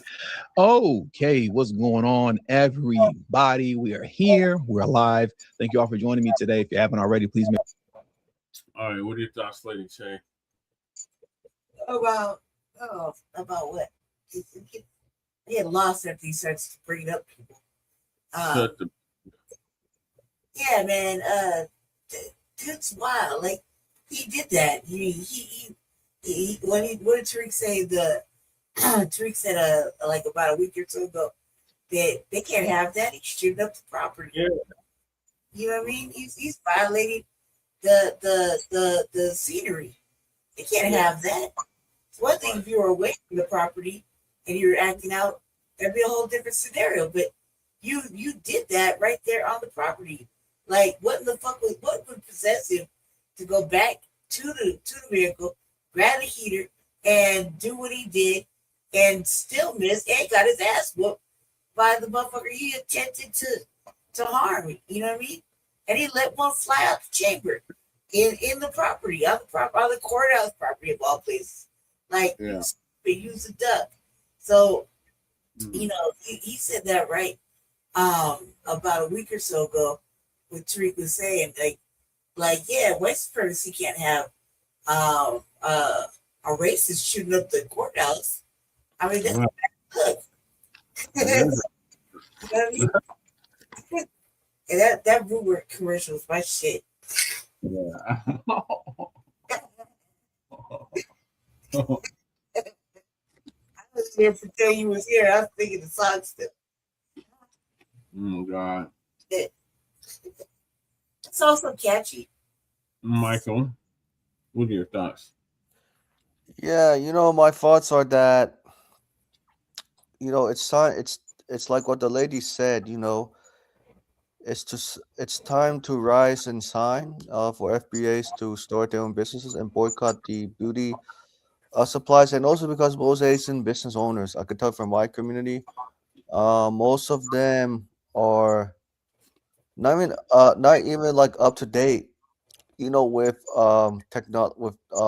advanced technology when it comes to, customers paying online, customers using Cash App, other technologies, and still stuck on the hey, you gotta pay upfront or come up to the cash register. And also, it's time to do away with tipping, because tipping has gotten out of control, and it's time for all businesses, regardless of ethnicity or race, to pay their workers living wage. Because by paying workers living wage, that's so the business had put a lot of time and money to not only start a business but to hire workers. And asking customers to pay workers tips, it's like saying that customers are the employers, but customers are not the employers. It's supposed to be the business owners who are the employers paying the workers a living wage. And tipping definitely originated from originated from slavery. Right. Okay. Thank you for that, Michael. You're welcome. So moving along, we got Newsom.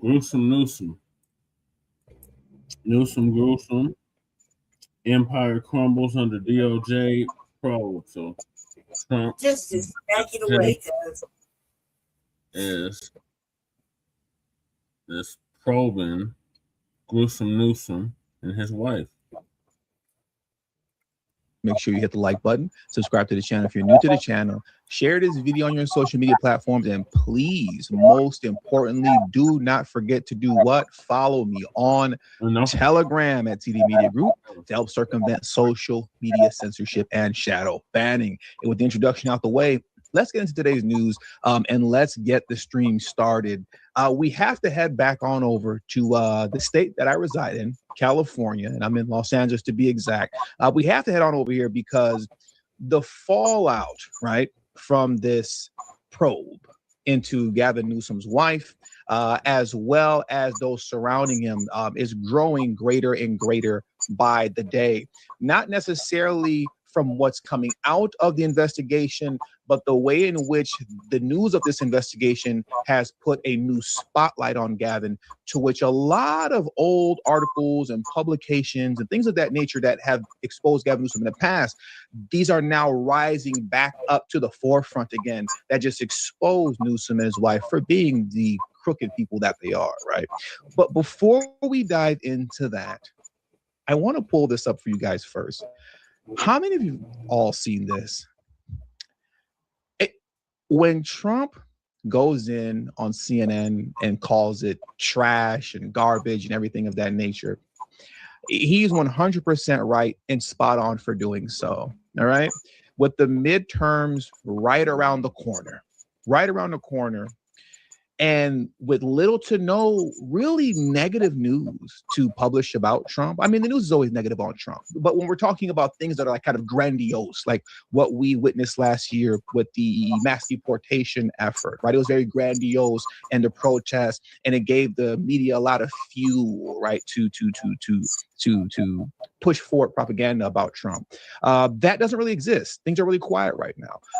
The Iran war seems to have come to an end. The strait appears to be open. I don't know about you guys, but for me here in California, gas prices are dropping rather quickly, day after day after day after day. Gas prices are going lower and lower and lower. So there's nothing really negative to say about Trump. That's the point. So with that, CNN, as you can see here, reflecting pool renovation plagued by stubborn algae. Really? So you have absolutely nothing to talk about concerning Trump. You don't want to give him credit for whatever's going on with Iran or gas prices coming down. None of that. We get that. We know you don't like him. We know you work for the Democrats. But with no real negative news to put out there, they've created apparently this algae scandal, right? Because for those of you who don't know, if we weren't following it, and I wasn't following it too much, but apparently the reflecting pool in Washington, D.C. was renovated, right? And apparently everyone likes it a lot. You know, it looks great. Tourists love it. People who live in D.C., they love it, things of that nature. So here is CNN to try to take a big dump on the reflecting pool with this stubborn algae scandal. Check this out here. This is so just stupid. We're going to scoop up a water sample to see if we can get this tested. CNN independently took the sample of water and consulted with a pool store that regularly tests water to help read the results. It showed phosphate levels far higher than what is recommended to keep algae at bay based on estimates for a pool that holds 6.5 million gallons of water. If there's already some phosphate fertilizer in the water, that's really opportunistic, especially for the blue-green algae that can fix nitrogen. So they are having a field day out here, probably. The Department of CNN is scraping the bottom of the barrel, reflecting pool for a scandal. That's what I'm saying, man. Like, this is just, CNN is simply pathetic. Simply pathetic. So anytime, ladies and gentlemen, you hear Trump specifically going in on CNN, you know it is well deserved. The reflecting pool scandal, that algae scandal in the reflecting pool. Okay, sounds great. I guess this is going to help Democrats win the midterm. Anyways, now that I got that out of the way, it's completely nonsensical. Let's get into the real news, right? And what's really going on out here concerning Gavin Newsom and just his empire, Newsom Inc., really crumbling at this moment of time. He's being exposed thoroughly, as well as his wife. And I believe that this is going to damage his chances at having a successful presidential run tremendously, right? The fact that he ran California into the ground, he was already kind of cooked to begin with. But with everything that's coming out now, it just makes the road that much harder for him to go down if he wants to be president. Let's explore this here first. Look at this here. Let me pull this video down and pull this tweet up for you guys very quickly. Now look at this. This right here, what we're going to talk about right now, it really highlights the necessity and the urgency with which the SAVE Act must pass. Okay? It truly does. I'm not going to play the video that's connected with this tweet, but it does come from the California Post.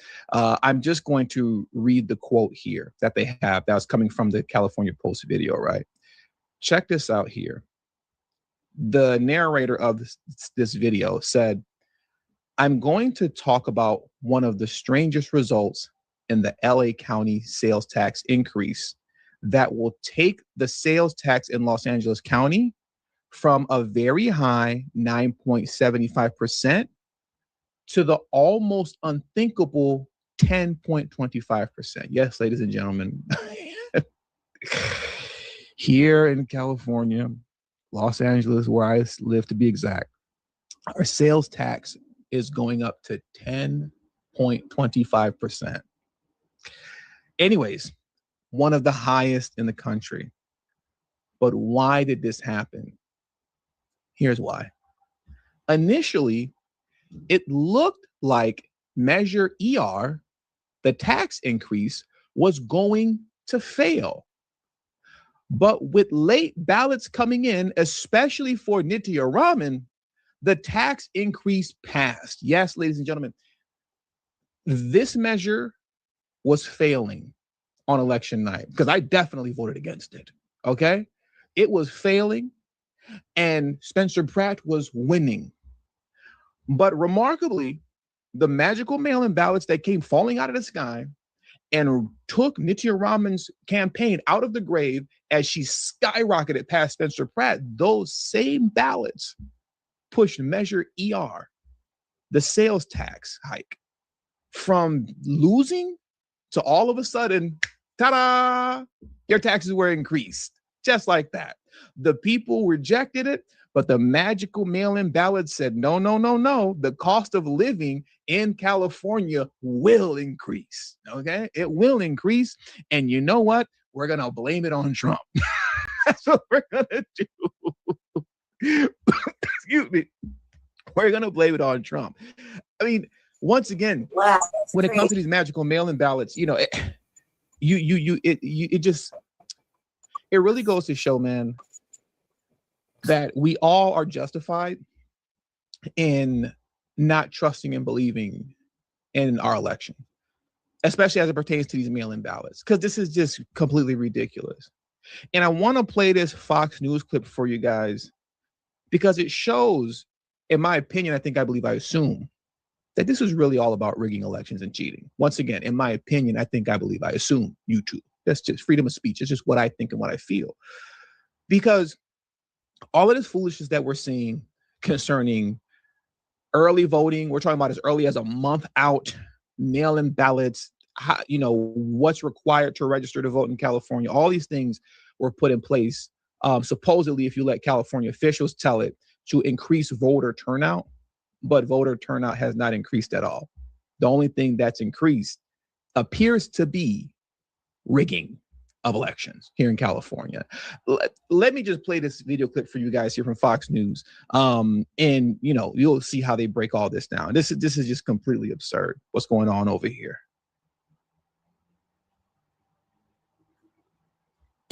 William Law, Jeanette. Let me rewind it back just a little bit. Take it from the top and action.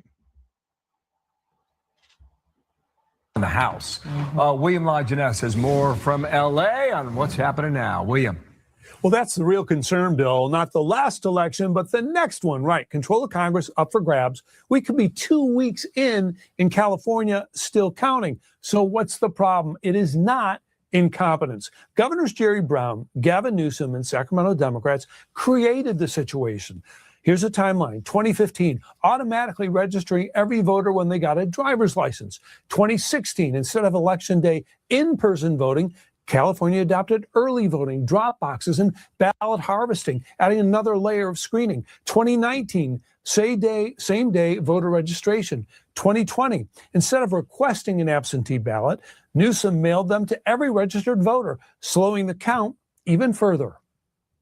All of these things have been put into place with the promise that it was going to increase voter engagement and voter turnout, and we're just not seeing those numbers, certainly over the last 2 to 3 cycles. Voter turnout remains roughly the same.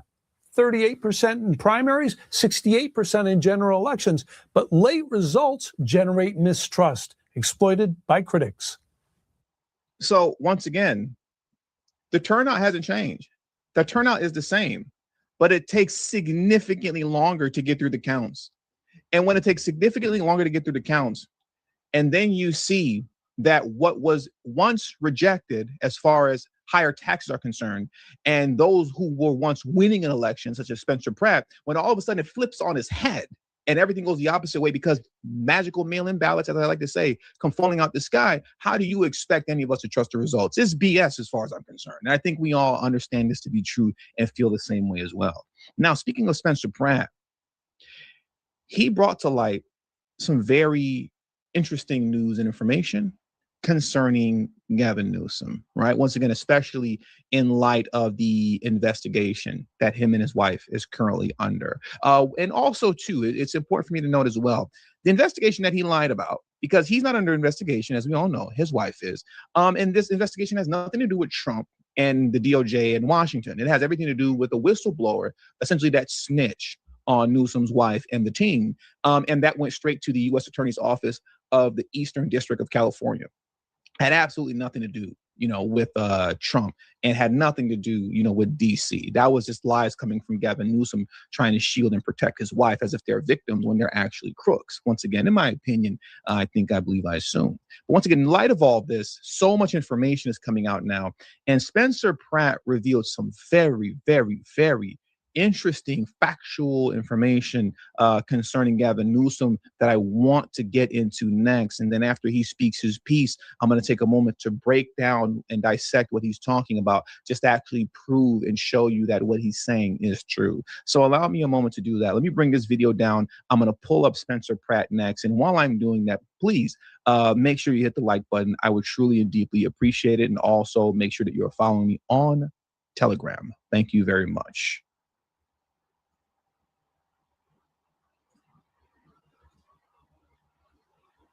7 years ago today, 2 days after Gavin Newsom was elected governor of California, one of Gavin Newsom's biggest donors killed 85 people by sparking the campfire on state-managed land because PG&E had faulty equipment they hadn't addressed in 99 years. They destroyed paradise, burning down nearly 20,000 structures, and PG&E were found liable for 85 counts of murder, forced to pay a massive settlement. But what did they do? They paid Gavin Newsom $208,000 and he bailed them out. To this day, 7 years later, many of PG&E's victims have still not received their full settlement payments. 7 years later, 75% of Paradise is just burnt out empty lots. Now you know why I keep saying the Palisades won't be rebuilt in my lifetime. Gavin Newsom's friends literally destroyed Paradise, and to this day, only a fraction of it has been rebuilt. What a horrific showcase of Gavin Newsom's impotence and corruption, doing the bidding of corporate lobbyists, abandoning fire victims, allowing California towns to rot after fires burn through the neglected, overgrown state forest. Oh, and remember his infamous... We can stop right there. Right? I don't want to get too far deep into it because I want to make sure we're staying on topic and I don't get lost in listening to, this good information that's coming from Pratt. But for those of you guys who don't know, there was a city out here 7 years ago in California called Paradise that essentially burnt to the ground, just like the Palisades did. And you heard everything that he stated, the reasons for why, who's at fault, and how Gavin Newsom essentially protected who's at fault, PG&E, I believe it's called. And I want to unpack this because these were donors of his that essentially he took care of, right? So let's pull Spencer Pratt down, and I want to pull this information that I have up here concerning PG&E and what Spencer Pratt just said. Because if you let liberals tell it, this is all conspiracy theory foolishness, but the reality is that it's all true and this is all facts. So let me just pull this video down, and I'm going to pull the information surrounding what Spencer Pratt is saying up to validate that what he's saying is indeed true. Okay, so look at this here. All right. Let me zoom in just a little bit. PG&E contributed $208,000 to Newsom. True. Multiple investigations confirm Catch you later, PG&E Jesse. gave Newsom over $200,000 in campaign contributions for his successful 2018 run for governor. 2 days after Newsom was elected, this happened. PG&E faulty equipment caused massive destruction in Paradise, the city that burnt down. Newsom won the election on November 6th of 2018. The deadly campfire caused by PG&E equipment failure ignited on November 8th of 2018, Thank you. exactly 2 days later. It destroyed the town of Paradise and killed 85 people and was one of the deadliest wildfires in California history. So how was this settled? And what's Gavin Newsom's role in this being settled? Let's see this here. What actually happened? PG&E's bankruptcy, all right? From January 19th to July of 2020, PG&E filed for Chapter 11 protection after facing over $30 billion in wildfire liabilities, primarily from the 2018 Camp Fire, which killed 85 people, and earlier fires. This isn't their first fire that they've caused, okay, because of faulty equipment. The company emerged from bankruptcy on July 1st of 2020. Newsom's March 2020 deal with PG&E. Newsom initially took a hard line. He rejected an earlier $13.5 billion victim settlement and threatened a state takeover if PG&E didn't reform.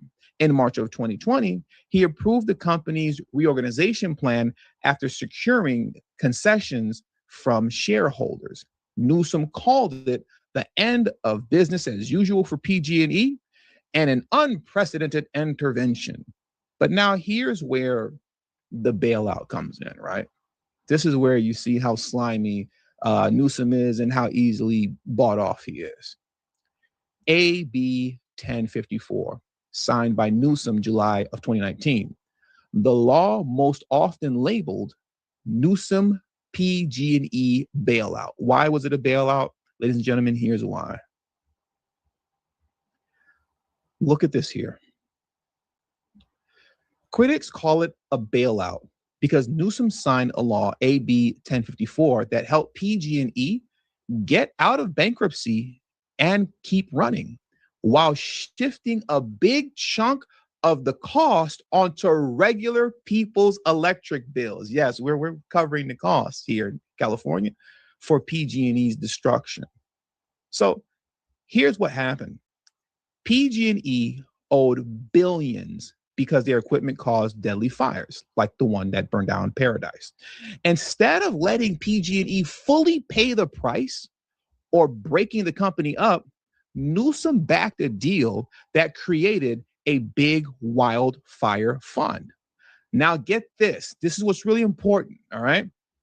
About half the money in that fund comes from ratepayers, you and me here in California, through a permanent extra charge on our electric bills, around $2.50 extra every month.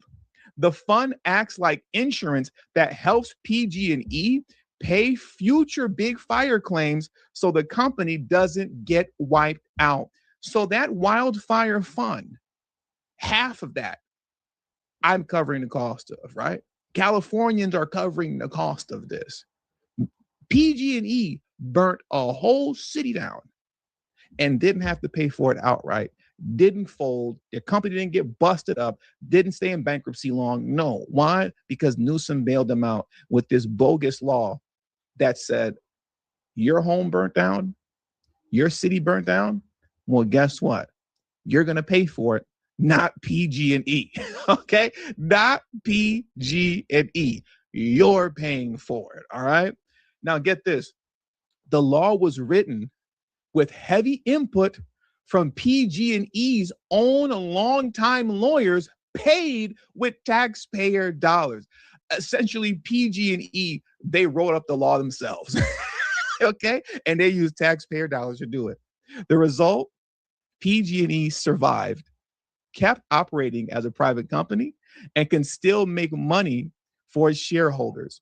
while customers pay more and wildfire victims get less than they wanted. All right? Get less than they wanted. And I want to come back to the wildfire victims too. But let me finish this out here. Critics say PG&E caused the fires, but regular people and the state basically rescued them instead of forcing them to fully pay for the damage as they should. Newsom's side says it was necessary to keep the lights on for millions of people and force some reforms on PG&E. No. They took care of you when you were running in 2018. They gave you almost close to $300,000 in campaign funds. And they said, hey, Gavin, look, we need you to pay up now. All right. We took care of you when you were running for governor. It's time for you to take care of us. And that's what he did. He took care of them. Well, I should say, the people of California took care of them, right? Because not only did the people of California, they're paying for half of the amount of money that's in the wildfire fund, but that charge isn't something that expired. It's permanent. So you have PG&E once again getting this extra $2.50 on everybody's bill that they get to take that money and put it to the side essentially for insurance, as the information that I just read to you reads out here. But what's even more interesting, and I want to make sure to highlight what Spencer was talking about as well concerning the wildfire victims. Where is this at? Give me just a second. Right here. Look at this here. All right. This was kind of like what was the most interesting to me. Nearly 7 years after Camp Fire, nearly 7 years after Camp Fire, survivors still waiting for full PG&E payment through trust. It's been 7 years and these people have still not been paid out in full. All right. The reason they have not been paid out in full is because throughout the course of 7 years, they've been getting this money in bits and pieces. All right. Bits and pieces here and there. So these people aren't even receiving the money that they need, or they didn't receive the money that they need to actually start their lives over, because they're getting, a couple of dollars here, a couple of dollars there, and, just sprinkled across a 7-year timeline to which they still have not been fully paid out. And I guess that's because, once again, PG&E is waiting for us Californians to continue to cover the cost. If they have to really pay everybody out the way that they're supposed to through putting money in this wildfire fund, it would have to come out of PG&E's own pockets. And they're not looking to do that. They said, no, all you good people of California, we burnt your city down, but we're going to let you pay for it. All right. And in the process of that, you'll get your money in bits and pieces and dribs and drabs along the way. But this, ladies and gentlemen, is how you can see here corrupt Gavin Newsom is. And if he's running the state like this, imagine how he'll run the country. Imagine, ladies and gentlemen, how he's going to run the country. Now, what I want to do next is this. Give me just a moment and check this out here. Here's some more information on Newsom that I want to cover concerning his corruptness, but going back to his wife, Jennifer Newsom. Jennifer Siebel Newsom, right? I guess that's her name, Siebel Newsom. Look at this here. Newsom agrees to $31,500 ethics fine over LA wildfire donations. California Governor Gavin Newsom has agreed to pay $31,000 essentially after the Fair Political Practice Commission found he failed to timely report $5.5 million in behested donations. And that's what we're going to explore as we bring this string to a close. Behested donations, many directed to wildfire relief efforts following the 2025 LA fires. All right. Now let's explore what the behested donations are. What is this all about? I want to pull this article for you guys up next. And then I want to get into what Steve Hilton, the man that I hope will become the next mayor of California, has to say about these behested donations. So give me just a moment while I do that. Or you know what I'm going to do first? How long is this video here? It's not long at all. I'm going to play this video first from, we're all friends, right? I can be real with you guys. I got to call my son real quick. I'm monitoring. I need to call my son. All right. So I'm going to play this video for you guys. And it's about 50 seconds long. I'm probably going to play it maybe 2 times in a row while I call my son. All right. So give me just a moment. And let me pull this video up. All right. But obviously it's all relevant. So let me do that. And please hit the like button if you have. If you guys are really my friends, you'll hit the like button. All right. So let me pull this video up and let me mute up while I call my son. I wanted to play it off. I tried to play it off cool, you know, and I'm just like, man, you know what? Hey, we're all friends, man. Look, I need to pause this stream for a minute. I got to call my son. Anyways, here's Steve Hilton concerning behested donations. Okay. Incredible, Rob. It's literally legalized corruption. It's astonishing, but that is the law. And this is the kind of thing you get when a party's been in power for 16 years and thinks it can get away with anything. So a politician can phone a business that they regulate. In this case, you've seen examples like PG&E, one of the big utilities in Northern California. The governor phones them up and says, I'd like you to give some money to this organization that I think is a good cause. Happens to be, in this case, one run by his wife. And then she's paid from that organization. It's completely outrageous. And there are many other examples of Gavin Newsom and other politicians in California carrying out this kind of legalized corruption, where you get a favor done for you, and then you give a favor to the business that's doing the favor. It's completely outrageous. And that worked out perfect. All right. So you heard what Steve Hilton had to say concerning the behested payments. You heard what he had to say. And now what I want to do next, because I want to give you guys some more kind of detail into these behested payments and what these are and how corrupt all of this really is, by pulling up this article here from the New York Post. So allow me to pull this video down and pull the New York Post article up as we bring this stream closer to an end. And once again, as I always beg, please hit the like button already if you haven't already. And most importantly, follow me on Telegram. If you're new to the channel, you're a new subscriber, I guarantee you're not going to get my notifications and you won't see my videos recommended to you in your feed. You got to follow me on Telegram at TD Media Group. The link to my Telegram's in the description box below. Let's get into this here. Look at this demon on the screen. Let me pull her down and let me pull this New York Post article up. Get her out of here.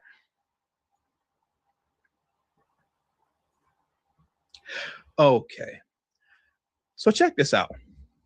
Gavin Newsom solicited $340 million in behested payments from special interest filings revealed. Everything surrounding Newsom Inc. is coming out and is crumbling down. There is no way this guy is going to become president of the United States. And even more importantly, we need some indictments. We got to have some sort of justice with all this corruption. But I digress. The article reads as such. State records show Newsom has solicited more than $340 million in donation from wealthy donors and special interests, some of which have received preferential treatment and millions of dollars in state contracts, while also taking pains to prop up the political activities of his wife. I'll read that again. While also taking pains to prop up the political activities of his wife, Jennifer Siebel Newsom. Now check this out here. A review of state disclosure records show Newsom has reported 1,325 behested payments totaling $347,240,506 since 2011, when he was serving as lieutenant governor. The payments, legal under California law, once again, legal under our corrupt law here, but a controversial one, if not an illegal practice, in some other states, okay, are reported once they hit $5,000 from a single source in a calendar year. And they must be for a charitable, governmental, or legislative purposes. So once again, these behested donations are supposed to be for charitable, governmental, or legislative purposes. Criticisms and memes of Newsom's habit of soliciting donations have been gaining steam since the governor announced on Monday he and his wife are the focus of multiple federal probes. And there's one of the memes, as you can see here. Hilarious. But now let's get into what you really want to hear. Newsom, let me read. I don't want to skip this. This is actually important for compare and contrast. By comparison, Newsom's gubernatorial predecessor, Jerry Brown, only solicited $35.5 million in behested payments from 2010 to 2018, according to records by the Fair Political Practice Commission, right? But now here's Newsom. Newsom uses the controversial funding tool, Newsom's use of the controversial fundraising tool exploded in 2020 when he reported $226.5 million in behested payments, about 65% of his total since 2011. The busiest stretches came during the heart of the pandemic. $35.8 million in April, $33.9 million in May, $30.5 million in July, $38.4 million in September, and $28.1 million in October. Blue Shield gave a $20 million donation in September of 2020, and months later, Newsom awarded the insurer a $15 million no-bid contract to help distribute California's jab. And you all know what I mean by that, okay? Kaiser Foundation gave $9.75 million to the C-19 Response Fund in December of 2020. And by 2022, Newsom was signing off on another no-bid contract for the healthcare provider to manage Medi-Cal. You see how all this is working? You know, give Newsom some money and, you know, I'll take care of you on the back end once you break me off with a little bread. But here's what you all actually came for. And you can see these wicked little devils here from Newsom Inc. Look at them. Crooks, if I ever seen them, right? Look at this. Since 2020, Newsom reported $330 million in behested payments. The giving shifted from emergency response to climate programs, workforce initiatives, immigrant services, wildfire recovery, official state travel, and get this, the California Partners Project, the nonprofit co-founded by Sybil Newsom. So this money, through the behested donations that are supposed to go towards, you know, I guess, charitable stuff that are supposed to help California, millions of that has found its way into his wife's nonprofit. Remember that she's taking salary from. Check this out here. FPPC records list roughly $4.8 million for the California Partners Project since 2020. That's how much she's gotten out of all this. Once again, she's taking a salary from this nonprofit, okay? This man has run up to $5 million of this behested funds, behested donations that are supposed to go towards charitable events, philanthropy, and, you know, I guess official government duties, and is running that money through his wife's nonprofit. These people are as corrupt can be. And I genuinely hope so much that an indictment comes down on this man's wife. He was crying in the video that he made on Monday saying they're coming after the mother of my children. And as I've been saying over the past two streams, mothers of children get charged and go to jail every day, Newsom. No one is above the law. And with all that being said, that does it for today's stream. I want to thank you guys for joining me today. Please hit the like button on your way out. Subscribe to the channel if you're new to the channel. Share this video on your social media platforms. And please, please, please, please do not forget to follow me on Telegram at TD Media Group. Link to my Telegrams in the description box below and pinned in the comment section as well. Thank you all for your time. Until the next stream, peace and have a great afternoon.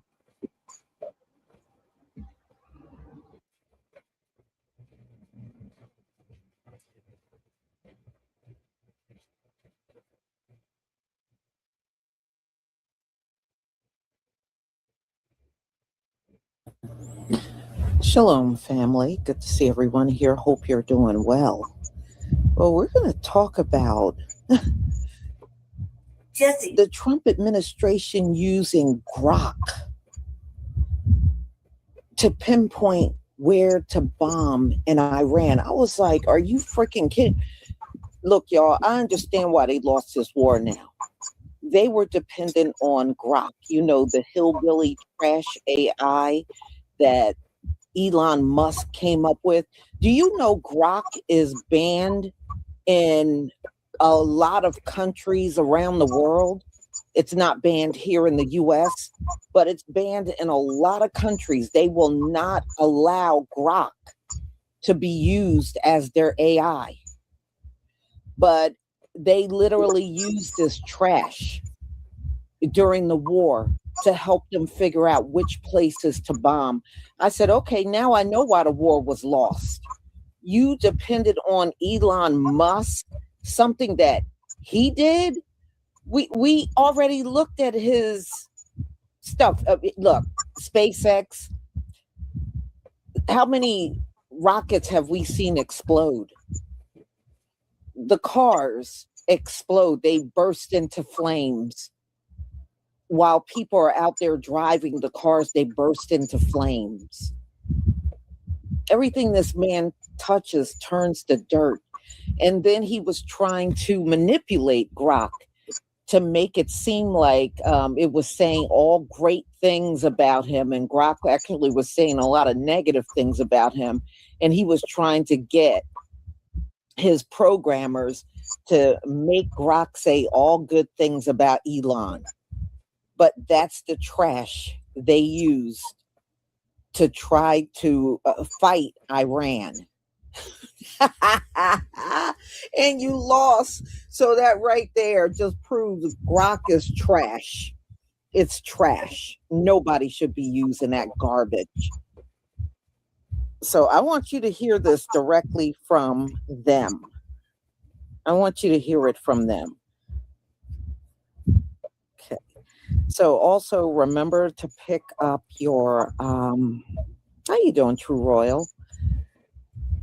Also remember to pick up your hair product 45% off starting today through the 21st. All right. And it's on Shopify, Etsy, and TikTok shop. All right. Almost fell over when I found out. And by the way, True Royal, I tried to call you for the last 2 days and I keep going straight to your voicemail.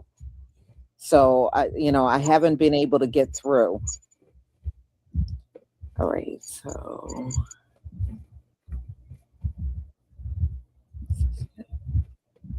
no. All right, hold on 1 second.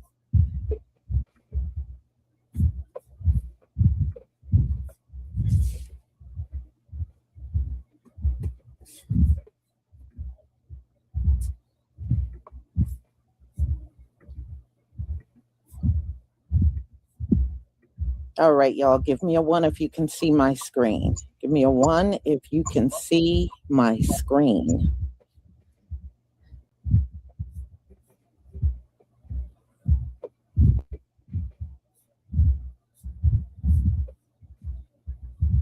Thank you. All right.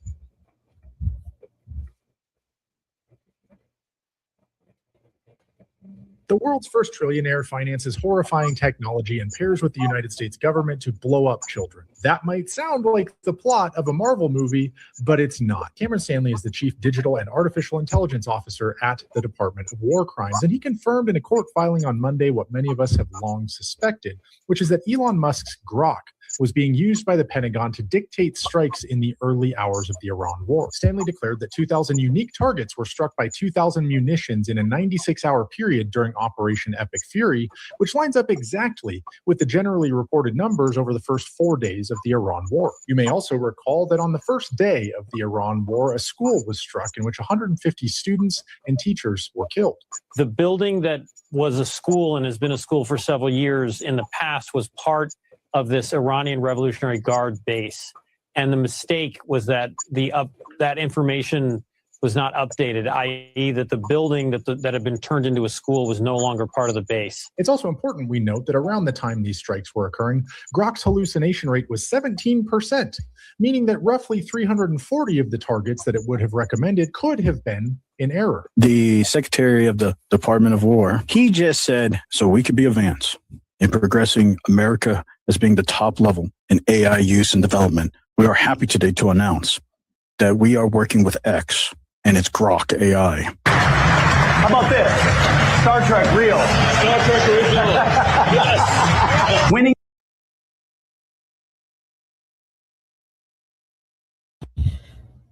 And this right here proves there are no military strategists, because those are the ones that should sit down and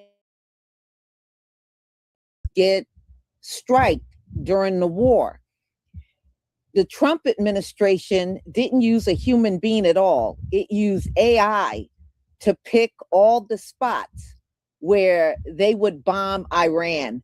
And what they are saying without saying it, it picked that school where those children were, because wherever Grok told them to bomb, that's where they bombed. And Grok picked that school. And we know all those children and school teachers got wiped out. So let's go on. And this dude think this is a good thing. I thought, oh, he was in the military and blah, blah, blah, right? I mean, come on. This is what your generals are for. Your generals are supposed to map out what gets done, what gets hit, all right, and how to protect your bases. All of that is done by your general. But no, when they got in there, they had to fire the generals, deny promotions to Black men and women that were supposed to become generals. That's the stuff they did. And you see how bad they have lost this war. But let's go on. Pete wants you to believe using Grok is a great thing. No, it isn't. If I'm going to go to war, you ain't going to sit in my face talking about we going to put you on the battlefield and whatever the AI says, that's what we want you to do on the battlefield. I tell you what, I'd go AWOL if you told me some crap like that. I guess Grok told you not to feed your soldiers too, huh? Because you haven't been feeding them.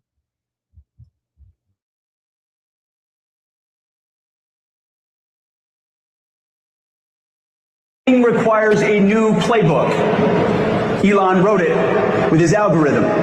Question every requirement, delete the dumb ones, and accelerate like hell. We're excited to announce the next frontier AI model company to join GenAI.mil, and that is Grok from xAI, which will go live later this month. So I want to thank you, Elon, and your incredible team for leaning forward with us on this as well. Very soon, we will have the world's leading AI models on every unclassified and classified network throughout our department.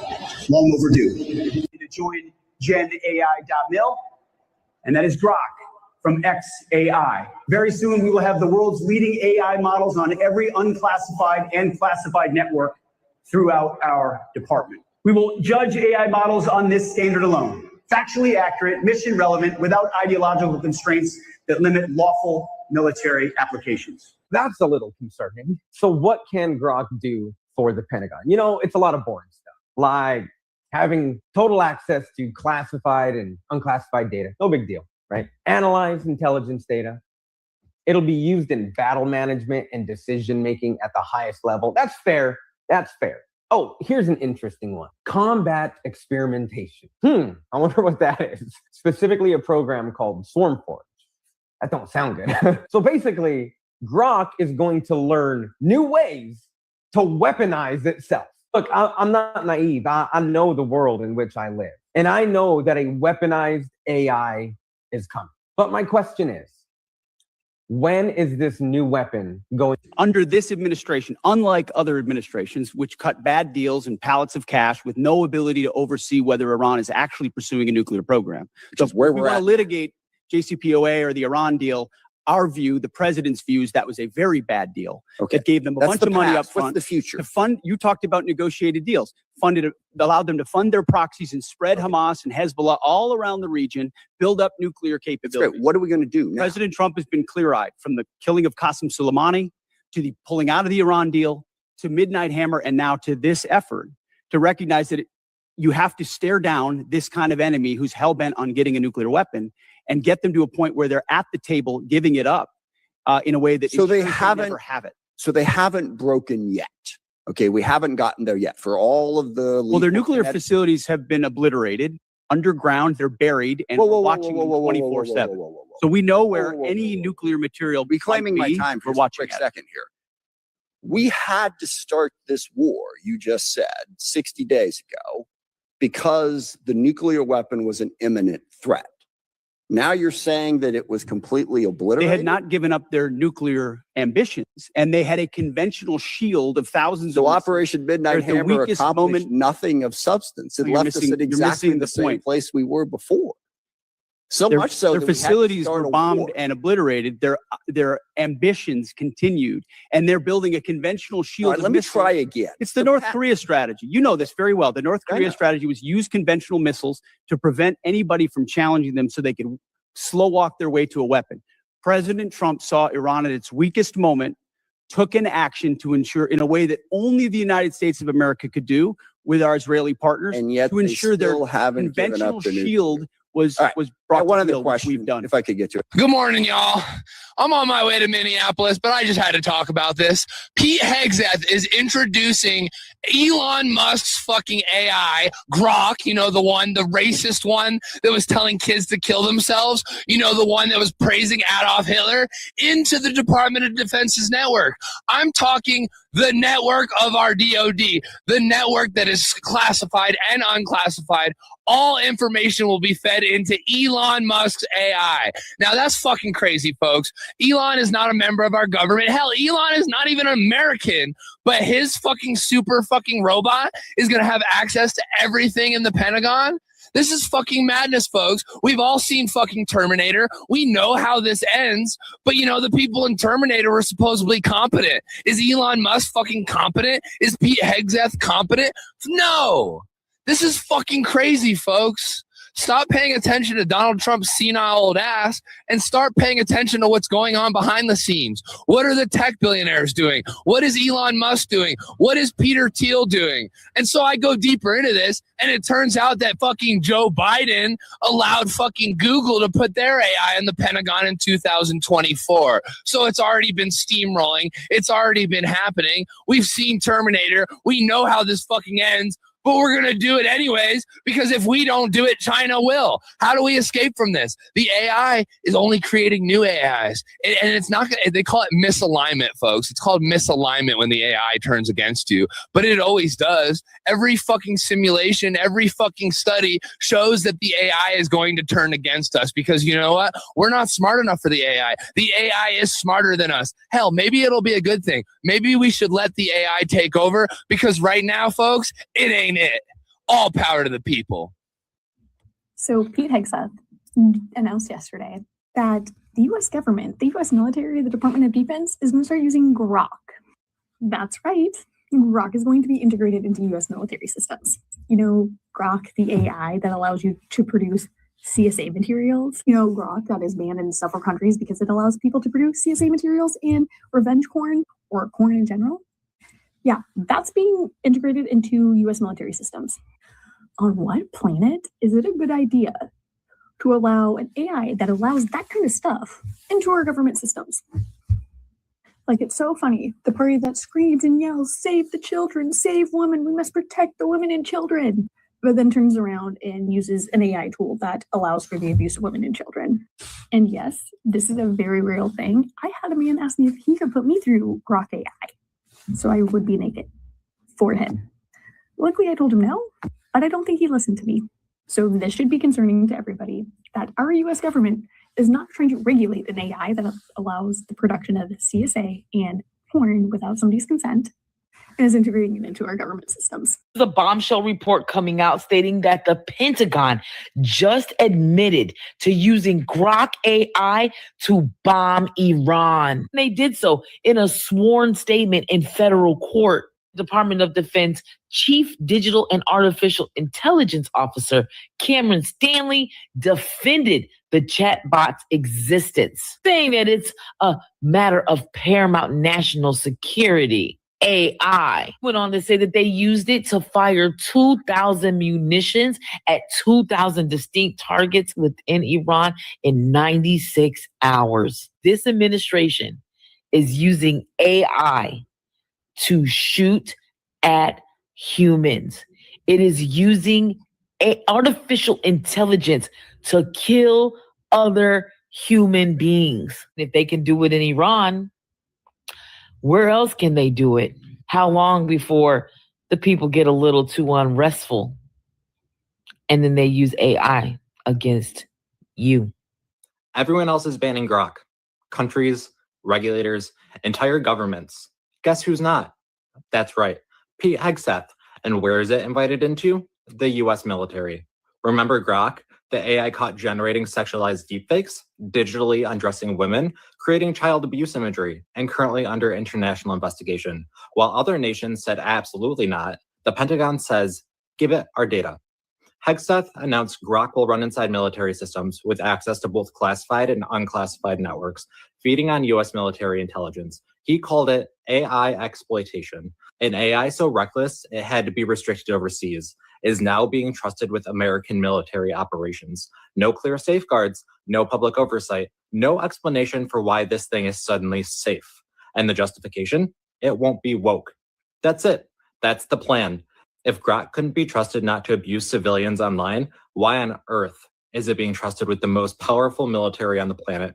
Thank you very much. Today, we're excited to announce the next frontier AI model company to join GenAI.mil, and that is Grok from xAI. Very soon, we will have the world's leading AI models on every unclassified and classified network throughout our department. We will judge AI models on this standard alone. Factually accurate, mission relevant, without ideological constraints that limit lawful military applications. It's pretty crazy that the United States government wants to utilize Grok or even other AI units when it comes down to their national security. Let me know your thoughts in the comments, because up here is a list of 7 of the most recent things that has happened when it comes down to just Grok in general, not even other AI platforms, but just strictly Grok within like the last 6 months. There is a lot more than what is listed above you guys, but even with the most recent one where people were utilizing Grok with photos of children and telling it to remove their clothing, and it would still comply. So for the United States military, for the Pentagon to say that this is going to be the leading software, this is going to lead us into the future, even though this AI unit has been known to go rogue completely, idolizing specific historical figures throughout history, including someone very well known during World War II, and idolizing that individual. If you know, you know. Let me know your thoughts once more in the comments, because even I ended up doing some videos discussing AI and how dangerous AI is, not just for national security, but for the average person. Because I ended up asking AI a specific question. I ended up asking ChatGPT and Grok at one point in time about Charlie Kirk's assassination. And both of those platforms indicated that Charlie Kirk has never been assassinated. He is living well with his family. And it even showed a AI-generated photo of Charlie Kirk today in 2026 with his family. Let me know your thoughts in the comments. Thanks, guys.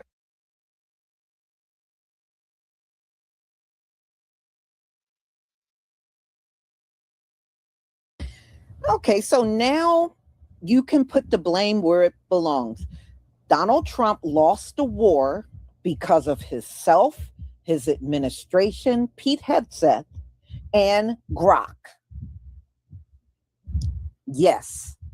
Now you know. So I guess they thought we shouldn't have to really think about what we need to do next. We just go punch everything in on Grok, and whatever Grok tells us to do, that's what we'll go with. And yeah. You know, I went online at the G7 because Donald Trump was speaking today. And you know what Donald Trump was talking about? Y'all know what he was talking about? The election was rigged. The election was rigged. Yeah, he was saying that at the G7. I said, this is so embarrassing. Then he was talking about Barack Obama, because you know he don't like Obama. So everywhere he goes, he tries to talk bad about Obama. And of course, those other world leaders don't agree with Donald Trump because he was standing there trying to imply his deal with Iran was better than Barack Obama. And the report said that not one of those world leaders agreed. They believe Barack Obama's plan should have been left in place. And Donald Trump's plan, after reading it over, they said his plan is way weaker. But I just can't believe he stood at the podium whining about the election was rigged. But that's what he did, y'all. That's what he did. He did that at the G7 in front of world leaders. You can't make it up. So anyway, y'all, that's all I have on this one. Tomorrow, I got another one. Evanston, Illinois. Their local government was getting ready to send money to the Black residents as part of their reparations. They've been doing reparations now for like the last several years. It started out as, you know, a program like they always do, but they were going to give actual money. Guess who stepped in to stop the reparations from going out? Donald Trump. Donald Trump blocked Evanston from giving reparations to their Black citizens. And they were doing this locally. They were not doing this on the federal level.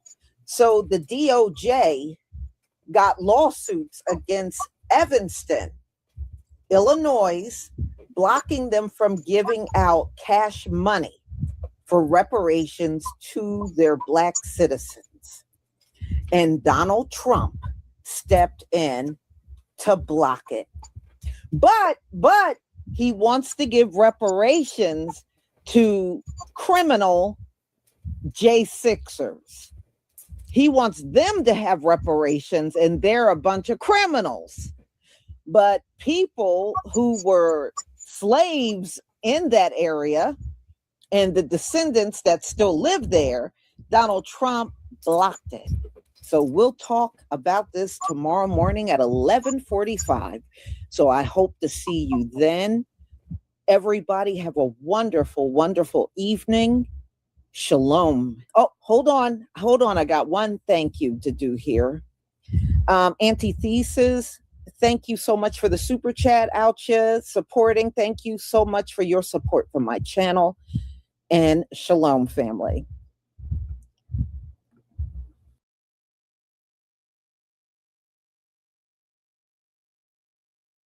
Floyd Mayweather is facing 2 felony charges for allegedly writing a $200,000 bad check to buy a luxury watch. Court records show the boxer was charged in April with theft as well as drawing and passing a check without sufficient funds with the intent to defraud. Prosecutors allege that in 2024, Mayweather wrote the check to a designer resale store in Las Vegas, despite not having enough funds in his Wells Fargo bank account. Mayweather's attorney and representatives did not immediately return the Associated Press request for comment. The case is scheduled for a hearing in September. Floyd Mayweather. Yo, it's Big Ant, the spokesman, man. We back. Another edition of Urban Politicians TV, UPTV. Make sure you stay on your pivot at all times, man. Had to come tap in as Floyd Mayweather was in the headlines yesterday for these 2 charges that he had been hit with from an incident that had been filed back in April, but actually it went down back in 2024. And I had the links in the description where you can watch the clip in the beginning in full on CNN. And with that breaking yesterday, but then even now more so, more outlets gaining coverage to it. And y'all was in the comments yesterday already saying 50 Cent is going to eat this up. And you know he did not pass on this opportunity because that would not be like 50 Cent. He said, dang, champ, what the F is up? If you need some money, just call me. We could have kept this ish from getting so messy. Now the Fed's looking for you. Love you, bro. I'm not mad at you no more. Call me. And I think that 50 Cent is just super overly trolling right there.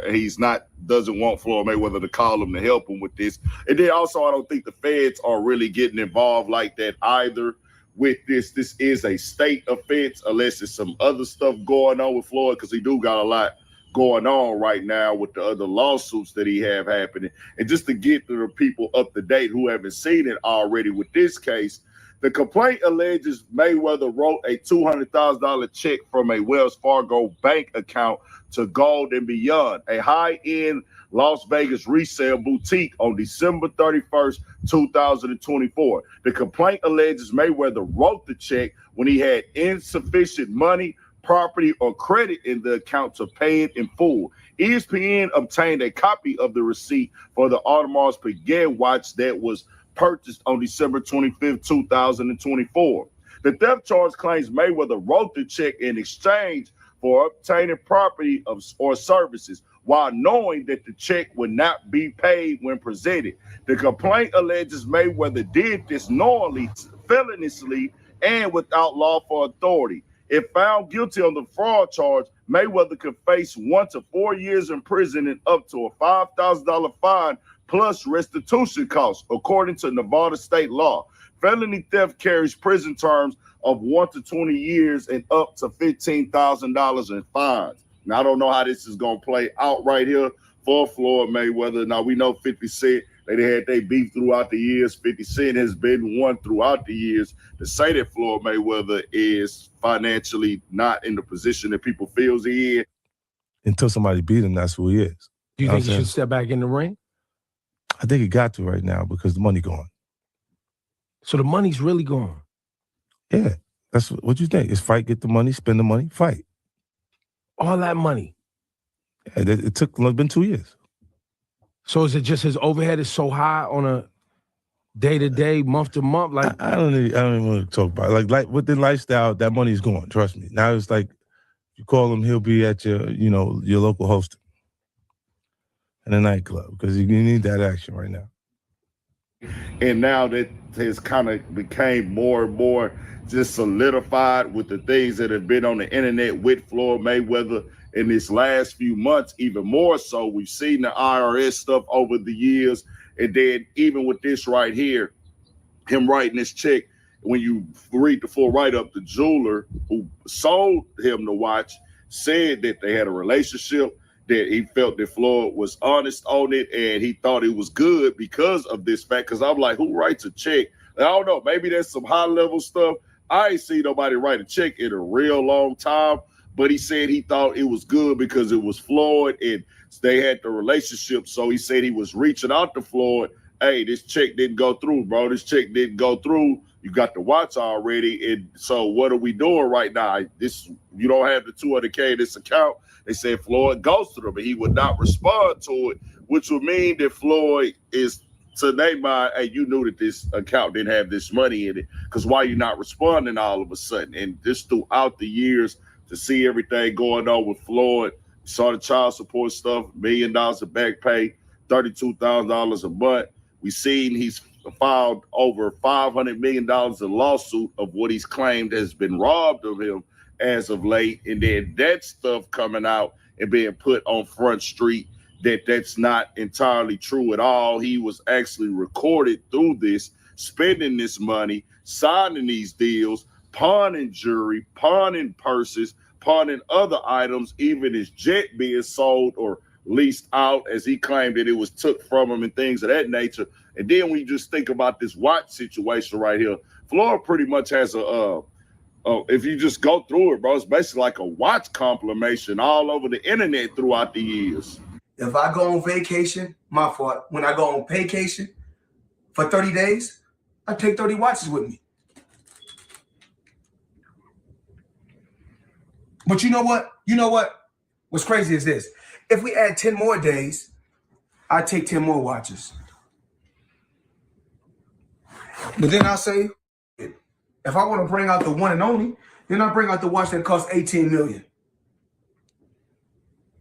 Matter of fact, you know what I'm gonna do for you motherfuckers today? I'm gonna go $50,000 because I ain't got to do. Money made all my day. And when I see all this stuff, it's like, how many watches does Floyd Mayweather need? Because I'm the dude like, hey, bro, you got every single one. You still buy watches to this day. And if the money's not coming in like that anymore, obviously your lifestyle, they say Floyd spend $1 million plus a month just on his team. They say Floyd is spending it quicker than it's coming in because he's not fighting anymore. He's not landing them $100 million plus fights anymore, or whatever he was getting when he was signing them big Showtime deals. That's not there no more. But if you keep spending all that money and you're not replacing that money, then guess what? You're going to go broke. It don't matter how rich you are. And when I see this with Floyd Mayweather, we see them throughout the years. Me, I always love Floyd talent. I have had disagreements with some things that he said and done throughout the years, but I always looked at him like, hey, you one of the best ever in this boxing, and it's a part of your persona. It's a part of your lifestyle to stunt and flex. That's your choice. Do you. But now you got to expect that you're going to look crazy because it don't make no sense at all. Even with Floyd trying to get back in the ring now to get paydays for these fights, and the other guys that he's suing, the wretchedness guy who would accused Floyd of basically like, hey, you been having money issues. This is why you started doing the celebrity boxing. This is the whole reason you got back in that mix. I don't know for sure. I'm not in a business, but it just seems a way when Floyd was the guy that always advocated for, hey, bro, I left the sport, all my mechanics intact, my health good, I'm financially set for life, I'm stable, but it seems that sometimes you got these spending habits and you don't want to change them. You feel like you got to keep up this perception. And I don't feel like Floyd is entirely broke at all. I think that he just can't live up to the means that he wants to live up to. And it's going to keep you in a financial situation when you don't want to just come out and say, let me downgrade my lifestyle, which it's really not downgrading your lifestyle. It's really just being smart financially because of the simple fact you trying to live above your means to put up this image for people who don't even see you every day. We only see you when you decide to show us you. And this is going to all be on Floyd right here. He got to take full accountability and responsibility with this.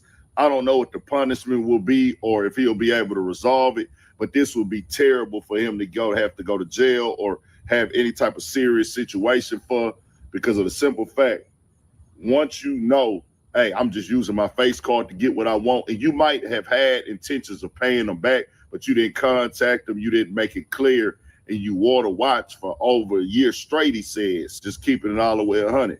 And like I said before, it just falls under that conversation. You can have all the money in the world.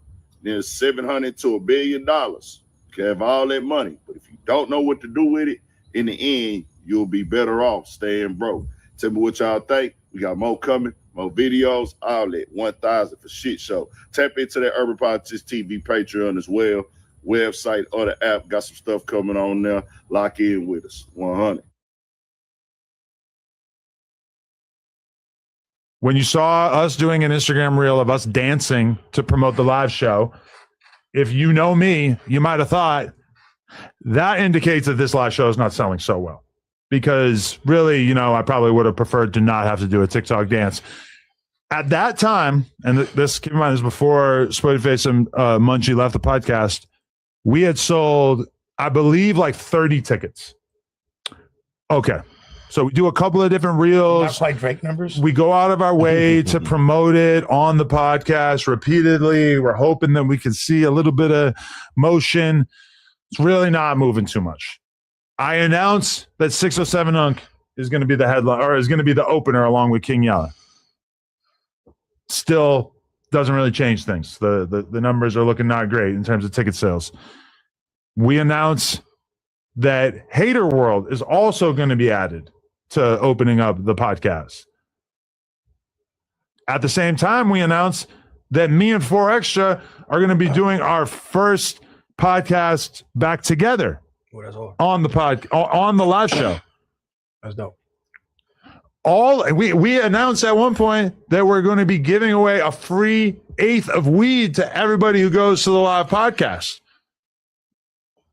Really, none of this really moved the needle in any meaningful way. And actually this morning I hit up Josh for the count. Where are we at? I think he said we're somewhere around like 45, and that basically the promoter didn't want to, or basically felt like we hadn't sold enough tickets to continue on with this. Now that people still just weren't buying tickets, I'm forced to just be like, okay, apparently this was not meant to be. It's kind of, at that point, I was like, okay, I think I'm okay with like coming out of pocket to do the show. I think I'm just going to cancel it. I thought that we had enough momentum to sell it.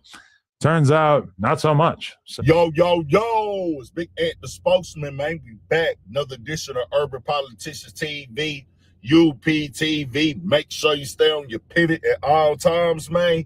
Had to come tap in, and I had a link in the description where you can watch the clip in the beginning and full from the No Puncher podcast, where No Puncher 22 had to come through and let everybody know why he had to cancel the No Puncher live show. And I want to make this an educational conversation right here of accepting reality for what it is when it hits you in the face. As we've seen throughout the years, No Puncher 22 has made fun of people for album sales, careers not doing as well anymore, or what they would say falling off. He's clowned people, he's mocked people. Recently, when that Money Man has said that his career wasn't this or that, or he didn't do any streams and he wasn't successful, well, it comes back around, because I can probably guarantee y'all Money Man would easily sell 30 tickets in LA, just keeping it all the way 1,000. As with No Puncher right here, bro, this is very clear, and you have to just go and accept it. And I want y'all to watch that clip in full.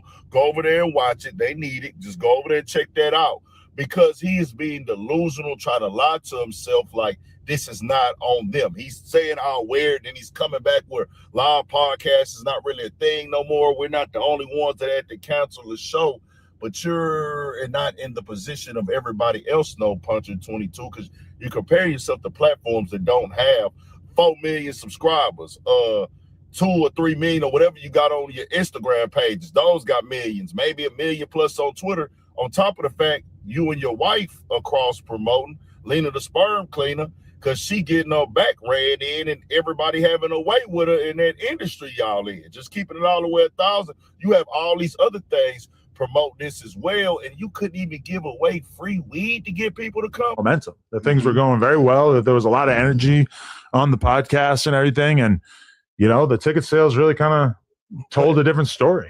I'm gonna give you some advice. You're gonna have to do your show for free. That means the people don't value you like that. That means that show that you have, they are there because they are familiar with it, because you have the numbers already. They're not really there like, hey, we really respect this. We really rock with this. We're really part of the movement for this. That is over for that show. And it just is what it is. And you have to accept it. You can't come on here and lie to us, man. And I want this to be clear to y'all. Me being a YouTuber going on 8 years now, I could sell 30 tickets to 45 tickets to my family. If I do, and I plan on doing a live show for my 8 years in the game now. I'm going to do a live show. I just haven't had the date and time to really set it up. I had already talked about it. I'm going to do one. But I can guarantee you, my family will buy 30 tickets to 45 tickets. More than that, really, if I just really pushed it to them or whatever. But 30 people from my neighborhood will come and buy tickets. I'm just keeping it all the way 1,000.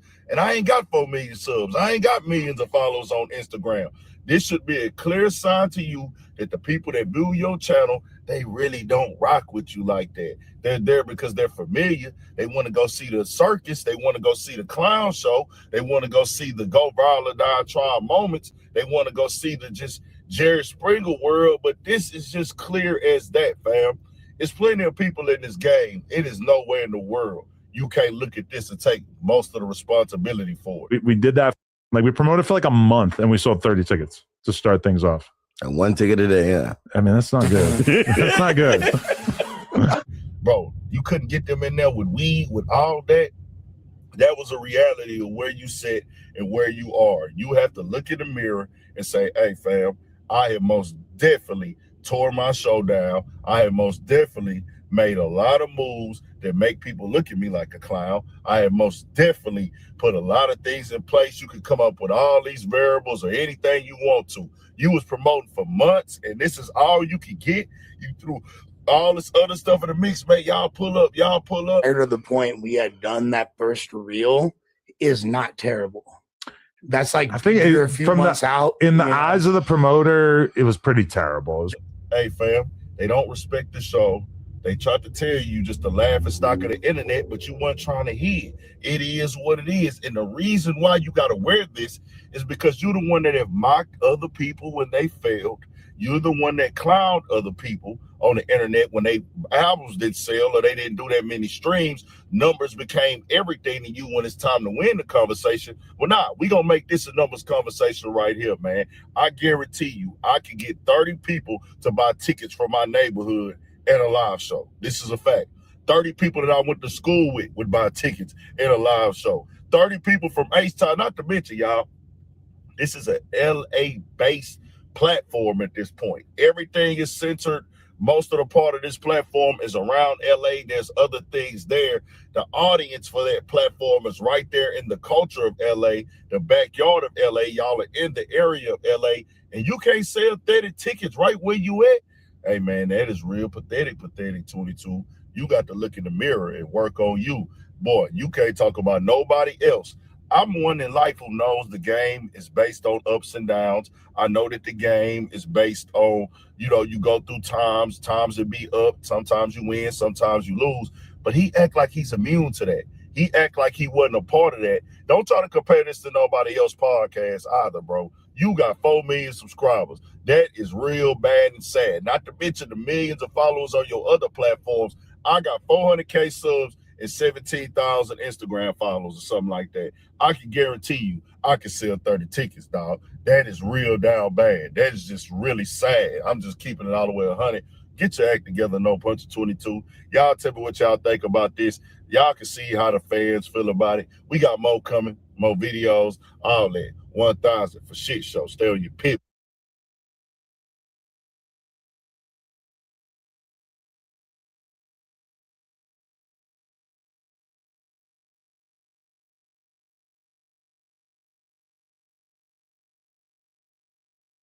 Shalom, family.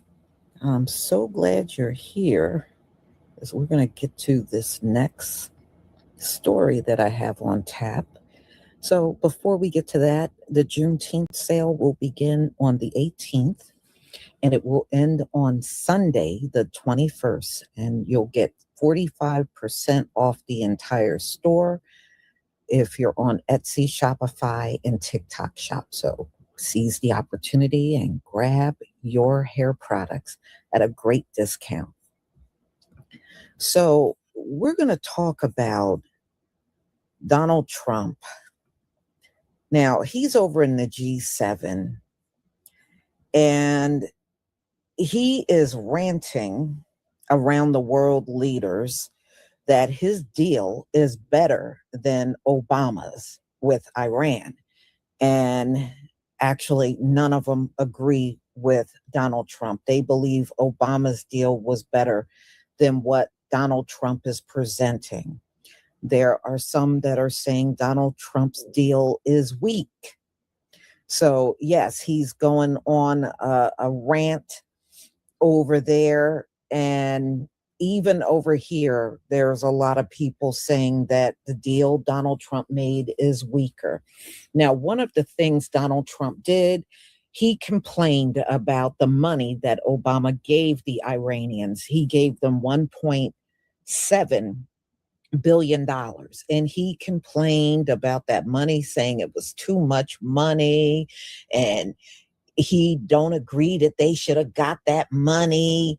And now Donald Trump is turning around and giving the Iranians $300 billion as part of the peace deal. You know who brought that out?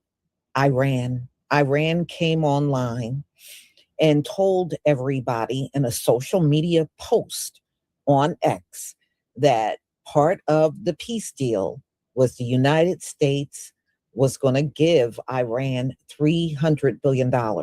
Now, what's worse, $1.7 billion or $300 billion? I mean, the nerve of this narcissist and a hypocrite of a man sitting there complaining about what somebody else spent. And you know, after Donald Trump's first term, he added $8 trillion to the deficit. That's how much he left out of his first term. $8 trillion. How the hell can you spend $8 trillion, man? What the hell? But that's what he spent in his first term. And I know he has surpassed that $8 trillion this time around. In fact, I think in his first year, he surpassed it. So, wow.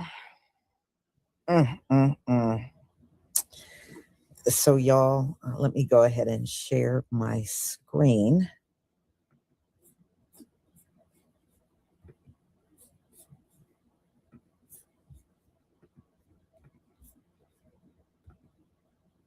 Okay. Please give me a 1 if you can see my screen. Yeah, well, you know, these folks are terrible with money. There's no doubt about it. You know, how are you in office? And all these years, these political offices have existed, right? How do you end up insolvent? But according to people like Donald Trump, everybody that looked like them got a high IQ. How the hell do you have a high IQ and your country is insolvent? Do you know how stupid you sound? You sound like a bunch of idiots. Everybody should laugh at you every time you open your mouth talking about a high IQ. People should laugh at your ass. So anyway, y'all, thank you for the ones.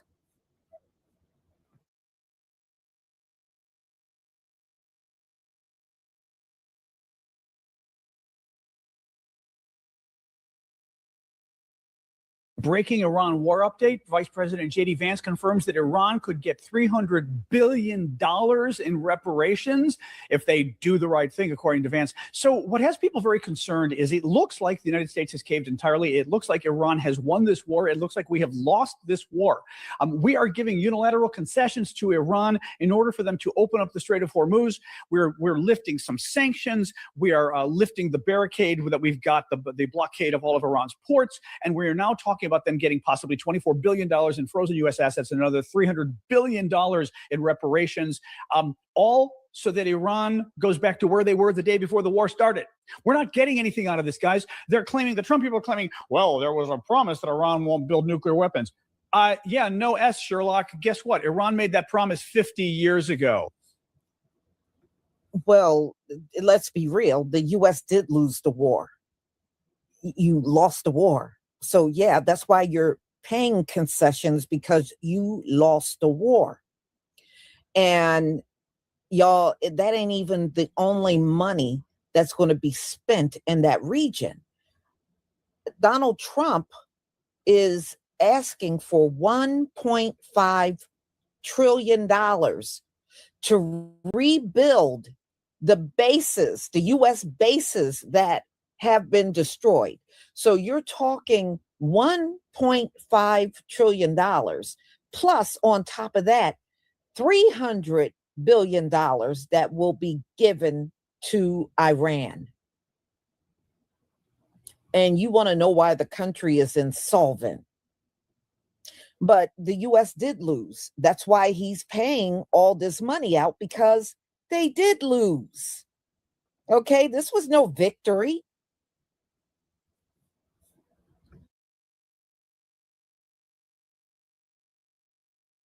Obama had that promise in writing. That is not a new promise from Iran. They've lied the entire time. Donald Trump went in, killed 13 U.S. service members, spent over $100 billion of our money, blew up a whole bunch of our munitions and our planes and everything else, so that now we don't really have enough to fight a war with China or somebody else when we have to fight with. And we're finding that the big deal Trump got isn't even nuclear. The nuclear stuff isn't even resolved. That's for a later negotiation. This is simply to reopen the Strait of Hormuz, which we had open anyway 3 months ago. And had Trump not invaded Iran, the Strait of Hormuz would have been open anyway. But now we had to make a ton of concessions to Iran. And by the way, it looks like Iran is going to continue controlling the Strait of Hormuz. This is an incredibly dangerous situation. We lost this war so badly at this point. And J.D. Vance today to come out and say, oh yeah, the $300 billion is on the table. Reparations. Why are we paying reparations to Iran? And he goes, well, it'll be Arab states that do it. Well, I don't care. You're bribing Iran with $300 billion because you could cajole the Arab states to do it instead of us. Same difference. It's a bribe. And the Trump people had said, oh, Obama gave money to Iran for their deal. We're never going to do it. The Trump people are giving like 10 to 50 times the amount of money to Iran that Obama did. No, guys, this is bad news. Trump promised us regime change. We don't have regime change. The same bad guys are in power. Trump promised us that he destroyed their military entirely. He didn't, especially going after their missile program. That was the big goal. He didn't. The missile program is still intact. And then he promised he was going to get rid of their nuclear program. He didn't. And it's not even part of the negotiation right now. It's not even part of this deal. All we did was get us back to where we were the day before the war when the Strait of Hormuz was open. But to get to where we were, and we could have been there just by not attacking Iran at all, we had to make massive concessions. We lost this war. More specifically, Donald Trump lost this war. Major embarrassment for America, incredibly dangerous for the Middle East, because Iran has now gone way up on the totem pole in terms of their relative power in the region. Obama gave the Iranians $1.7 billion in exchange for the following. 1, Iran gave up 98% of their highly enriched uranium. 2, Iran agreed to have 2/3 of their centrifuges under international supervision. 3, Iran allowed their heavy underwater reactor to be filled with concrete so that they didn't have a mechanism to produce the uranium, which would then allow them to make a nuclear weapon. 4, they agreed to allow the IAEA to have 24/7 inspections anytime they requested, anytime they wanted. In addition to that, the strait was never closed, the oil was consistently flowing, and economies were not disrupted the way that they are now. In 2018, Donald Trump ended that deal with Iran, which set them on the path of developing a nuclear weapon again if they wanted to. In 2025, Donald Trump ordered Operation Midnight Hammer, which was a surprise attack on 3 of Iran's nuclear facilities. According to U.S. intelligence and the IAEA, Iran's nuclear facilities suffered significant damage. February 28, 2026, Donald Trump started a war with Iran. June 14, 2026, Donald Trump agreed to give Iran $300 billion for the following.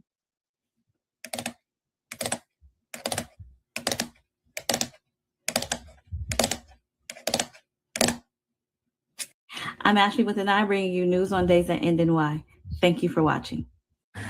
So I'm reading today that in the U.S.-Iran proposed peace deal that is supposedly going to be signed later this week. This is after we've been told at least 38 to 40 times that there's going to be a peace deal, but supposedly there's one. There is an agreement that there will be $300 billion be given to Iran for reconstruction and investments for Iran. Now, I'm assuming this comes from the American taxpayer, and I want to tell you that's a bunch of bullshit. This is a war that Americans did not support. As a matter of fact, we said no more foreign wars, and that's what we voted for in 2024. Well, Trump decided to bomb Iran and go to war against Iran on behalf of his good friend, Bibi Netanyahu, in Israel, and he's on record saying that he did this for Israel, while he claimed that it was to stop Iran from having a nuclear weapon. By the way, former DNI, Tulsi Gabbard, told Congress that Iran was nowhere close to having a nuclear weapon, and so did other nuclear regulatory agencies, said Iran was nowhere close to having a nuclear weapon, but Trump went ahead and bombed them anyway. Well, this cost Americans approximately $2 billion a day and depleted much of our weapons and ammunitions that we need for our country's defense. But let's add on to that. What else did it do? You know what it did? It drove the cost of gasoline that hurt the average American citizen, drove it to over $4.50 a gallon, drove diesel up close to $6 a gallon, and much higher prices if you live in states like California. So not only have Americans already paid the price at the pump, also including inflation went up. We've been paying $2 billion a day for Trump's war in Iran and Israel's war in Iran. And now we're getting told that we may have to pay an additional $300 billion to rebuild what Trump and Netanyahu decided to bomb. This is a bunch of bullshit. Walk through some of this. The Iranians are saying that they're going to have access to a $300 billion reconstruction fund. True or false? Well, Ed, that's the sort of thing they could have access to, funded by the Gulf Coast Coalition, so long as they honor their end of the obligation. I think that one of the things you're going to see, Ed, and people have to be skeptical of this, is that the hardliners in the Iranian system will overemphasize the benefits that Iran gets while underemphasizing all the things that they have to concede and all the things they have to provide in order to get these benefits. So we absolutely are open to the Gulf Coast countries investing in the reconstruction of Iran, but only if Iran ends their nuclear program, ends their enriched stockpile of material, and is really open to an inspections and enforcement regime that gives the American people confidence they're never going to have a nuclear weapon. So I think the dance you're going to see, Ed, which is going to be interesting, is the Iranian media, especially the hardline media, they're going to talk a lot about what they get without talking about what they give. It's important for all of us to correct that record. The document has leaked, folks. The Trump regime's memorandum of understanding with Iran is now public. Saudi Arabia's Al Arabia was the first to get their hands on it officially. They've leaked the 14 points of this memorandum of understanding. Indeed, it does involve an obligation by the United States to facilitate a $300 billion fund for private investments in Iran. I'll get into that more in this video. I want to share with you the terms of this memorandum of understanding. It's already been signed electronically by Donald Trump and J.D. Vance on behalf of the United States. It was signed simply by MB Ghalibaf, Iran's parliament leader, on behalf of Iran. I find it notable that it was signed by the president and the vice president when it came to the United States, but the parliament leader when it comes to Iran. MB Ghalibaf's a powerful person in Iran, but surprising that he's the only person who signed it. In any event, let's go through these terms of the Memorandum of Understanding. It's set to be signed in person in Switzerland on Friday. Let's take a look at what it says. Iran and the U.S. together. Point one, Iran and the U.S. together with their allies in the current war declare upon the signing of this Memorandum of Understanding an immediate and permanent end to the war on all fronts, including Lebanon, and commit that from now on, they will refrain from the threat of use of force against each other. The final agreement will confirm the provisions of this article and remaining articles. So notable, point one, Lebanon is mentioned in the very first point of this MOU. Point two, Iran and the U.S. commit to respect each other's sovereignty and territorial integrity and to refrain from interfering in each other's internal affairs. Three, Iran and the U.S. commit to negotiate and reach a final agreement within a maximum period of 60 days, extendable by mutual consent. In other words, this is not an actual deal. This is a memorandum of understanding to negotiate a deal, although there are some terms that appear to be binding in this memorandum of understanding. And of course, it says it could be extended by mutual consent. So I think we can expect that when 60 days is about to expire, they're going to continue this throughout the Trump regimes and throughout Donald Trump's term, and then probably hand this off to the next president. That's my best guess. It then goes on to say 4, immediately upon the signing of this memorandum of understanding, the U.S. will lift the naval blockade and prevent any interference or obstruction against Iran and restore traffic within a maximum of 30 days to its full capacity. Ship traffic shall be proportional to the pre-war volume of traffic on the part of Iran. The U.S. also commits to withdraw its forces from the surrounding areas within 30 days after the final agreement. So a binding term on the U.S. right now is it will lift the naval blockade immediately, and we believe that has already taken place. And then restoring the normal traffic within the strait, that's within a 30-day period after the official signing on Friday. Point 5, upon signing of this memorandum of understanding, Iran will immediately take steps to ensure that the movement of merchant ships from the Persian Gulf to the Sea of Oman and vice versa is resumed within 30 days to the pre-war volume, taking into account the need to remove technical obstacles and the neutralization of mines by Iran. In other words, the blockade is open. We get our ships out. Our control over the Strait of Hormuz is released in the sense that the ships can leave, but let's keep on reading what else is in this.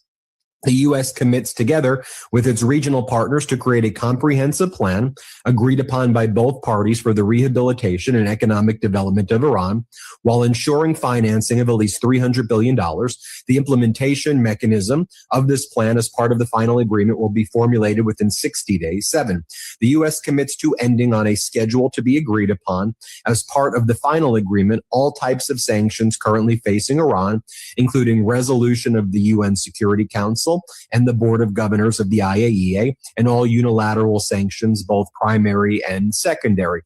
Any sanction ever against Iran from all bodies gets removed. A big win for Iran right there. And that happens upon the final agreement. 8, Iran reiterates that it will never produce nuclear weapons. Iran and the U.S. have agreed that the fate of enriched material and all other mutually agreed nuclear-related issues, including Iran's nuclear needs, will be adequately addressed in a final agreement. The final agreement will confirm the provisions of this article. And so Iran is saying, we're not going to build a nuclear weapon, but this also indicates that Iran is suggesting that it's still going to have low-grade nuclear material. It's just not going to make it weapons grade. That seems to be consistent with what we've heard Iran say and what we've heard the Trump regime deny, but we're seeing it here now in writing. Iran and the U.S. agree that pending a final agreement, they will maintain the status quo. Iran will maintain the status quo in its nuclear program, and the U.S. will not impose new sanctions on Iran or strengthen its forces in the region. The U.S. commits that immediately after the signing of this MOU and until the date of the lifting of the sanctions, the U.S. Treasury will issue waivers for exports of Iranian crude oil, petrochemical products, and their derivatives, and all related services, including banking, insurance, transportation, etc. 11, the U.S. commits that in light of the progress of negotiations,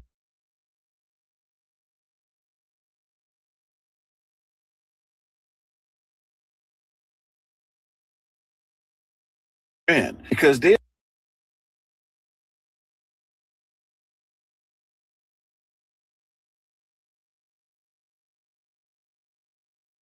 So everybody is saying that Trump and the administration lost to Iran because they agreed to pay them $300 billion of taxpayer-funded money. Check this out. The Iranians are saying that they're going to have access to a $300 billion reconstruction fund. True or false?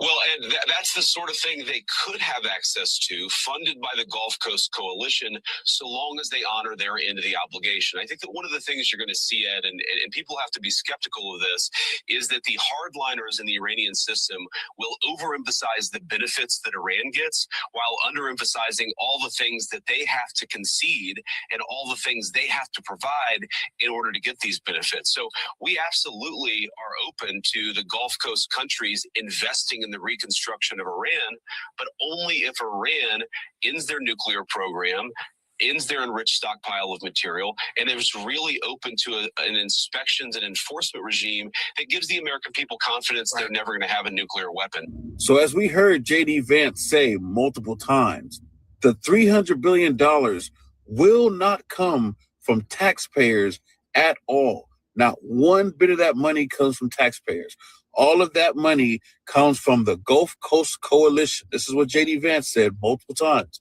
According to the Trump administration, the proposed $300 billion reconstruction fund for Iran is entirely funded by the Gulf Arab nations and private investments, meaning zero U.S. taxpayer dollars are slated to be used. Saudi Arabia, Qatar, all those places are going to be the ones that fund the reconstruction of Iran. And even with that said, they are not going to do it unless Iran agrees to all the terms that the U.S. has stated. So if they're not following what Trump said, then they're not getting any of that reconstruction money. Not one bit of U.S. tax dollars will be used to fund Iran. You're going to hear that kind of misinformation from all the liberals, and you're going to hear it even from some of the Republicans and some Christian creators. I've seen it already. Don't listen to it. God bless. All right, so according to a new memorandum of understanding signed by the United States and Iran to end the war, the United States will be lifting all sanctions, and it will ensure a $300 billion investment fund to help with the reconstruction of Iran. Now, I want to stress there's been a lot of spin around this, and what we have today is based off of a leak from Josh Blacc at the Hudson Institute, a reliable source that says this is the actual text of the memorandum of understanding that the United States and Iran both have said that they signed a few days ago. So in terms of the sanctions, this is addressed in Articles 7 and 10 of the Memorandum of Understanding. They say the United States commits to ending on a schedule to be agreed upon all types of sanctions currently facing the Islamic Republic of Iran, including resolutions of the UN Security Council and the International Atomic Energy Agency, and all unilateral U.S. sanctions, both primary and secondary. In the meantime, the United States, upon the signing of this agreement, which has already been signed, the U.S. Treasury will issue waivers for the exports of Iranian crude oil, petrochemical products, and related services relating to banking, insurance, transportation, and the like. So sanctions are in the process of coming off, again, according to this leaked document. And in the meantime, the United States will issue waivers for all of the other sanctions until they are fully removed. The $300 billion one has been a topic of a lot of debate. Vice President Vance yesterday in the news seemed to confirm that this is a discussion. It's just a matter of when it comes about. So in the Memorandum of Understanding, Article 6 says, quote, the United States undertakes, together with its regional partners, to create a comprehensive plan for the rehabilitation and economic development of the Islamic Republic of Iran while ensuring the financing of at least $300 billion. I want to stress that does not say, and the MOU does not say that the United States will be giving U.S. money to Iran. It does not necessarily say that it's going to be the release of Iranian assets. It doesn't say that it's going to be a group project from all of our partners in the Middle East. It just says the number on that is $300 billion. So clearly a lot more information. And that's not good to stress. Like, I don't think the Iranian regime right now should be on the receiving end of any money. But the source of that is not explicitly laid out in the MOU. But we'll keep running through this thing. It's not great. $300 billion. That is what Iran is claiming the U.S. will give them in a, let's call it a reconstruction fund to rebuild Iran. Let's call it what it really is. Compensation. That's the word we're looking for.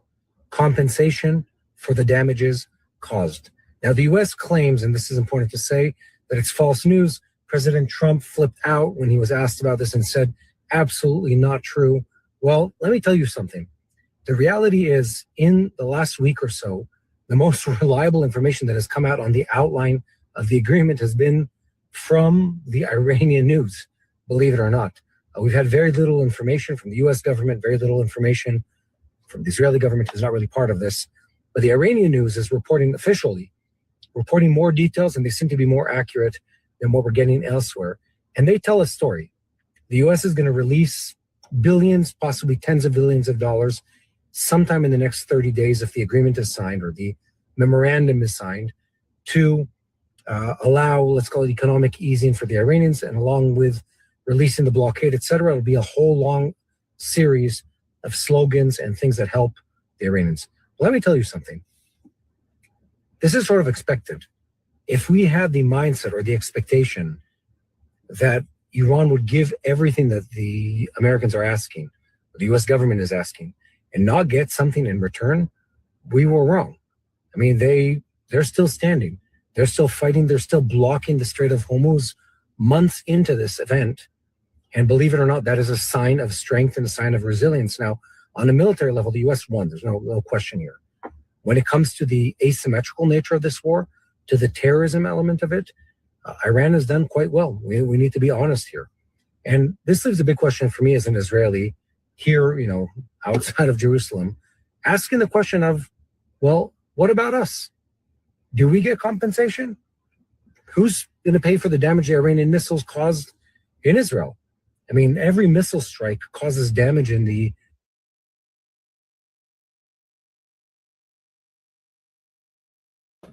Well, why should they pay for anything? Y'all started the war.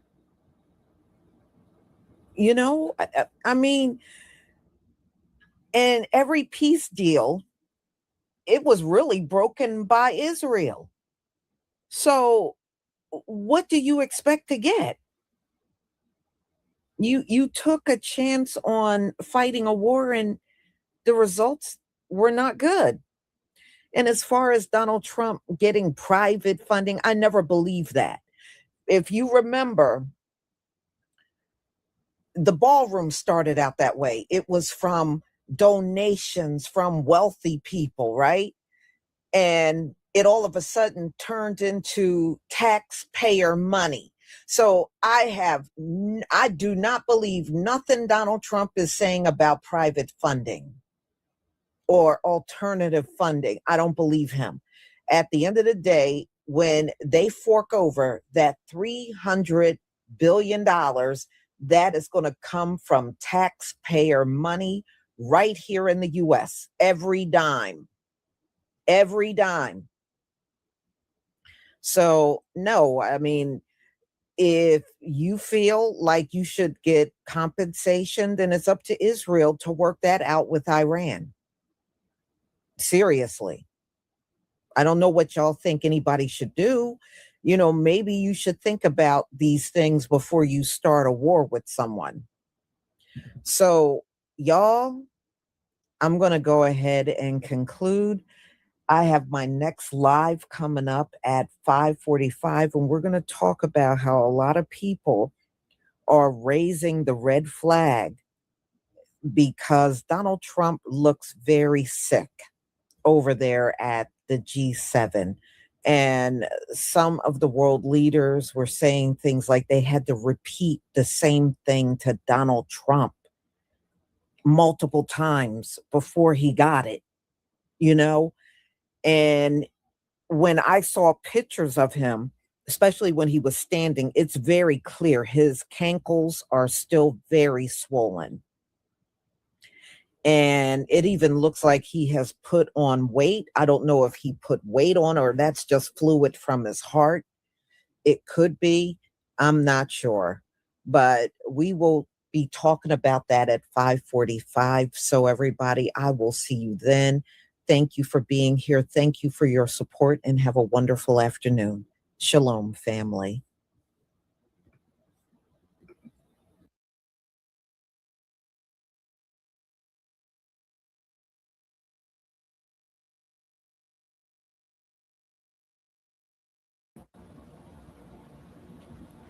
Shalom, family. Good to see you all. Hope you're doing well. We have some good topics to talk about. And, we're going to talk about a British actor. And some of you probably saw the movies he was in. And believe it or not, I know who he is, but I have not watched any of his movies. And, Hollywood hates us. So they would prefer to have foreigners play our icons because they're really showing their hatred for us. And they don't want to deal with us. If they could get us all out of the industry, that's what they would do in a heartbeat.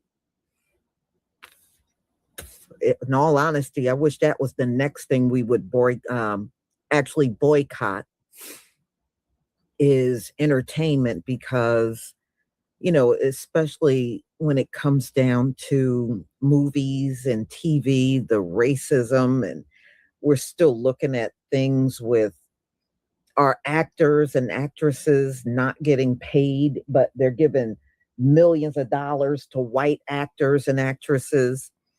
So anyway, y'all, back to this. What I think this is stemming from, y'all, is Drewski.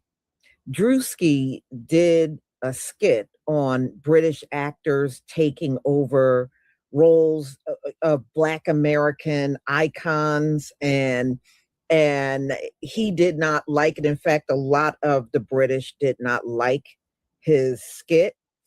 And I think this is just a retaliatory way, but the way he did this didn't make any sense.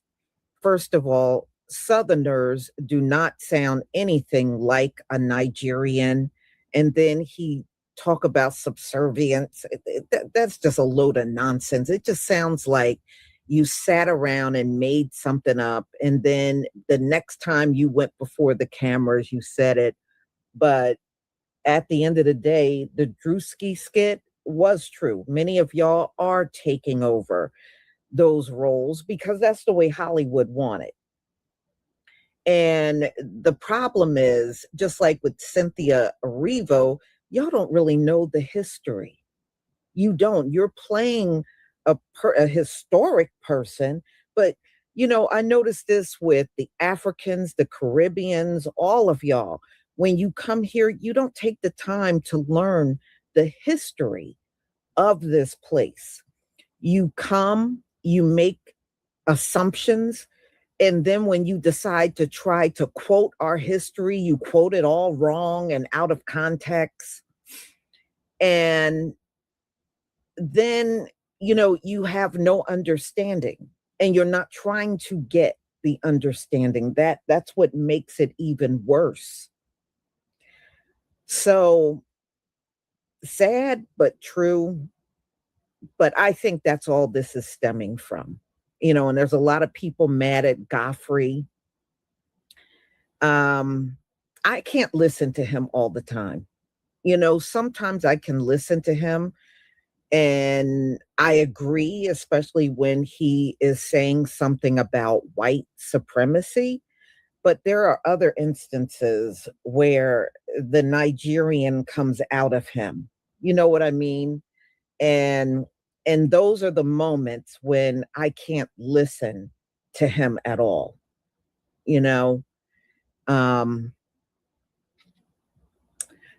Well, let's just get into it. Before we get started, y'all, I got to tell you about the latest sale, which is going on right now on all of my stores.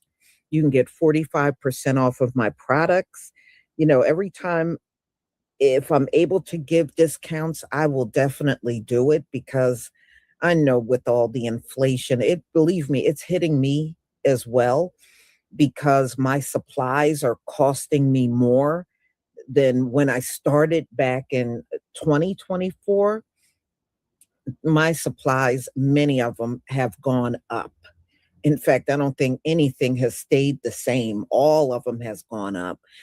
And, I did not want to raise my prices, but it got to be a situation where it was kind of backed up in a corner and had to do it because I was paying more for, bottles and jars and things like that. So 45% off with Etsy, Shopify, TikTok Shop. And the sale already started, and it will go on until June 21st. So if you need to stock up, this is the time to do it. I got some of the first orders out early this morning. So hopefully, you should get everything in the mail. I try to get everything out as quickly as I can when you place an order. All right. So let's get to it. First, we're going to hear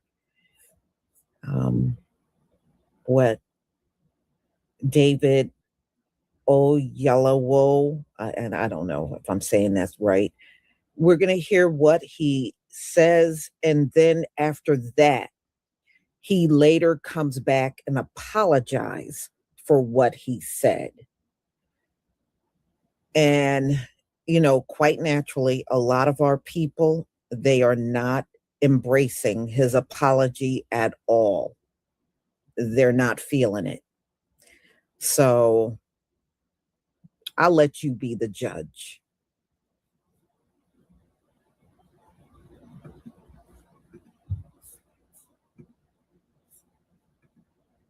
Please give me a 1 if you can see my screen. I don't think you need to look for a British actor to play Dr. Martin Luther King or play, you know, someone in Selma. You know, like I said, it's blatant disrespect and also a sign of Hollywood showing their disdain for us. That's all it is at the end of the day. Thank you for the 1s. Thank you.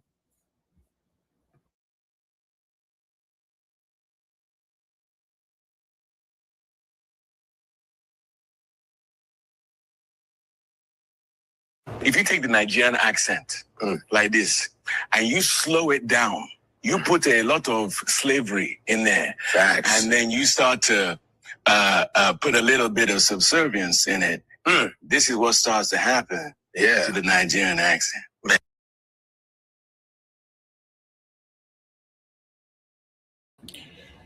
First of all, a Southern accent and a Nigerian accent are absolutely nothing alike.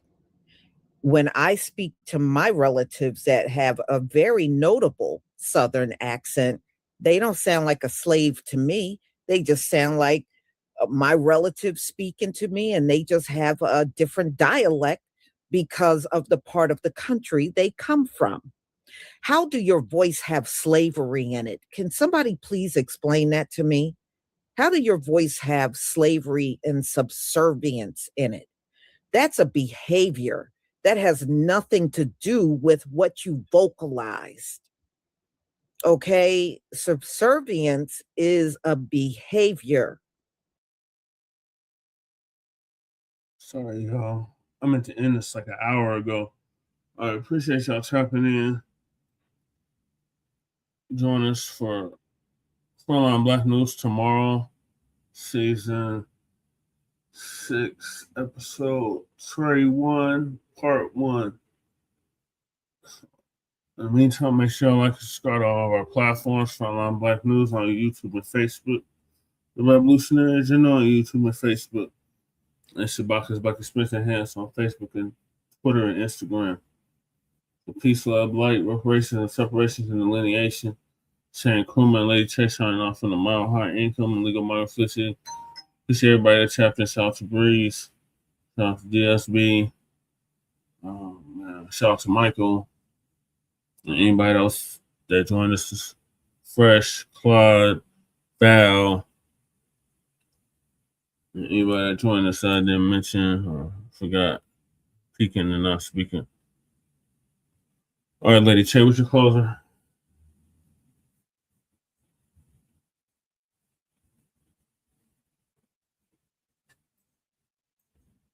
Lady Che. Let's see, pass out. All right, I'm going to end it. Peace, y'all.